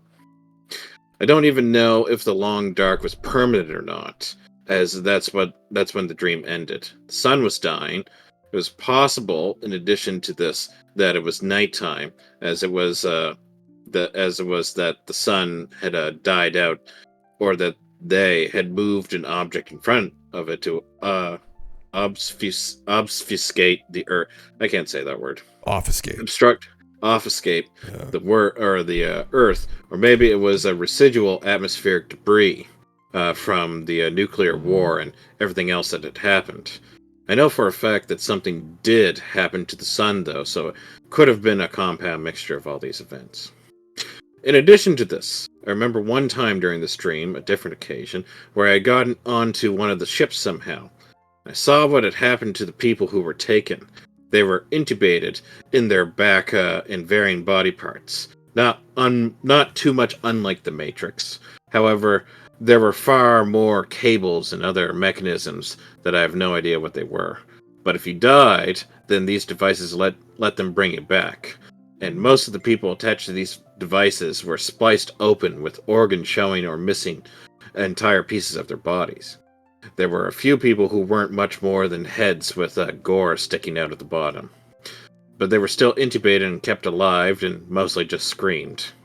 The inside of the ships was the same slate of grayish color, but there were colors made of energy, perhaps as electronic interface panels of some sort, but probably not. It was a pretty color, so just varying shades of white, yellow, light, and light bluish. It's very basic, too, none of the H.R. Geiger alien style. The ships were very utilitarian in design on the inside. Everything served a purpose and only that purpose. No decoration whatsoever. In addition to all this, I say the Mexican uprising. What I mean is that Mexico aligned with Russia in most of South and Central America. So this is coupled with Russia allowed for a fairly robust invasion. The U.S. had been weakened substantially already, as I had said, due to internal civil war. Whether it is related to this election or not, I'm not sure. Under normal circumstances, I doubt they would be able to pull off an invasion, though, so we must have been fairly weakened. I know the White House in the Capitol was taken by People's Revolutionary Force. Shit name, but that's what they call themselves, or grown to be called anyway. So for the most part, the government had already been decapitated before the invasion. In addition to all this, again, the invasion and subsequent nuclear exchange had all come about very quickly. I was out in the backyard with my mother putting white Christmas lights in the backyard as patio lights. I don't think it was near Christmas, though. We had literally walked inside, and my dad was lying on the floor watching TV and said, "Well, I guess we just started World War III." And not 20 seconds after that, the first flash went off outside near what would probably be the Pasadena area of Houston, followed by a large area of petrochemical plants on the other side of the ship canal. They looked to be fairly low yield, about 10 to 20 kiloton range, as though they were specifically trying to target smaller areas, but I don't know. We got the shockwave where I was, and our windows were blown out by the building, but the building was still intact with a little damage. I never said anything. I'd never said that they were glowing green under the skin. I don't think I did. They were glowing the same as the ships, as a sort of white, yellowy, bluish color. I don't have a word for it, but it wasn't an earth color. I speculate on the machinery because there were bits of pieces poking out through the skin and the holes of the skin due to people's skin growing necrotic. The machinery under the skin looked like a very similar stone gray as their ships. Skin was pretty contorted on their bodies, in some cases though. As I said, multiple eyes covered by the skin sometimes, or others where the skin didn't exactly fit them right. They still had mouths though, but I don't think it was for eating. I think perhaps it helped them grab onto people, or for the express purpose of killing them, subduing them. I don't even know if they were technically alive, or if they themselves were just biological machines. Some of them seemed like they wanted the skin as trophies more than anything, though. They collected it, and some of them were wearing multiple layers. And as I said, I have no idea whatsoever as to why they would liquefy people and put them in the dryer machines in the warehouses. Surely they had some purpose, but I don't know. It could just be as simple as storage, or perhaps some religious purpose of theirs. Seemed to have some interest in Zoroastrianism, as I said. I don't know how even a breakaway civilization could fight them, though.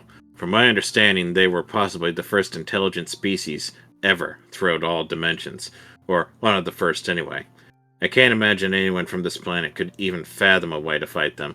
It would have had to have been someone else out there on their technological level. I have no idea what skinwalkers are. Can you give me a link? Jesus. And then I think that's where the other skinwalker stuff came in. All right, yeah. The ship in the video looks nothing like their ships. Sorry, they don't have digital displays like that. It was some kind of strange form of hard light forming out of energy or something. But I had saw pieces that it looked like if the hard light turned off, then they would fall to the floor, but they didn't. They sat there in a static position. The ship had no windows whatsoever, and any writing anywhere was in the same light energy as the consoles. The best I could describe it is that the ship was as much an amalgam of a mash of technologies as one can imagine. There was stuff that just simply looked out of place for something like that. Rudimentary tools along with energy, along with patchwork on the inside of the ships as though they were extremely old. But at the same time, they looked like they were made of metal and stone. At the same time, if that makes any sense. I used to work in plants, and they could actually survive, or I used to work in the plants and they could actually survive a low-yield blast fairly well, as they're built to survive the explosion of nearby units or plants already. You might have to rebuild the control room and change butterfly valves and anything else with an electronic sensor, but most of the stuff out there could be that sensitive is buried. My guess is that it could only take about a month or two to get it back online, assuming you had workers and assuming the plant itself wasn't hit too close. So that's pretty similar. Yeah. Except so there's a little picture that he has of the ship. Yeah. It's pretty similar. Yeah. Except they don't drool. Although it's possible what you said that they're controlled by them as scouts. Then perhaps some kind of brain implant or some such other similar machination. So I wouldn't doubt it. This is my best paint shop rendition of it, but it doesn't do it justice whatsoever. The things were massive and intimidating, just up there in the sky, solid and unmoving. Never once do we see one move, and most of the time you only see like half it. The other half is usually obscured by fog. I can't make it look like it in paint, but the surface is pretty much completely seamless, but it can open up. The inside looks like a mix of metallic stone and energy when it does. I never saw anything come out though, but they would leave these things that looked like giant stone caskets on the ground below, holes in the ship, and then things would crawl out of them. Very disturbing. Totally not an angry fish. Yes, it is. This is proper schizo shit. Yeah. Sorry. Yeah, man. Fuck that's. Yeah, we just hope this isn't fucking a vision of the future, right? Think how First time I read the story was, I think it was maybe 2018, maybe is when I read this, or 2019. Yeah. And I remember it was about 12:30 at night, and it was dark out. It was it was very dark out. And I got really into the story. And once I got to what was it? Once I got to him kind of describing like the parts of it, like the Russian invasion, whatnot, I remember I kept looking at the door just like every 2 minutes or so to be like, they're not out there, are they? Holy fuck. Jesus fucking Christ. Dr. Greer could keep them bored while Alex swipes him down with his sort of justice. Like, fuck. I was in the room with Greer and Jones, and Greer was talking. I would ask Jones to strike you down. Fuck it. Man, I mean, yeah, this is one of those classics, which is, you know, does it connect with this guy's story here of possibly the elite creating machines to invade us? I don't know. It's hard to say, you know? Hard to fucking say, yeah. Hard to say. It's hard to say, but what was your opinion of it, Galen TV? I gave you my opinion. I gave everyone my opinion of this original story, where I thought of a lot of the schizo stories we normally talk about on here. I thought that it was interesting, at least, right? Like that in terms of one, the MJ Killer one, or the one we just read? The MJ Killer one. That story that he met some guy that, you know, lived in Tunisia. What do you think of it? At first I was definitely like all in on like, this guy is full of crap, and that was mostly in like the mannerism of like how he was writing.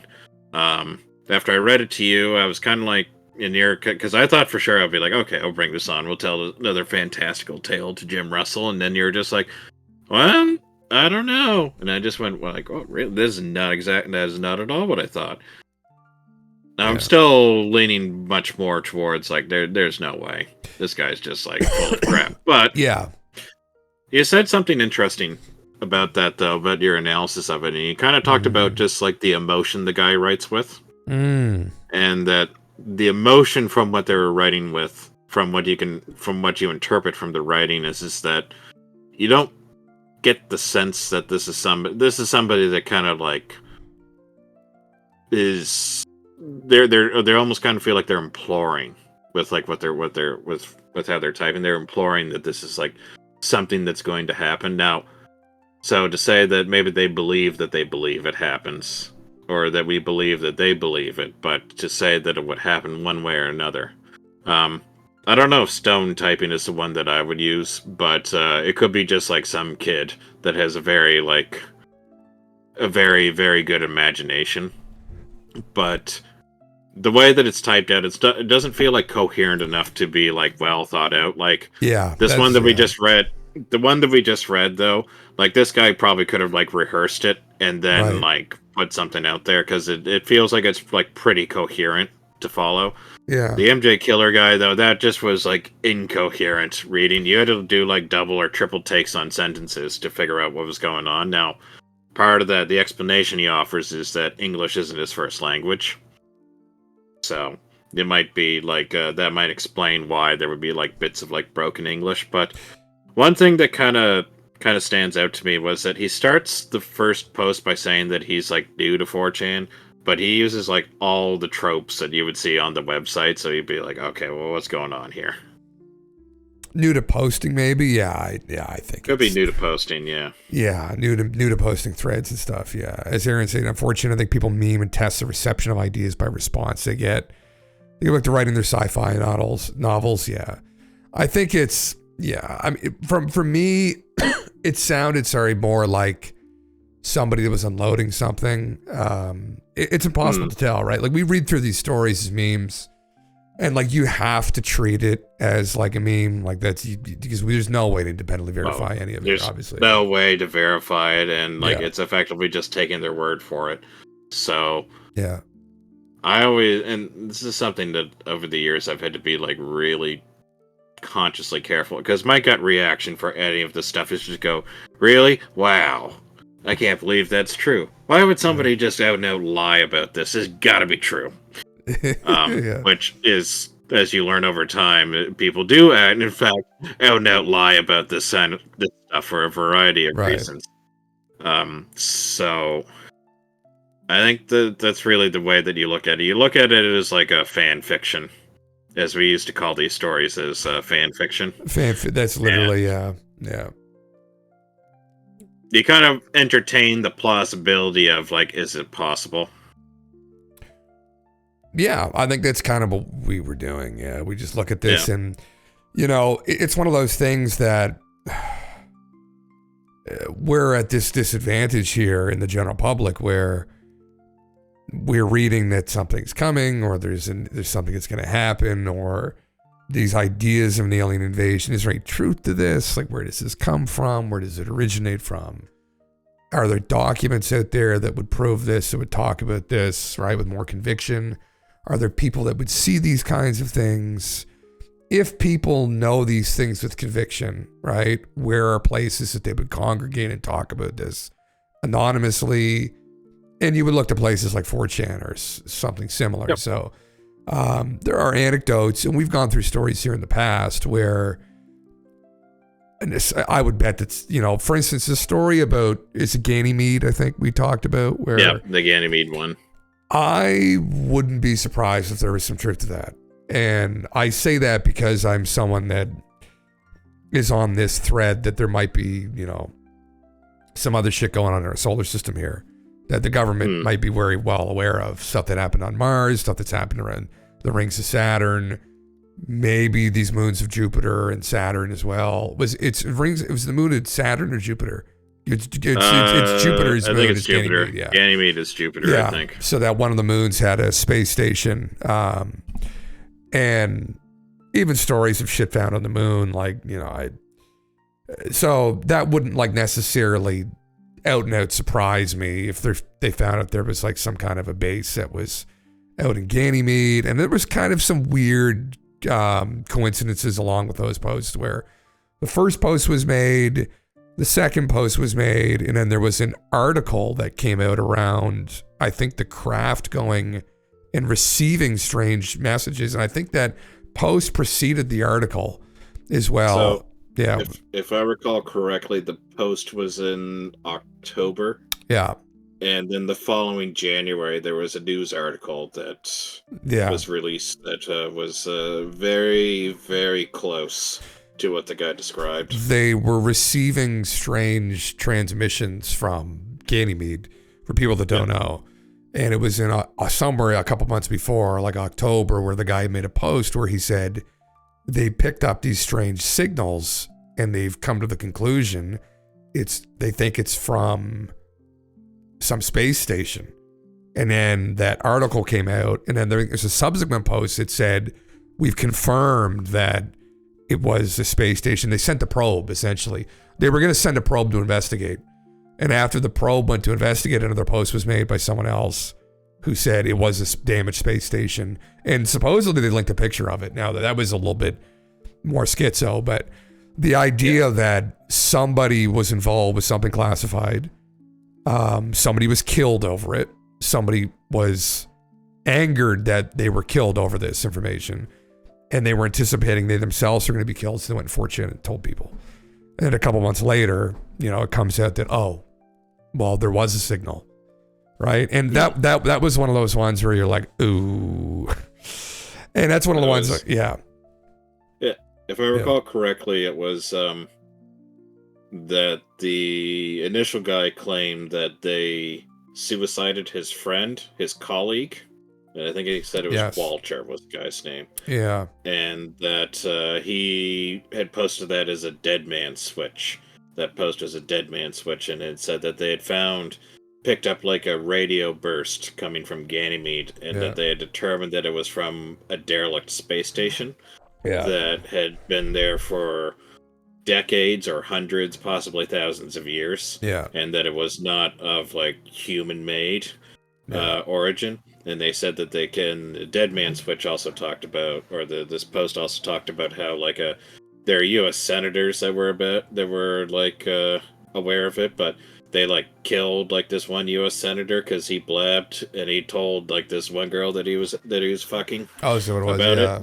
it. So, so they killed both of them, and that was the reason for it, and that he suspected that he was next because they killed his colleague. Anyway, they looked up around the time of like there was a car accident that I think did have somebody that happened around that time. That I think there was a person named Walter that did die during that, or that died as a result of the said car accident. And then it was like in that following January, there was like a news article that came out and said radio wave signal detected from like Jupiter's moon Ganymede. Yeah. And then that was when you had the Sweating Peppy picture underneath that somebody posted, like the original compilation of it. Yeah. Okay, so thank you. That's the actual thing. Yeah. So that was extremely fascinating. Yeah, extremely fascinating. Yeah, Zoroastrianism symbology is just lazy. Yeah. Well, as you can see, Zoroastrianism descended down from it's a monotheistic religion that came from the polytheistic religions of like Sumeria and the Assyrians and Babylonians, and that you had this like pantheon of gods like Anu and Ishtar and Enki and Enlil and these other gods that rode upon the winged disc. But anyway, yeah. We got a post here. What's this about? I looked at that. What a way to twist that statement, to twist the actions around. What's this about? Oh, yeah. You'll see. Why would our country allow another country to supply us with electricity even for a small area? We made these decisions and why, and you can imagine Canada stooping so low as to use electricity that so affects the life of innocent people as a bargaining chip and threat. They'll pay a financial price for this so big that it'll be rated about in the history books for many years to come, you motherfucker. What the brother, your tariffs are affecting our economy, and the economy is affecting the livelihoods of people. where people are getting laid off from their jobs because of these decisions you're making. So he's directly interfering in the livelihoods of Canadians.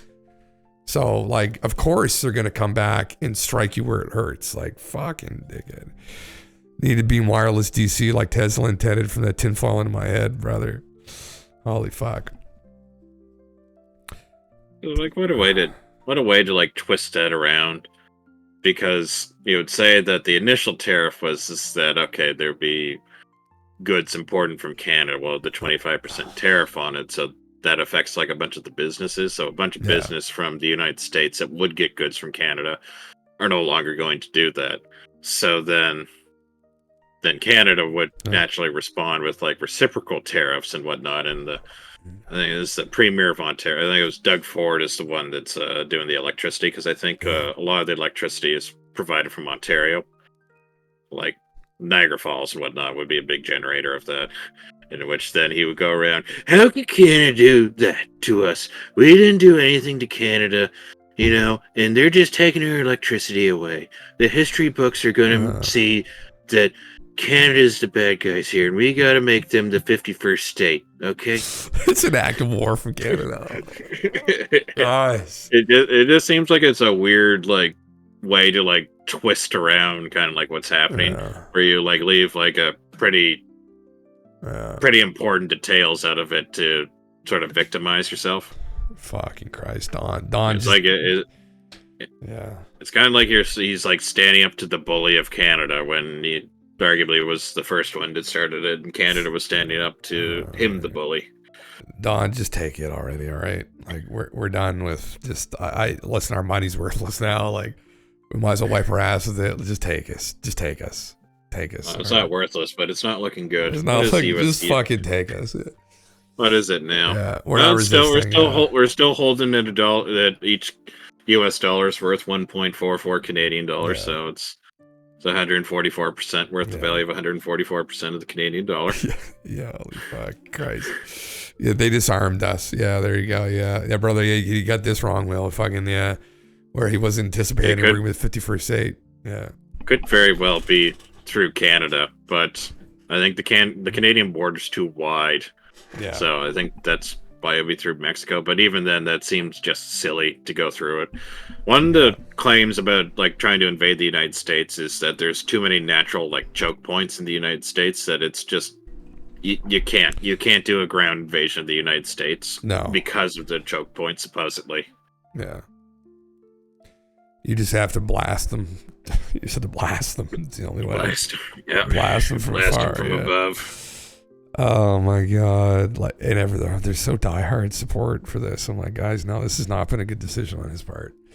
The guy makes bad decisions sometimes, and this has not been a good decision. I was hoping people would maybe try and talk sense into him from his cabinet, but I think he wants Canada. He wants Canada bigly. I think is what he wants. Oh my God! For whatever reason now, I mean, when he said Canada and Greenland, you go like, oh, he wants the Northwest Trade Passage. That's what it is. So they don't have to use Panama Canal anymore. Which I don't know if even that would be feasible because of wildlife that would go through, like the North Atlantic bright whale. I think would habitat or has maybe been sighted around there, and if that's the case, then you pretty much have to move your shipping channel to like the entire opposite side of the world to get around that whale, you know. Holy fuck! Yeah, there's Doug there. Fucking Canada is not for sale. Holy fuck! I think what we really needed was his brother right now. What we really needed was his brother, for Christ's sake. Rob Ford. We needed fucking Rob, right? We needed Rob. Rob, for people that don't know, Doug's brother used to be the mayor of Toronto. And Rob would regularly go out on a Friday night and get so fucked up that you'd see him at 3 a.m. in an alleyway smoking crack. Like, literally. He'd be out smoking crack with the crackheads. And then he would come home. Fair, that was a one-time thing, I think. It was where he was smoking I think it was in the mayoral office, though. Yeah. Where it was. Well, I like the one where like he's supposed to go on a plane. He says that he's going to go somewhere, so that he like tweets about how he's at that location, even though the plane didn't even arrive at that location, and nobody knew where he was. He's like, we're going to Winnipeg and whatnot. Yeah, just touched down in Winnipeg, and the plane didn't even go to Winnipeg, and nobody knows where he was. Holy fuck! I saw a clip. Despite of all him. that, the people loved him though. I saw a clip of him just again a week ago, and it was this woman accused him of having an affair with her, and he was like, this is in front of all the Canadian press. This is the mayor of Toronto. He's like, I didn't know I'd eat her pussy. And he looked at them, and he's like, I'm a married man. I got plenty to eat at home. Can you imagine fucking saying that in front of the just all the Canadian press? I got plenty to eat at home. Fucking holy fuck, brother. Meanwhile, he's out high as fuck on crack in the weekends. This is the mayor of Toronto. Holy fucking shit. You imagine running into him on a fucking Friday night, though. He'd probably be a lot of fun to drink with. Stay away from the crack, brother. Immensely popular, supposedly. People fucking loved him because he's just wild. He died? Did he die of COVID? I think he died of cancer. Oh, did he die of cancer? I think he died before COVID. I can't remember. I can't remember when he died. Yeah, I think he died of cancer. I think that was what happened. Was he was getting treatment for cancer when he said, "Yeah, we're touching down in this city here," but then in fact he went somewhere else for cancer treatment. I think that's what happened, but I don't remember exactly. Holy fucking Christ! Yeah, you saw King Charles was wearing his ruler of Canada uniforms when he was at an appearance recently. Oh God, Jesus! Yeah, right. Fuck. What do you? I asked you at the gym today, but I'm gonna ask you again for everybody in here. What's your opinion on our new prime minister in waiting? Oh my fucking God! Yeah, it's kind of. We kind of were talking about this a little bit earlier, but carbon tax Carney. Carbon tax Carney. I mean, anybody that's a part of the WEF is a fucking idiot. Anybody that's willingly associated with Klaus and all those fucking dickheads praising China and their social credit system because it effectively controls their population is a fucking absolute idiot. Did he personally praise the Chinese social credit system? Klaus? No, Mark Carney. No, but he's associated with the guy's organization who does. I mean, pretty fucking bad. He's pretty fucking bad. So, I mean, yeah, I just, I think that probably tells me everything I need to know about the motherfucker. That he hasn't sworn them off. He's just a fucking other idiot. What if it turns out he's just he is like a literal modern day saint? Oh God! Well, and that he is in fact the best leader you could have possibly ever conceived of. I'd say, but he is part of the WEF. Then he's childishly naive, and then he can't be a good leader. That he can't be a good leader by virtue of that, because that one thing. By virtue of that, yeah, can't be a good leader if you're childishly naive. Yeah, because that one thing. That one. Well, that's a big thing, right? You have to have you have to have a pretty good moral system in place. You have to, that just shows me that he's not ready to lead, right? He's being led. That's literally what it says, though, right? Same with Trudeau. He's not a leader. He's just being led. And that's not who you want leading your country, because then he's not in charge. But yeah, I think the liberals and the conservatives are like neck and neck now. And if an election was held today, that it's like a coin flip. Yeah, you were saying that. Compared to before Trudeau announced his resignation, where it was, I think the conservatives had somewhere around 44% of the vote, and liberals had 18%, which is just huge amount of support. It was an unprecedented level of support the conservatives had. Now it's 50-50. Well, it's a big deal to have nearly half the support in a multi-party system. I don't know if I even trust those statistics. So we'd have to just do it. We have to just have an election. Well, yeah, you just have to do it, dude. Those are just polls. So somebody could have just filled out the poll and just been like, you know what, I'm going to trick them into thinking they got the right leader, but really I hate that guy. Yeah, well, that's the thing, and that's, I think, if Pierre ran against Justin, it would be done, which is essentially what happened, where in the parliamentary system in Canada, you aren't just voting for your leader like you do in the States. You're voting for your local representatives too. You're essentially electing your local representatives And then that majority will determine like who's going to be leading, right? Whatever party wins. So I should know this, but the federal election is really like 351 elections, I think. Yes. How many members of parliament are there? Yeah. So what happened was a lot of people locally were going to the representatives and saying, "Yeah, but I like you, but you know who I really fucking don't like is the guy who leads your party. So as much as I love you, Wayne, or whoever the fucking local representative is, I can't vote for you because I hate this fucking idiot." So they all went to him and said, "Listen, bud, we're going to lose our jobs because people hate you so much. So what needs to happen is you need to fuck off." And they went to him like 3 times. They went to him and told him this. All the liberal MPs, members of parliament, went to him and told him this. And he kept essentially just saying, "I'm going to stay on, I'm going to stay on." And then finally, I think something happened with his kids where I think his kids came to him and told him, like, "Listen, people are harassing us." And he said, "Okay, fuck, fine. I'll leave it." And anyway, so that's really what pressured him, for people that don't know, to step down. And it was pressure from his party because, again, they don't want to lose their jobs. That's essentially, that's what was going to happen, is Pierre was going to win in a landslide because everyone's going to vote conservative. Now he's gone.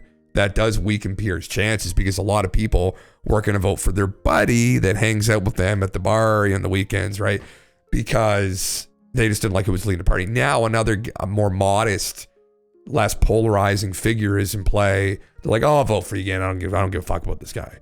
So the concern from some people, like me at least, I don't know, Galen, about you, but my concern is that some of these people are co-opted.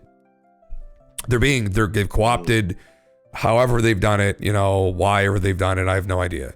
But that, like, Justin was someone that was co-opted by the WEF and probably others as well. Maybe people said China, I have no idea about that. But, Pierre, and not that I'm a huge fan of Pierre, because I don't really know Pierre and he speaks a lot like a politician. But, you're trying to find a candidate that isn't co-opted, which might not even exist now. But at the very least, Pierre was going to back out of all of these different agreements that Justin had gotten into, and he was definitely not vibing with the philosophy of World Economic Forum and these kind of climate radicals.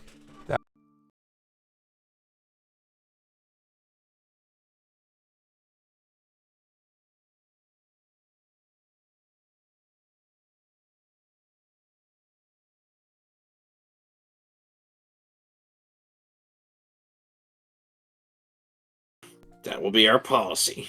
That I could never just fully figure out exactly what his intentions were, other than him just saying, we're not gonna do, this is where JT fucked up, and we're not gonna do that. And so he would come up with these like 3-word slogans, which there's a name for it there, but I can't remember what it was, where you'd say like axe the tax, was it build the homes, stop the couch. No, not that one, but these like 3-word slogans that were designed to be like memorable and like just used as like a catchphrase. But you'd have to ask yourself, like, okay, well, like what does axe the tax mean? And you say, well, we're gonna get rid of the carbon tax, whatnot. Yeah. You go like, okay, so like how are you gonna do that? Well, there's a famous picture of Donald Trump. Yeah, sorry, my audio cut out there for a minute. It cut both of us out. But yeah, the carbon tax stuff just needs to fucking go. It's just fucking. We could go on ad nauseum here about the whole climate change narrative and how, like, again, obviously being cognitive and being responsible around pollution and not letting corporations just run rampant and pollute the fuck out of, like, local communities and shit. But like, there's a deeper problem, and it's with their science and their logic when they're trying to argue that heavily regulating the carbon output because it's going to raise the temperature. I mean, some people think there's an argument that there will be a threshold reached and we'll have this runaway warming event. And I don't. Yeah. I've looked into that. The evidence isn't there to support that narrative. Supposedly we have entered that threshold, or we've already gone past that. I can't remember. Well, we're going down the hill. I mean, if you look at a climate graph, going back about 15,000 years, you will see just how dynamic the climate is, on a good day, and we've been on very good days for the last 300 years, and typically it can get pretty fucking wild, beyond imagining. What happened 300 years ago? Oh, there was really a cooling. 200 years ago, I guess. There's been periods of cooling that have happened that are pretty extreme. What happened? What significant change happened to business? The Industrial Revolution. To industrialization. Yeah. Well, there was a medieval warming period. There was a cooling period as well that happened that preceded that. Yeah, there were supposedly medieval farming records that had in Greenland, and you'd be like, Greenland? No, there's no way they're farming there now. Yeah. But we can go look at it. Yeah. Yeah. You can look back to climate graph. You can go back to even time of Jesus, go back 2,000 years, and you can see roughly that it was actually very warm. It was noticeably warmer than it is now. So, yeah. And then you can see the fluctuations here. We're worried about a degree or two. We've had fluctuations going back the last 5,000 years that are well beyond that. And then you go back, you're back to 12,000 and it's apocalyptic fluctuation. So, you look at this thing that Golfing put. What's everyone's Canadian name? Oh, is this a meme? Yeah, it's a meme. Is it a meme? What's your Canadian name? Yeah. First, I'll tell you, mine's pretty funny. Mine is April, is the year I was born. Short, last of my birth year, last number.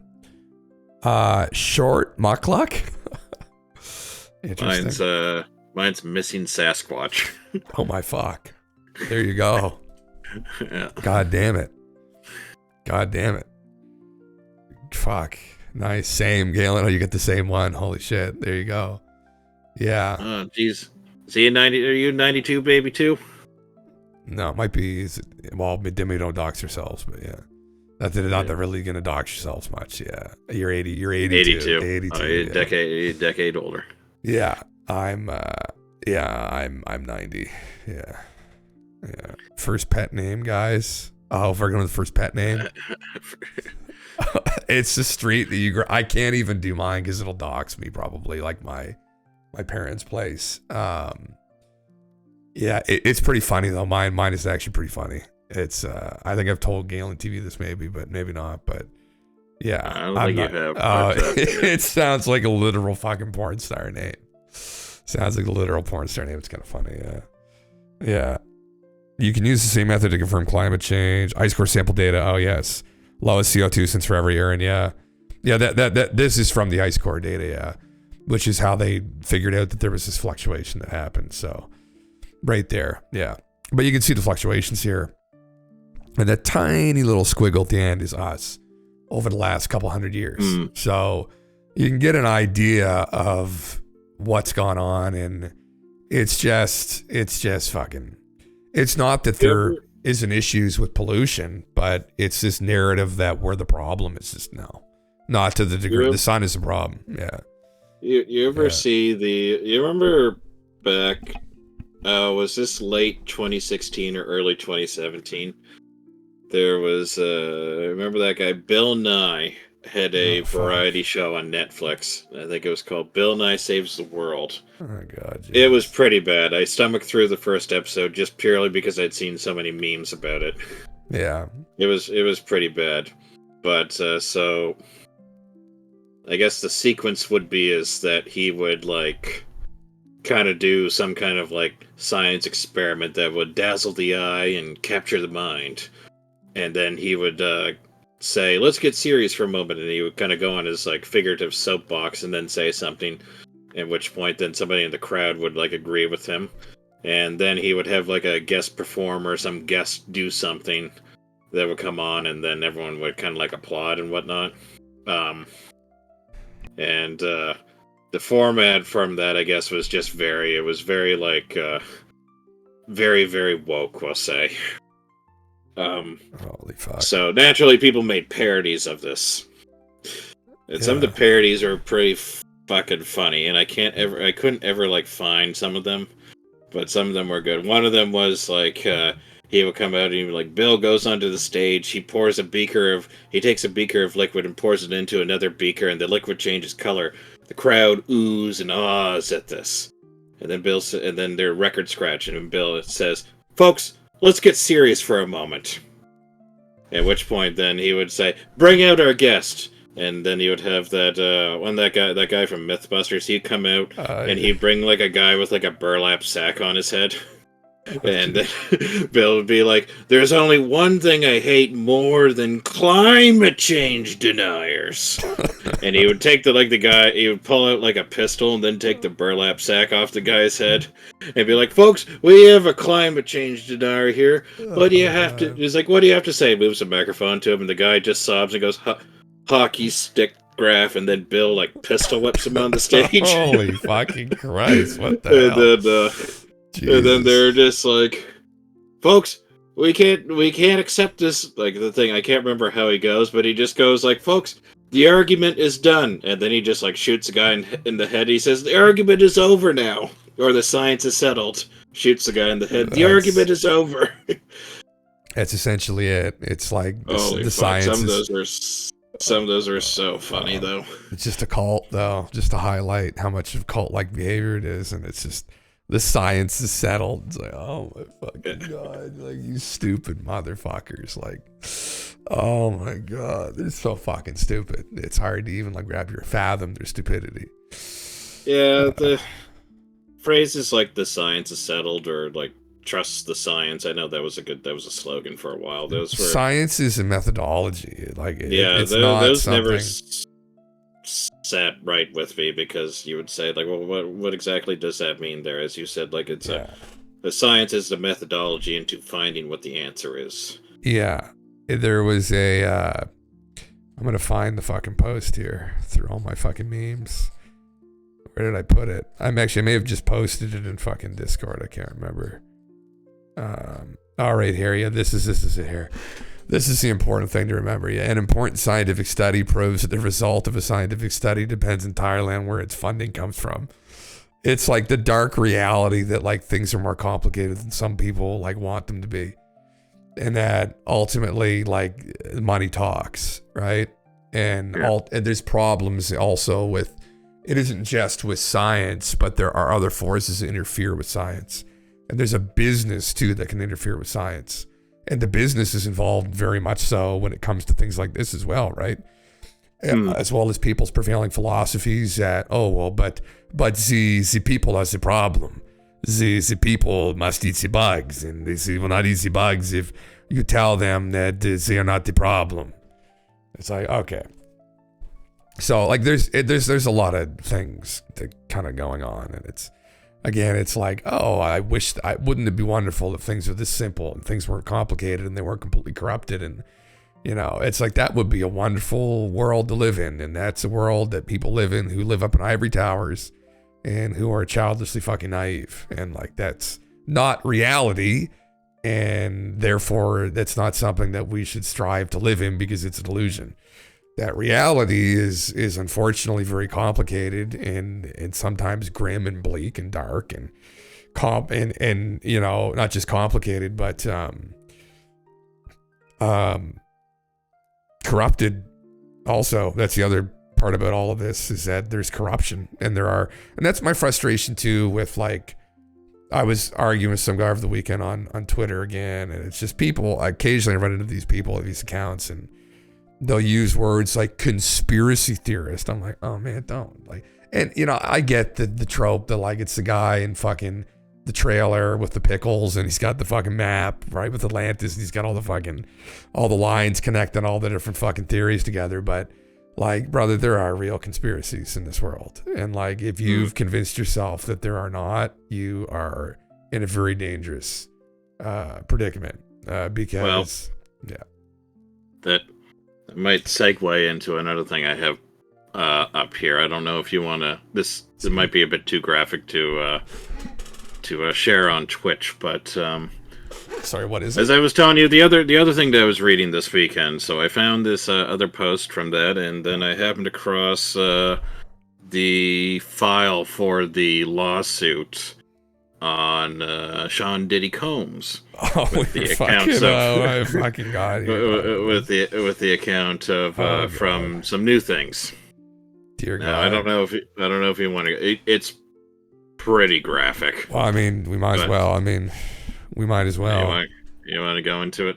Well, we can cover it, I guess. I mean, you know, it's like, this is another conspiracy, I guess we could say on Tinfoil Tuesday. Yeah. So these are the actual documents. This is the actual document for it. Yeah.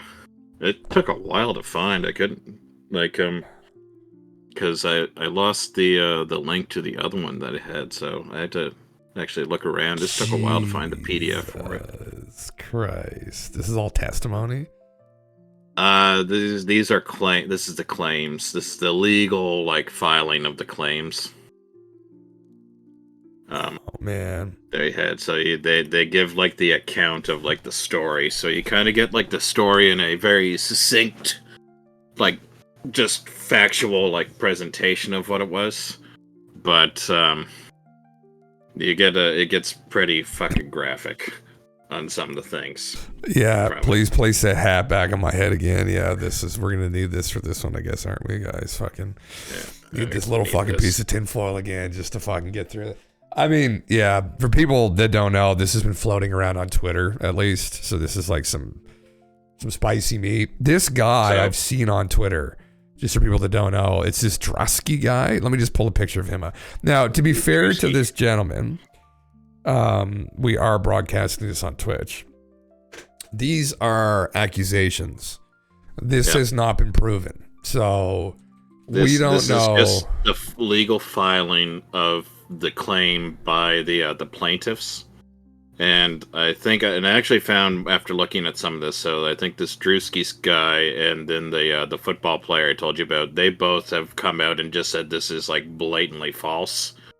Their involvement of this. Yeah. With the Drewski guy going as far as saying this. So this took place back in 2018. He said back in 2018 I was broke and I think he said he was living with his parents still at that time. So there's there's no way he was hanging out with Diddy during this time.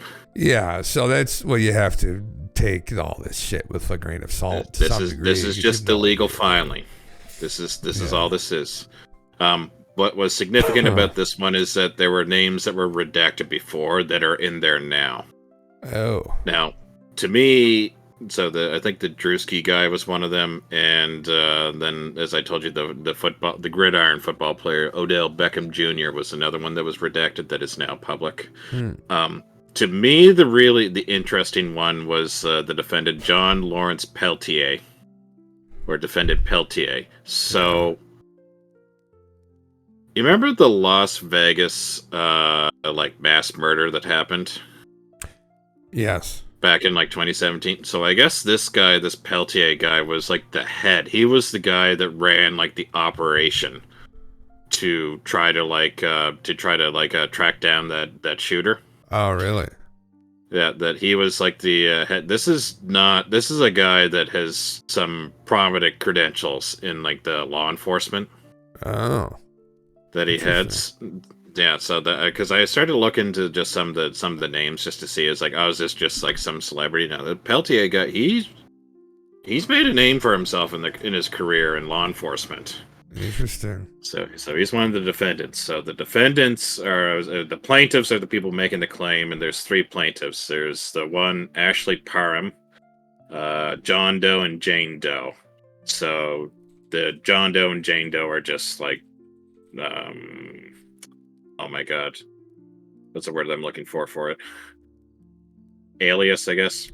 For just people that just don't want to be named. So you have Sean Diddy Combs. Then you've got Christina Coram. And then a guy named Sean Pierce. And you've got, what was this guy? Ruben Lira Valdez. And then John Lawrence Peltier. Odell Beckham Jr. or OBJ. Drewski, defendant Drew Desbordes or Drewski. Jacqueline Wright, aka Jaguar, who I guess was a singer. Helena Harris Scott.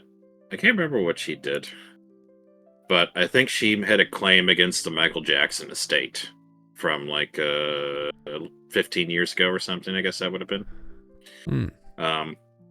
Then there's Mateus Gonzalez, and then Brandy Cloninger Cunningham. Oh, Brandy Cunningham.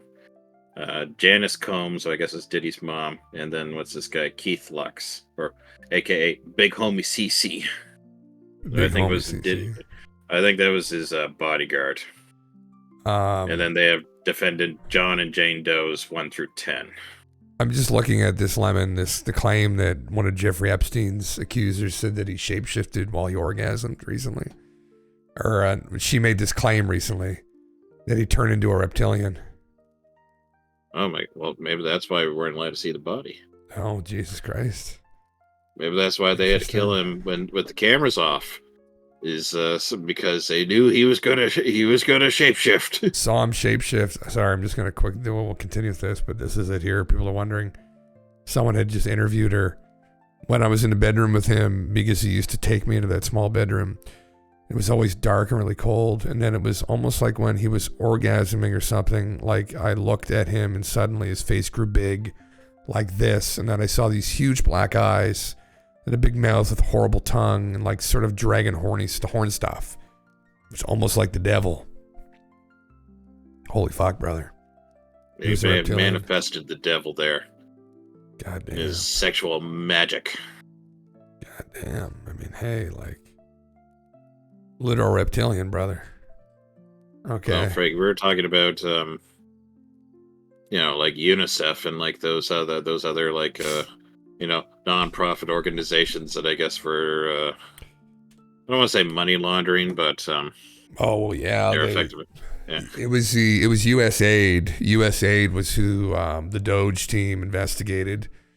That USAID had funneled. I brought it up here. I think it was $4 billion that was supposed to go to Haiti, and of that $4 billion, they found that only 2%, which equated to something like 40 million, actually ended up going to Haiti.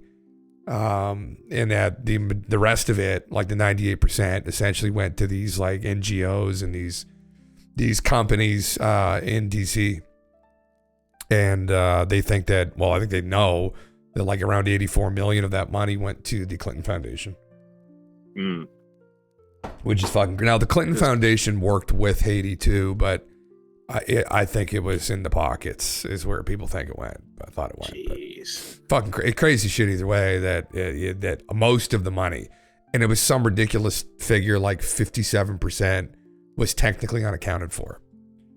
So if you want to go to Sorry. page 11, that's where you get to the story, and it says it starts with factual allegations common to all courts or to all counts. Oh my. Yeah, so we probably just have time to go through like one of these. Yeah. Well, we'll just kind of go through it quickly. Yeah, this.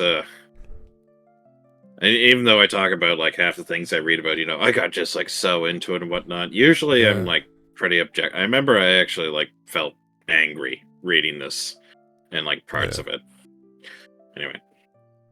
So the plaintiff met defendant Shane in February of 2018 after an altercation with another man at a bar, and defendant Shane came to plaintiff's rescue. While outside the bar, with friends and other patrons, defendant Shane FaceTime video called defendant Diddy, and he was showing people defendant Diddy in the video on his phone, attempting to impress the people with his famous friend. So this Sean guy, defendant Sean, I think he's like a manager of like a hotel. And that might have been like the bar that they're at. I can't remember exactly. Defendant Shane then showed the plaintiff, defendant Diddy on his video call, which the plaintiff ignored, stating she was not impressed by him knowing Diddy because she believed defendant Diddy had something to do with the murder of rapper Tupac Shakur. Visible in the FaceTime call was defendant Diddy, and some of his children, including his sons Christian and Quincy. It appeared from plaintiff's perspective, defendant Diddy was having a get-together at his home during the time of the FaceTime call with defendant Shane. Defendant Diddy heard plaintiff's statement and made a remark that plaintiff would pay for her statement regarding Tupac, and overall dismissal of defendant Diddy. On March 23, 2018, defendant Shane invited plaintiff over to his house to assist him with his cancer medications because he stated he was weak and unable to open his medications. Upon plaintiff's arrival, defendant Shane informed plaintiff that he wanted to give her a ride in his new car. Plaintiff and defendant Shane left his residence for a brief period and returned. Once they returned, defendant Shane left the door to his apartment partially open and stated that the door was ajar because there was an issue with the door where it couldn't close completely. Defendant Shane was renting an apartment on the lower floor of a home in Orinda, California. Defendant Shane had a separate entrance into his residence that led to the backyard of the home. The home also had a main entrance on Lome Vista Drive. Defendant Shane rented the home from a woman who lived in the upstairs portion of the home and had 2 dogs who resided with her. Plaintiff and defendant then began to watch a movie. Defendant Shane offered her a glass of water, which he retrieved and brought back to the plaintiff. Approximately 10 minutes after plaintiff and defendant Shane returned from their drive, defendant Diddy entered defendant Shane's residence. Defendant Diddy entered the home in a grand, ready-to-party manner. His grandiose entrance was so loud that the dogs upstairs began barking. Defendant Diddy did not enter the home through the backyard entrance, but instead through the main entrance. Along with the defendant Diddy were his bodyguard, defendant Big Homie Cece, defendant KK. Defendant, yeah, some of the. This fucking actual name, Big Homie Cece. What the fuck? No, that was his nickname. Oh, okay, all right, fuck. All right. No, I think that's that was his bodyguard. That's like his nickname. Jesus, defendant KK, defendant Brandy, defendant Doe 2, who, upon information and belief, is a friend of defendant Shane and Diddy, and defendant Diddy's driver. Doe 3, who remained outside in his vehicle during the duration of plaintiff's assault. The plaintiff believes defendant Shane invited her over to set her up to be assaulted by defendant Diddy because of the statement she made about defendant Diddy a month prior. Defendant Diddy upon defendant Diddy's arrival, he immediately began to antagonize the plaintiff, stating that she thought she would never see him in person, pay for her statements about Tupac during the video call, and that defendant Diddy caught the plaintiff. The plaintiff was in shock as she never believed she would ever meet defendant Diddy in real life, let alone in the small apartment rented by defendant Shane. Defendant Diddy then began advancing toward the plaintiff, or where the plaintiff was sitting on defendant Shane's bed, with a knife and held it to the right side of plaintiff's face, threatened to give her a Glasgow smile in retaliation for her previous statements on the video call. Defendant KK told defendant Diddy that she did not think giving plaintiff a Glasgow smile would be advantageous to their potential clients who they could sell plaintiff to for sex. So defendant KK is what the what's her name is Christina Coram, and Christina Coram, I guess, was likened, for instance, she was like to Sean Combs as Ghislaine Maxwell was to Jeffrey Epstein. What's a Glasgow smile? That's like the Joker smile, isn't it? Yeah, it's like the Joker smile. Holy fuck. Nice. So this is where you want to read starting at line 59.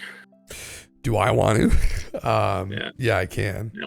You read defendant Shane then partially undressed plaintiff. Then defendant Diddy removed the remainder of plaintiff's clothing, removing the knife from her face, and then retrieved a bottle of liquid from a large fanny pack. He then squirted a bottle of liquid on plaintiff, which placed her in a fear that she was being squirted with a chemical substance like acid. Plaintiff soon realized the substance was oil lubricant. plaintiff was squirted this liquid substance all over the entirety of her naked body. He's then told by the defendant Diddy to insert what looked like a syringe from sterile packaging into the plaintiff's private area. He did as told, assisted defendant Brandy. They're unable to use the IUD. Oh my God. So they're trying to insert an IUD. Oh, this is the part you're talking about here. They put an IUD in her. Yeah, that's what I was talking So they would rape the defendant and then she would be able to get pregnant or something. Like, oh my God. Remove the syringe from their, oh my God. Jesus Christ. He then picked up, don't gloss over it. You got to read it word for word. Just for Twitch's TOS. Yeah. I don't want to go through everything here, but right. And then okay. Interesting. Okay. Yeah. He violently inserted it into the person, picked up a television remote. Yep. Okay. With a television remote. Okay. Interesting. And this is a woman who's recovering from cancer as well, I believe, right?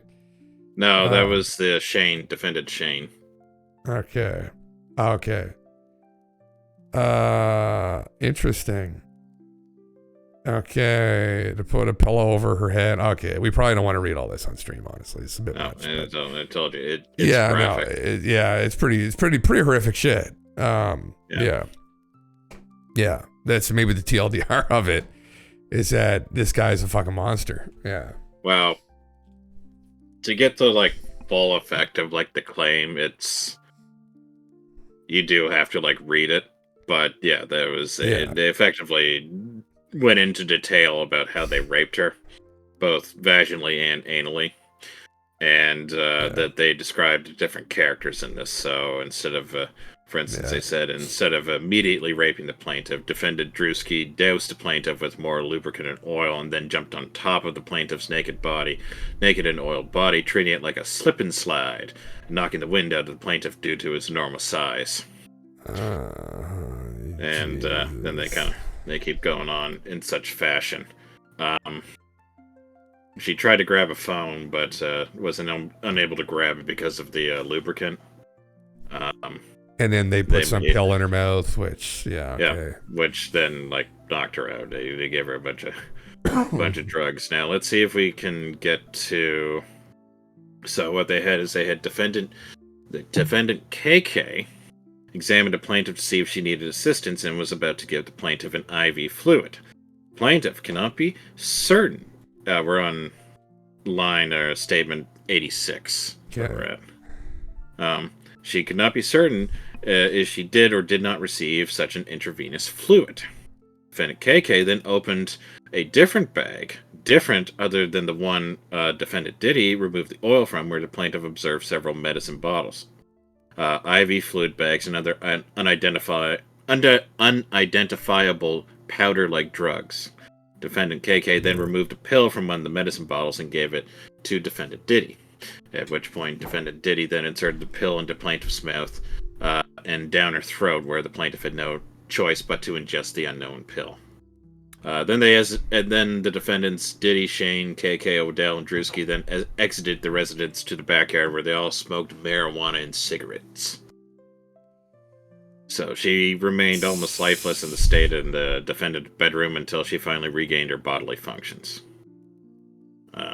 She looked for her clothes, her purse that contained her car keys, cell phone, but could not discover them in the room or anywhere in the apartment. The plaintiff was only able to find a t-shirt on the floor, which she put on to cover her naked body. The plaintiff also observed a black condom wrapper on the floor of the bedroom, which she assumed to be used by one of the defendants, most likely defendant Diddy, during the rape.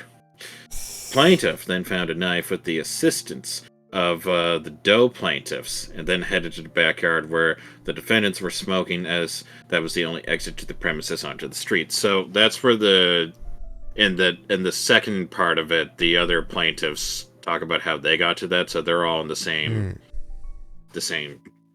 location at the same time. The plaintiff concealed a knife on the left side of her as she exited the apartment to the backyard area. Upon coming to the exit of the home, which led to the backyard, the plaintiff was met by defendant Big Homie Cece, who was standing at the door between the residence and the backyard. By the time the plaintiff was able to compose herself and come to the backyard, defendant KK was no longer in the backyard, but upstairs on the patio balcony with defendant Brandy. Defendant Doe allowed plaintiff to walk to the backyard where defendants were still smoking. Defendant Doe did not see the knife that the plaintiff had concealed on her left side, as it was obstructed by the oversized t-shirt plaintiff was wearing. Plaintiff observed defendant Diddy still partially nude from the assault, while the other defendants had on their clothing. Oh, that was another detail that we glossed over. No, we probably can't really say what that was. Yeah, we can probably like TLDR the rest of this. He was effectively in the corner while other people were taking taking turns. Yeah. Yeah. So let's see. Shane was on the balcony where defendants KK and Brandy were already situated. The plaintiff then sat down on a makeshift seat in the backyard when defendant Diddy noticed her presence and remarked that he was surprised she was able to walk because he had given her enough drugs to take out a horse.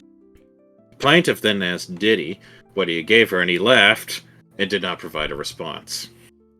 Defendant Diddy then made further comments to the plaintiff in a jovial, friendly manner, asking her why they hadn't partied together before because it was so much fun, and he hadn't had any ass that tight in a while. Defendant Big Homie Cece then quipped at Diddy that he probably hadn't had any ass that tight because he's not used to having anal sex with women, which defendants Diddy and Doe laughed. The plaintiff then told defendant Diddy she did not party with him, and she did not enjoy partying with him, and that he raped her. Defendant Diddy did not like plaintiff's response to his lighthearted commentary and offered plaintiff money and instructed the plaintiff to say that the violent rape was consensual and that the plaintiff was a sex worker. This guy's a fucking idiot. I mean, if this is all true, right? I mean, that's the other thing. There were parts of this that were like a little tough to read, but you kind of get like the picture of what's going on, and you're just like, God damn. Just a psychopath. I saw this on Sunday, I think, or was it Saturday? It might have been Saturday. It was Saturday in the morning, I think. One of those 2 days, I can't remember, but it was very recent. I think the story is older, but what the difference was is that some names that were redacted are not redacted anymore. Not all of them, but some of them. So this is Digi's. I'm just gonna sneeze. Yeah. The Maui Police Chief John Peltier, who gave the order to trap victims in the Lahaina fire, has now been named as a co-conspirator in the Diddy case. Peltier also happened to be the incident commander during the Las Vegas shooting. Peltier forcibly took a Diddy victim at gunpoint from Vegas to California to be raped by Diddy, posing as a sheriff, executing a fake warrant. That's the next one. That's the next story. Yeah, Okay. Even after these incidents occurred, Peltier was still named chief of Maui Police. Holy shit. The government disputes this claim. They have not been verified. It goes much deeper than we already know. Holy fuck, man. Just wait till he shows up in this story. Well, I don't know if we want to even read the majority of it, just because it's a little bit I mean, I'm sure people might be on Twitch, but those intimate details of it is not something we should probably share on here. His part isn't once you get that far, it's not. I don't think it's terms of service.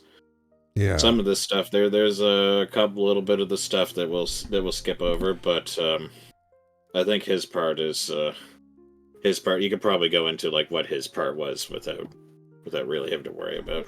Yeah, Elon said that. Yeah, he's right there. This is the other part that he said. So defendant Diddy then told the plaintiff no one had ever, or rather she became enraged and yelled at defendant Diddy that the rape was not consensual.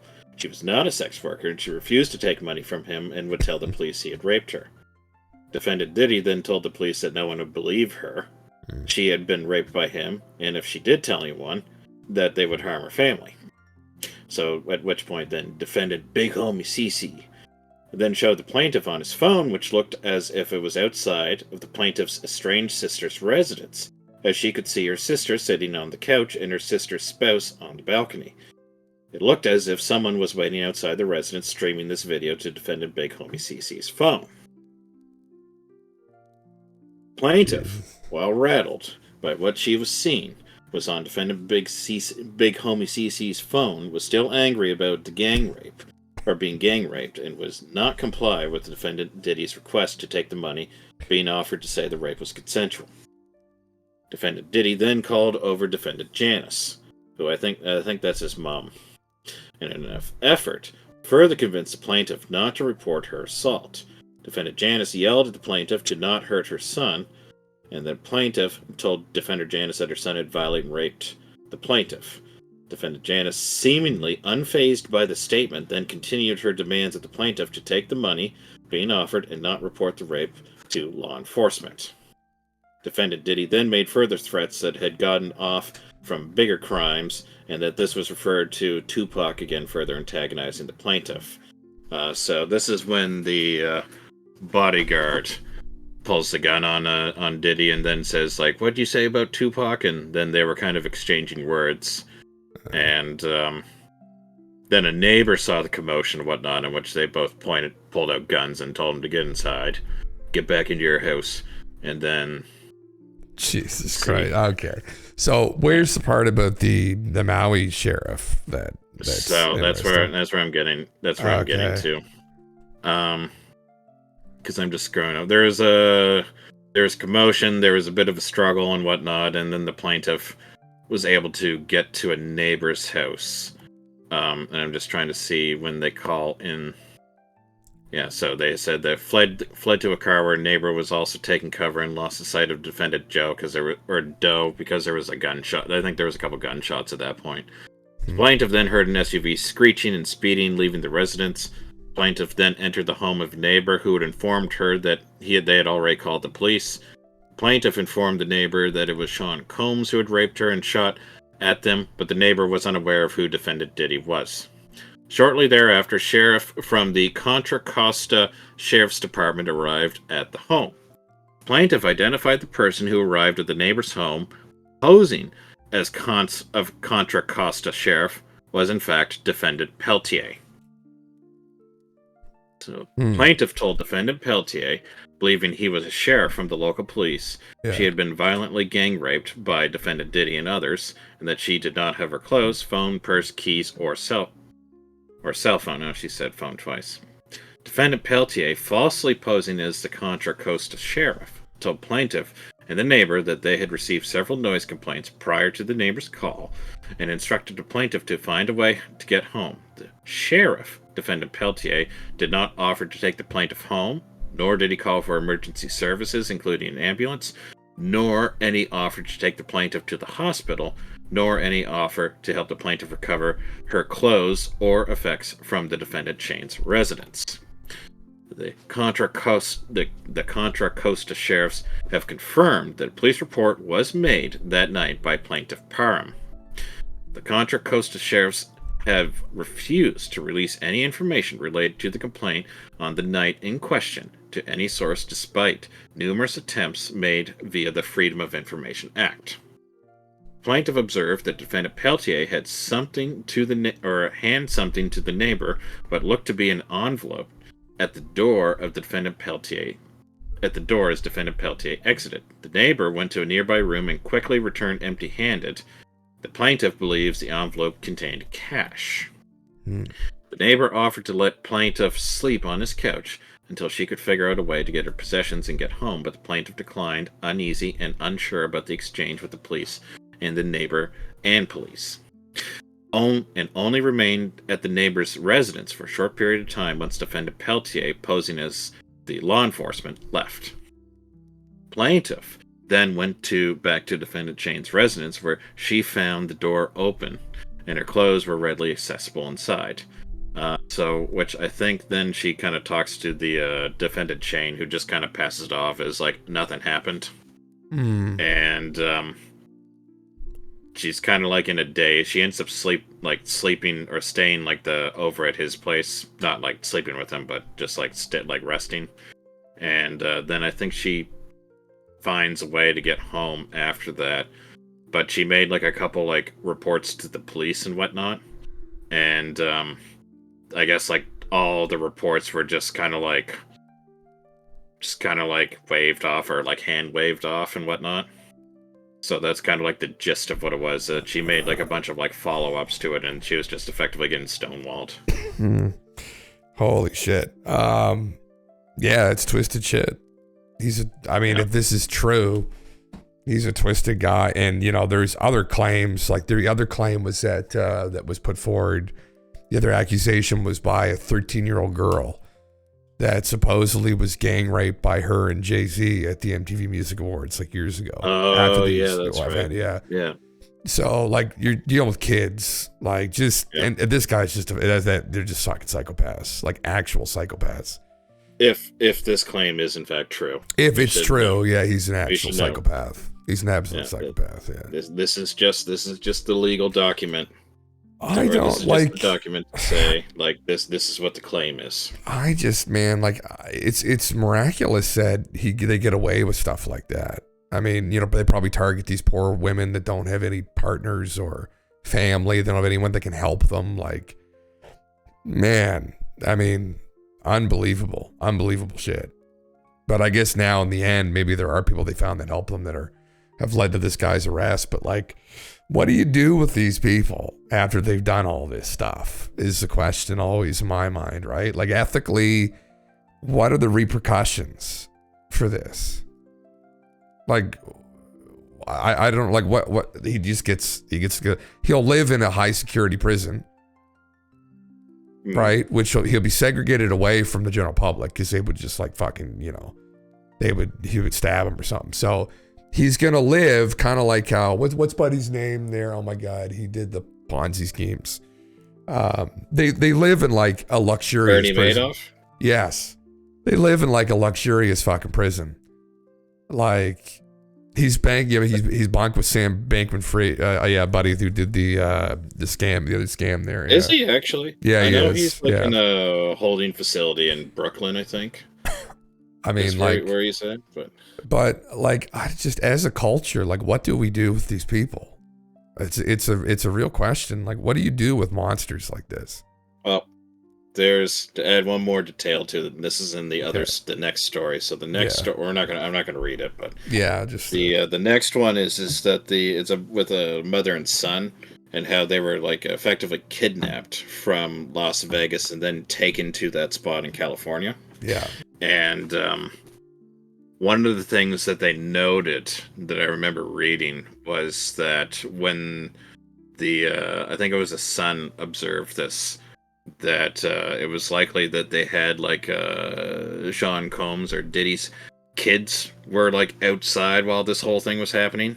Yeah. And they were just supposedly like just playing basketball like in that driveway, or working on like basketball moves and whatnot in the driveway.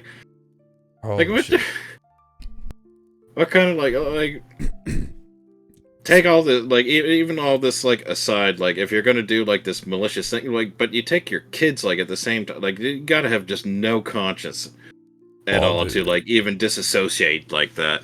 Fucking sociopaths. Well, gene pool. Look at the fucking gene pool. It's a dark thing to say, but like, unfortunately, there's probably a component of that there. And you know what? Honestly, I would probably argue before I should even say that is abuse. He's probably abused to some kids. Yeah, they're just traumatized. Yeah, that's probably the first thing that I would say. Secondly, maybe the guy's a fucking psychopath, and his kids may also be on that spectrum as well. But that's fucking that was the story where they raped the guy's mother in the other room while they were trying to force him to rape someone else or something like. Yeah, that was effectively the story. So he was one of the guys that he was one of the plaintiffs that was in that initial room while they were raping him. What was her name? What was the plaintiff's name? It was Plaintiff Parham. Oh, so they effectively like just like beat him because he said he wasn't going to do it, so they just kept beating him.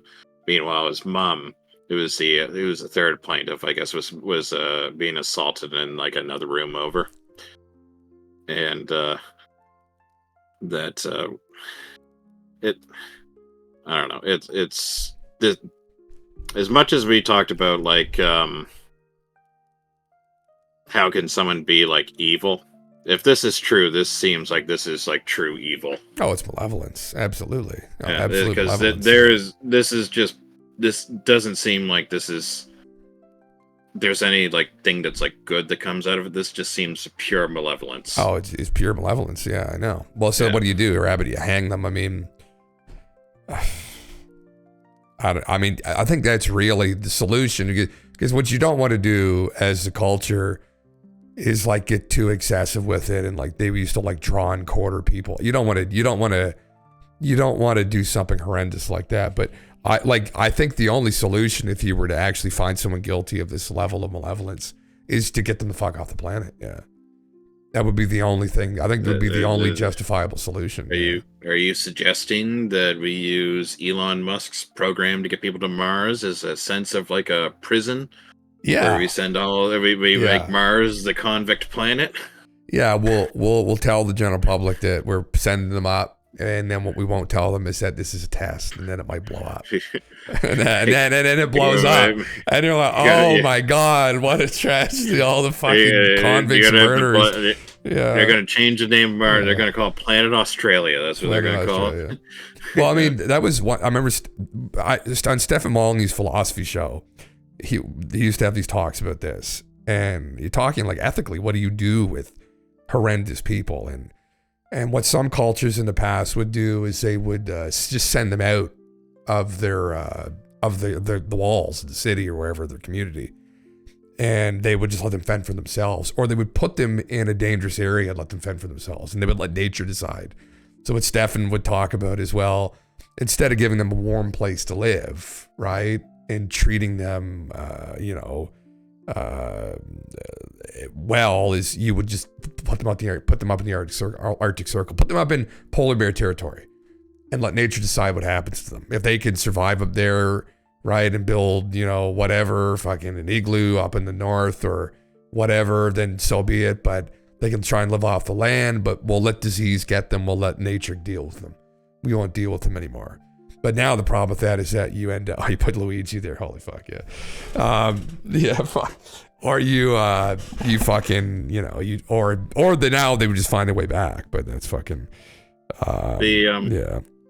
One of the only things I could think of Jesus Christ, for like how this could come about is that you effectively get a mindset of like it's kind of like you start to see like people in like terms of class, I guess. Yeah. So it'd be very much how like royalty in like the like the Middle Ages and whatnot would kind of see how like the serfs would be. The serfs are essentially only there; they serve to exist. The royalty. Yeah.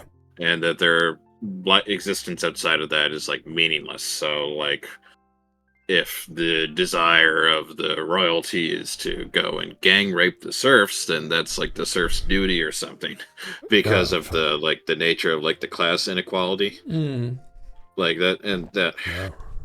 Holy smokes! It might be just a bit too much truth. It's a dark story accusation on it, but there's been a couple of these kinds of things even in different circles that have been coming out, and that I've been kind of thumbing through some of them. Like there was another one with like that was filed against like executives over at Fox Sports 1 that I remember I was reading through, and like some of the claims from that is like that's you go like, geez, people are just saying that like that's something that you. If you had like half a brain, like you would think that like that's something you would never say out loud. Right. Yeah. I guess is like the way that like how some of the people are operating, but they're not thinking like that because they're viewing themselves. Essentially, they're viewing themselves on the pedestal, and that they're above like other people, so that they're immune from like such like I guess repercussions for like for such statements or actions, and it's really, it's almost like dehumanizing, I guess, in a sense that like when you start to view yourself so much above like someone else, that you kind of, the question then is that are you viewing someone else as less human, or are you like you yourself becoming less human because of that? And I think you would probably say that you yourself at that point, if you're viewing yourself so much as above like other people, that you're kind of losing a sense of your own humanity at that point. You are, and you lose that empathy for your fellow man, because you start putting yourself on a pedestal to the point that you think like, oh, this other person is lesser than me, they're lesser of a human than me, and then it's where you lose your humanity, you lose your empathy for your fellow man, woman, to a perspective. Anyway. Yeah, man. No, it's and that's where the elite are now, I think, where they've just, they've separated themselves from the rest of humanity, and that's where you get concerned, where they could start believing that, oh, well, all these people are useless feeders. It's like, holy shit, like, that's just fucking, it's so crazy, but yeah. Anyway, those were the two things I read this weekend. Oh, fuck, wonderful, thanks. Yeah. That was that was in the wee hours of Saturday, I guess of Sunday morning, and then Monday morning, I think. Man. Oh, which one did I can't remember, but I read both these very recently. Yeah. So that's why I did way late at the end of the day. It's an inability to love, man. That's exactly it. Yeah, that you lose that ability to. Yeah. No, it's important that people know about this shit, though, right, GALENTV? Like, it's important that people understand how horrendous this is, because what will happen is, like, a lot of people in the general public will hear about these things, and they won't really understand how horrendous this person is, and then I don't know about MJ Killer. It probably doesn't make a difference. No, sorry, I was talking about Diddy. But I was talking about these public figures, right? Who go on, like, I remember he'd be on, my mom would always watch Ellen DeGeneres. Yeah. And he'd be on with Ellen DeGeneres, and there's always something off about the guy. I always thought, I don't know him. I never listened to his music. Like, I never really know the fucking dude, but like, I just always felt there was kind of, even with her, I've always felt there's something off with her. Well, there was, she's kind of like fallen out of sight. There was some pretty big accusations against her too. Oh yeah. Well, there's some shirts that her and some of these people have done that were very weird. Yeah. Dark shit. So, yeah. Well, she was, you remember that thing I showed you? It was from like back in 2015, where they were like synthesizing meat from like celebrity blood. Yes. Yeah. That was like one of the things you could buy. You could buy like Ellen DeGeneres, like meatloaf or something. I can't remember what cut of meat it was, but they were synthesizing like from their like I think it was from their blood. They were synthesizing like a synthetic meat from like these, so you could like eat like some of that celebrity. That whole thing just rubbed me the wrong way. Some Ellen sausage, yeah. Oh yeah, they're all fucked. Yeah, they're all fucked. There's like all this crazy talk too about like these cannibal cults and shit that people are a part of, like they're eating people, and I was like, oh my fucking god, shit I don't even want to know about. Like, but yeah, just how do you suppose one gets to this point, or gets to that point? You just become completely delusional. Like, you get involved, and I think ultimately it might all be more nefarious, because these people are all the people we're seeing here are all the low level down. Like, they're the little fucking puppets, right? Like, it's just you indoctrinate people into these cults, and you get them to just do without thinking. And that's like the number one thing, right? That gets them indoctrinated they do this in the Freemasonry as well, but you get them to do things that don't make any sense. Like, you instruct them to do these rituals that don't make any sense. And the goal ultimately, if people successfully follow along and participate in these rituals time and time again, is that what they proved to the leadership is that they will do what they're told without asking any questions. And that is precisely what they want in someone, right? They want someone that is completely obedient to them and that will not ask any questions and will be completely subservient. And so by participating in these ridiculous rituals, sometimes even heinous, disgusting rituals, what you're telling the elite is that you're going to do what you're told. And that's how you make sense of it all. And like, that's part of the indoctrination process in the cults. So it's effectively like whatever morals or like personal code of conduct you have, you're willing to cast that aside in the pursuit of like fame and wealth. Yeah. So they're looking for people that are, which effectively is just like do what you're told. In that, that's what people have said over the years. I watched a documentary on it, and I watched someone go over that, like why, like how to make sense of it all, and when you look at it, kind of like top down, it does start to make sense that would be, and that you see all these different like clubs and that it kind of, you can extrapolate that even like it like lower level, not just in like proper cults, but like You ever see like those like pictures of like Emma Watson like being like grabbed by Harvey Weinstein? And I guess maybe. those are like super. It's like a super ironic thing because but you know who Emma Watson is, right? She's a Harry Potter girl, right? Yeah, she was Hermione in the Harry Potter movies. Yeah, and I guess she's like very, very, very like pro like new wave feminism and whatnot. Yeah. But if she was like in league with like the Harvey Weinstein thing, then when you say that was like a contradiction, I guess, in like a personal code of conduct. Yeah, that's the one where she's like being grabbed by both hands. Yeah, that's the one.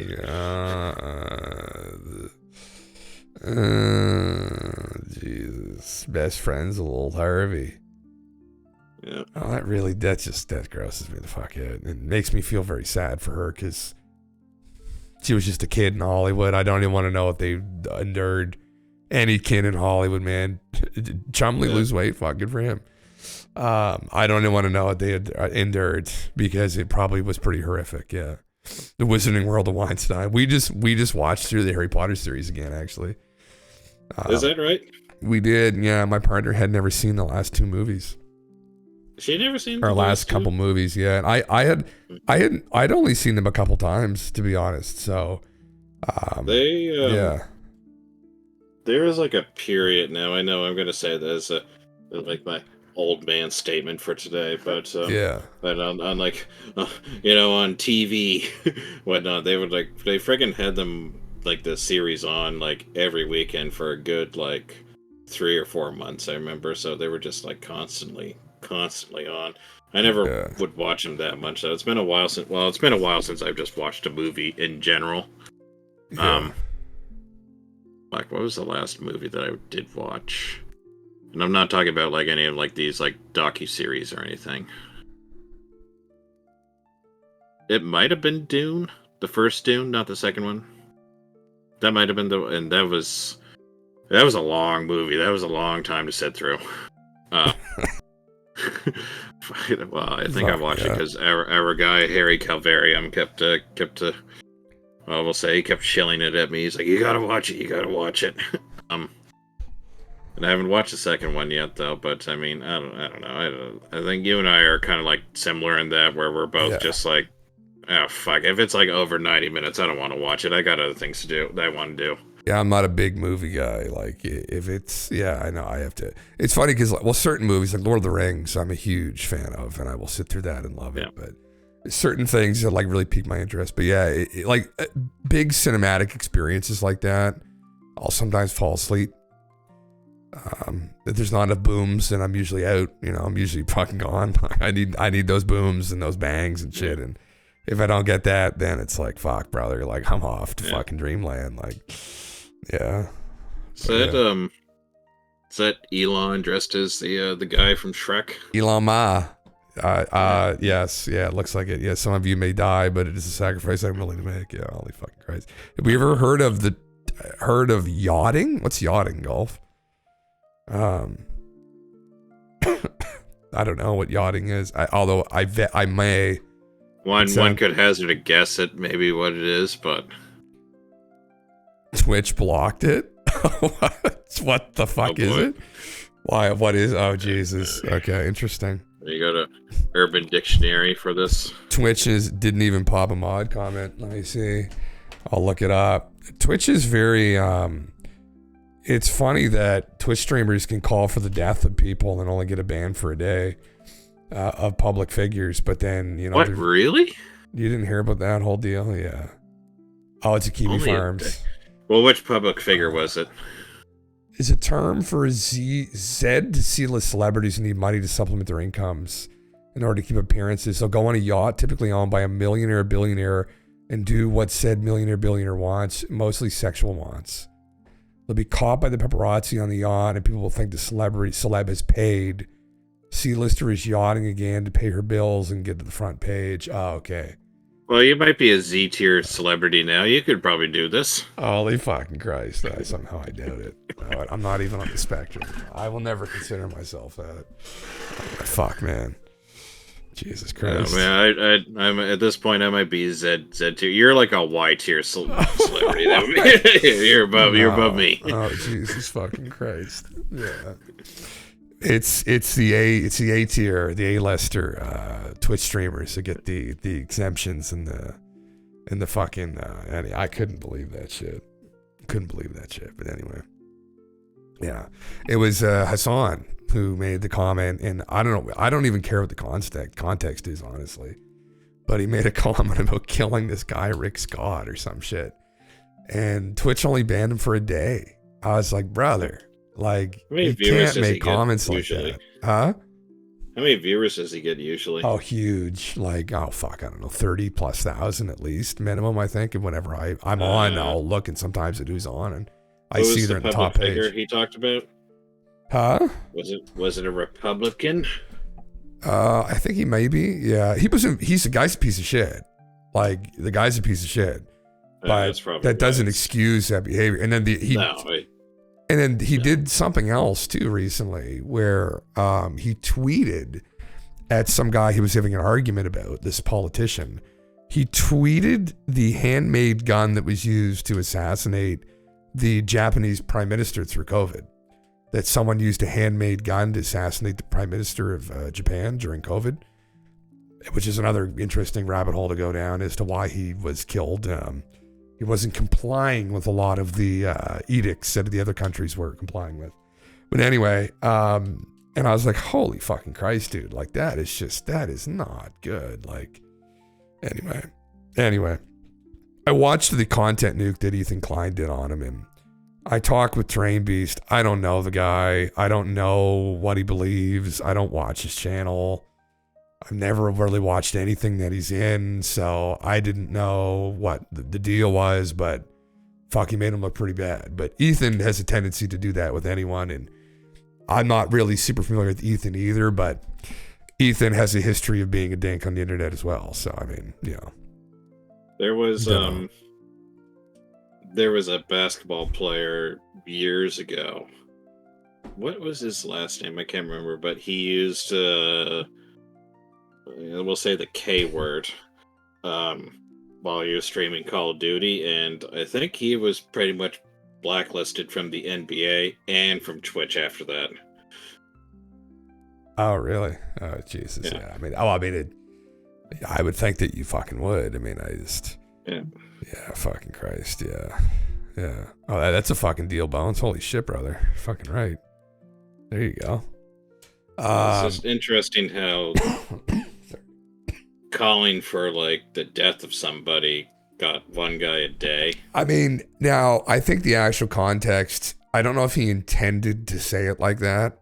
Okay. But again, it's just like a lesson in, you have to be careful what you say, like, especially when you're saying shit like that. Like, I don't know, right? Like, yeah. So it's either way. Well, you just there was that comedian Kathy Griffin. She was like holding up like the severed head of Donald Trump. It's just like, yeah, it's just so fucking ridiculous, man. I mean, like that, man, and like, you know, I'm not a huge fan of fucking Don's character either here, but like that is just fucking.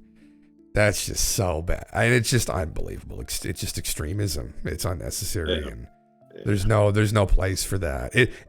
But it's people who are going for a shock factor that can give nothing else to, you know, the conversation. Well, maybe that's part of the yachting.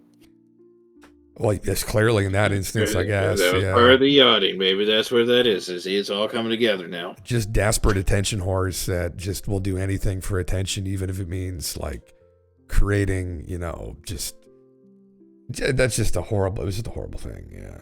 Responding to allegations of sexual harassment by admitting to everything. That's Louis C.K. Responding to allegations of sexual harassment by telling everyone you're gay. Yeah. Responding to allegations of sexual harassment by insinuating that the claims are pushed by Russia in a bid to destabilize the United States of America. Oh my God. What's his name? That's George Takei or whatever. That's somebody from Star Trek. I didn't know he had. Was that George Takei? I think it is, isn't it? He passed away, didn't he? Oh, did he pass away? Oh God damn. I thought he passed away years ago. Oh, I mean, to be fair to Louis, like, he was just like a filthy pervert. Like, there's a difference between being like Diddy and like assaulting and threatening to kill people, and then Louis just being a fucking filthy pervert and just being like jerking off in front of people to embarrass himself. Like, he's like that guy. There's people on like the forums, like we probably all seen them, but they're like standing like naked, like completely naked at some republic, like embarrass me, like you just feel bad for them. But is he still alive? Was that Leonard Nimoy passed away? Yes. Is that who it was? Oh, it was years ago. Yeah. What the fuck? There's some Mandela effect going on here, I tell you. No, he died. No, this is the Mandela effect. I'm clearly not wrong here. We're not in the same universe. No, I'm clearly not wrong here. This is a clear-cut case of the Mandela effect. Holy fuck, yeah. There we go. That's it. All right. Well, anyway, I think we'll probably end it there because my voice, I did make it for 6 hours. My voice is pretty rough actually at this point, but I'll go back. I'll drink my milk. I'll have my honey. It was. I gotta say, your voice is sounding pretty good earlier. It sounds pretty rough now, but it was sounding pretty good earlier. It's fucked now. Yeah. Yeah, we're gonna have to go. God, it feels like I just got. Yeah, it feels like that eagle went down my throat and just fucked the shit out of it. But you know. Oh boy, brother, it is what it is. I did good. Yo, listen, guys. Yeah, thanks for coming around and hanging out. Hopefully, my voice wasn't too unbearable. And as always, GALENTV, thank you for the memes. You do voice for tomorrow. Yeah. Thanks for having me for Postponed Sunday. Yes, Tinfoil Tuesday. Yeah, so Tinfoil Tuesday it was. So, yeah, it's gonna be awful tomorrow. It might be better. I don't know. I mean, listen, my voice is pretty used to, as I was a singer before, or somewhat of a singer, and now I just talk all the fucking time. So my voice box is pretty acclimated to just, so I'm hoping it'll get better. But yeah, as it is, as all of you were, thank you everyone for coming. And GALENTV, as always, thank you for coming again. But as we both know, do not come, but please come. So please come again tomorrow. Hopefully my voice will be there. But until then, everybody, take care. Stay safe.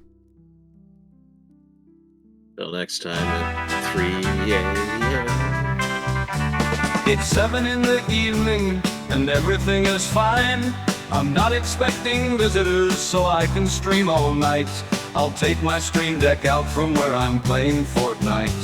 We'll play until the morning. At 3 a.m. we hear him again from the sound of the submarine. It's Jim Russell, the commander of Island 49, the guardian of the ancient keys. The keys of Atlantis mysteries, Atlantean secrets, the keys. My dudes, let's follow in order to let go. Distorted echoes, the mysterious magnetic fields. Atlantean seas. Atlantean seas. We have to swim through the ocean, the periscopic deception, ancient doorways that tremble before the subterranean castle.